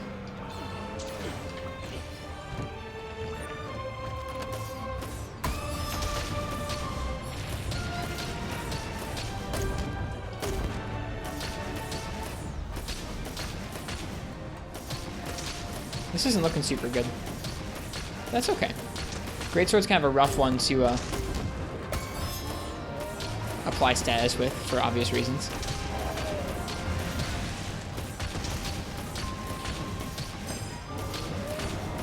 I don't think we didn't get that repel, which feels bad.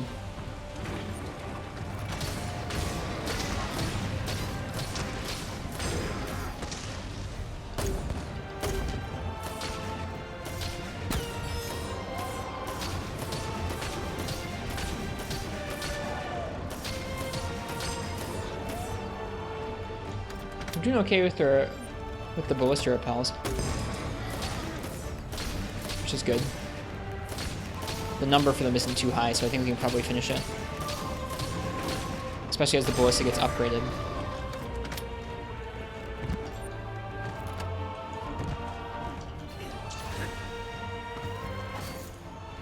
Okay, That's the first word. That was a little rough. Ballista just got upgraded though, which is nice.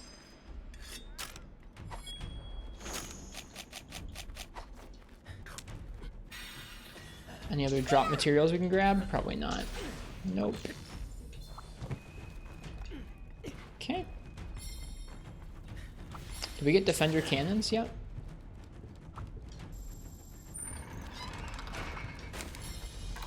We did. That machine cannon one's gonna fly once we get our hands on it.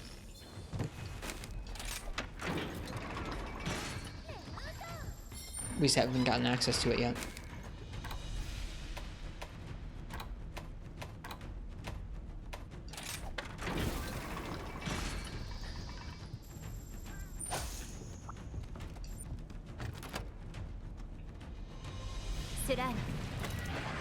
Shoot. That Rathalos is a problem.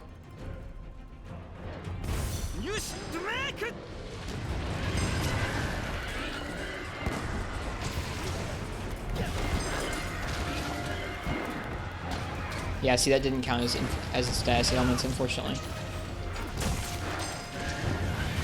Just gotta find a monster that's weak to poison, and we can probably go ahead and get some poison procs on them. Whoops. Whoops.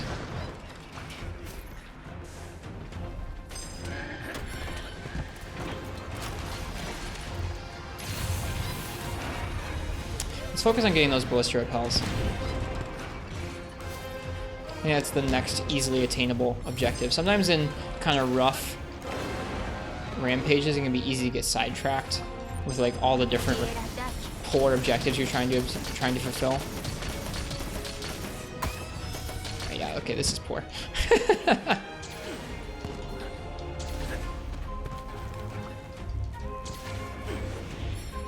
Alright, ballista repels, that's what we're focusing on.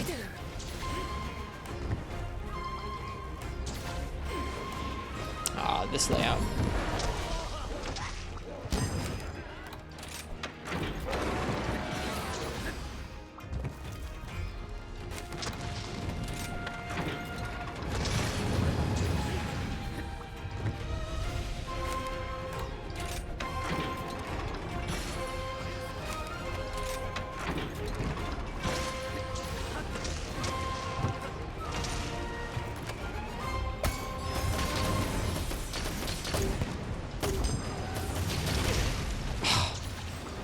Stupid Rathalos.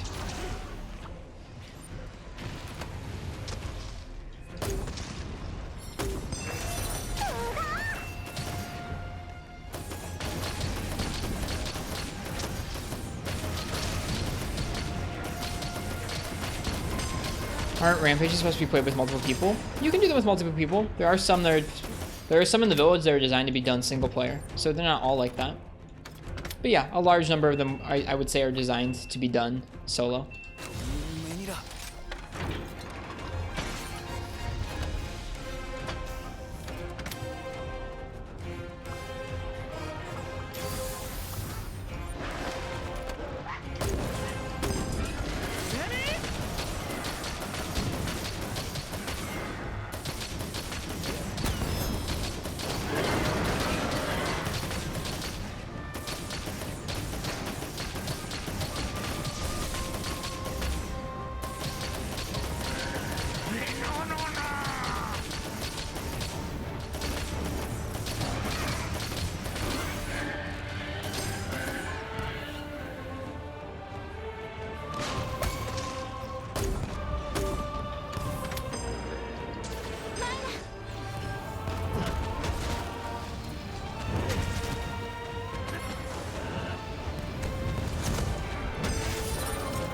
There's the machine cannon. Let's get that one done.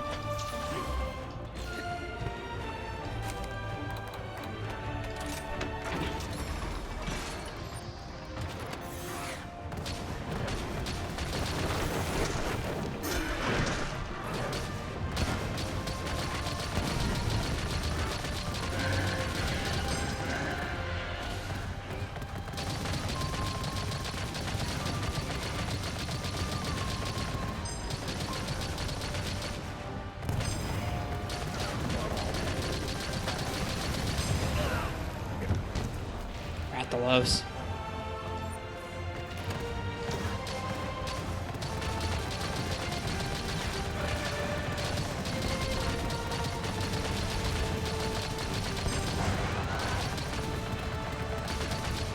Come on.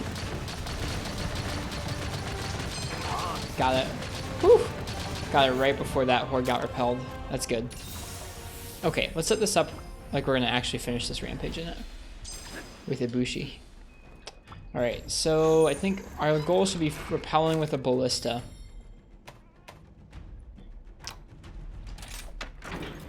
Yeah, for this last area, our goal should be repelling with the ballista so we can finish that goal.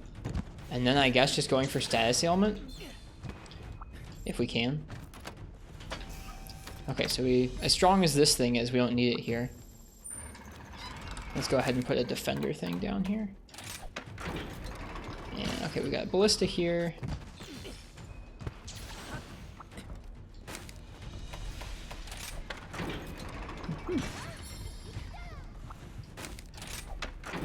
Okay. We'll leave that final platform open for spawning some of the helpers. So we'll put down a bamboo bomb out here. And yeah, let's see what we can do. Lassie.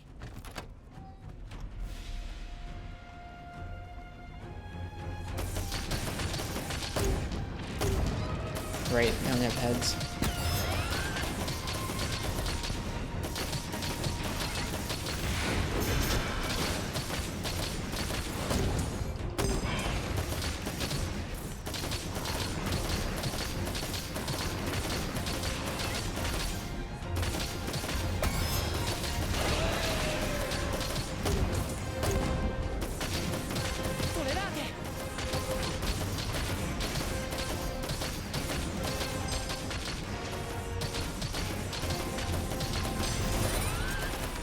Something stole our kill.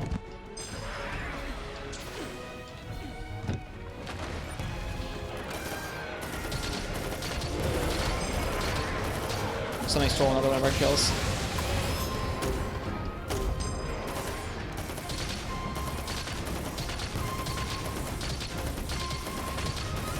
Come on. Something stole another one of our kills. Oh, it's so frustrating.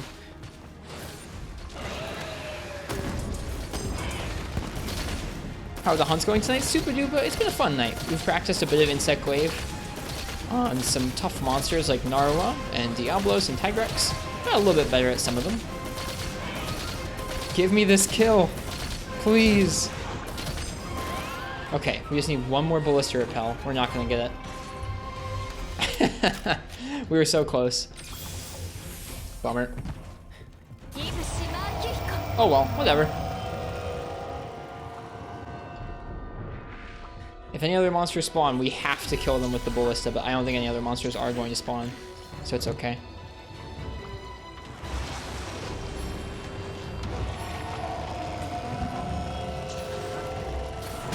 Maybe he's just really weak to poison. That would be a nice coincidence.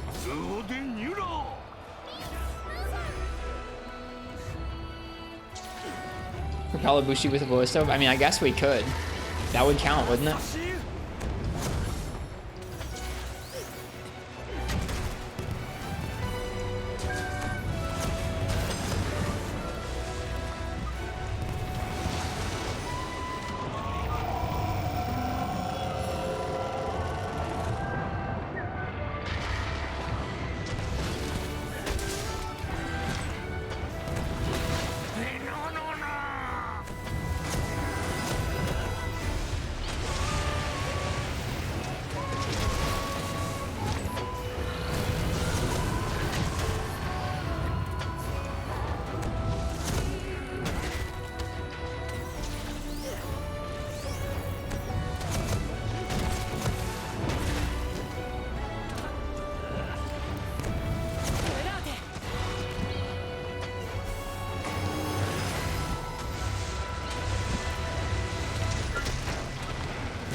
Thank you, cats.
Hey, poison proc. That was kind of sick. It was interesting. I don't know why he got KO'd, honestly.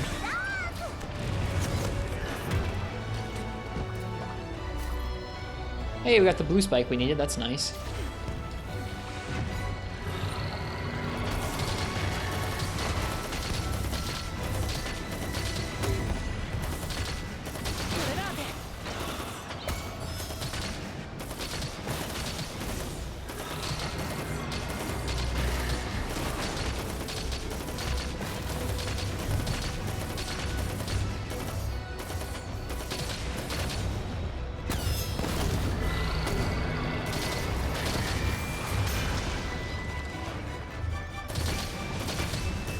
Do you have punishing draw on this set? I do, yeah.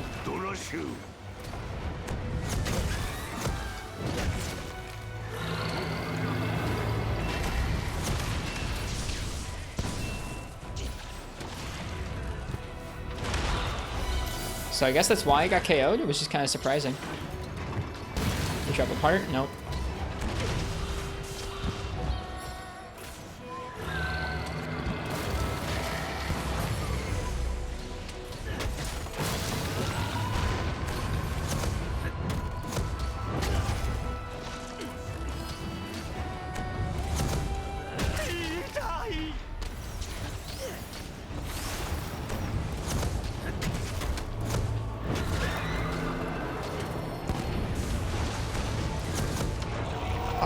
Almost landed that rage slash. I just want the drop material. I just want the drop material. Give me it. We're so close to that one.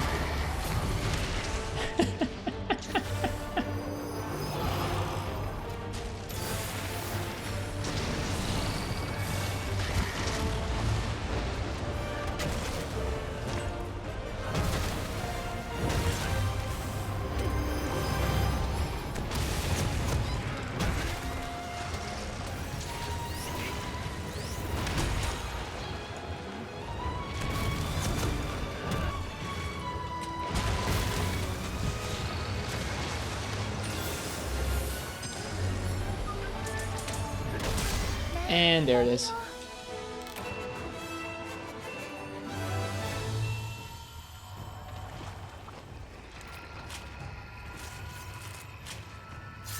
Oh well. Not the best Rampage solo in the world. We didn't get anywhere near all the objectives done, but those happen. We still cleared the quest just fine.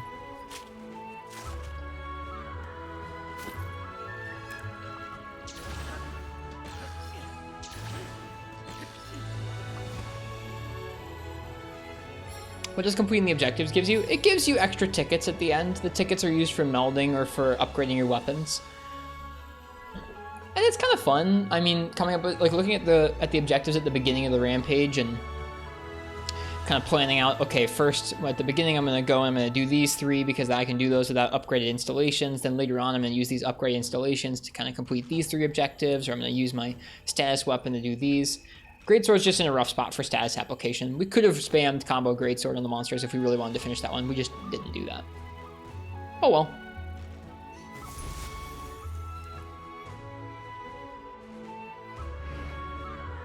A is still a fine rank. It's frustrating how close the gather drop materials and repel using ballista ones were, but oh well. Got a couple blue spikes. We really need blue spikes, so it's nice that we got a few here. Got like 3 or 4 of them in the same quest. Alright, Marks. Thank you for triaging the VODs. Alright, I think that's going to be where I'm going to call it for the night. It's pretty late. I have to be up for work in less than 3 hours. It's going to be fine. But I hope you guys enjoyed the Monster Hunter stream. It was a nice stream tonight. We focused in on Insect Wave for the night. I don't think we really made that many Insect Waves, but we have quite a few. We're getting there. Tomorrow night is going to be Light Bowgun night. So, tomorrow night I will see y'all. We'll focus in on some Light Bowgun. We already have some Light Bowguns collected up, but it'll be fun to make a couple sets for it, I'm sure. See what kind of shenanigans we can get up to with that weapon now that we're at this point in the game where we actually have good decorations and charms and such. Start work at like 5 a.m. Right now it's like 3:15 in the morning. I have to get up for work at like 6. So, less than 3 hours from now. It's a little early. If it's anyone's first time by the stream and you liked it, I hope you enjoyed, and thanks for hanging out for a little while. If you want to watch me solo through more Monster Hunter, both new and old, feel free and stick around by leaving a follow.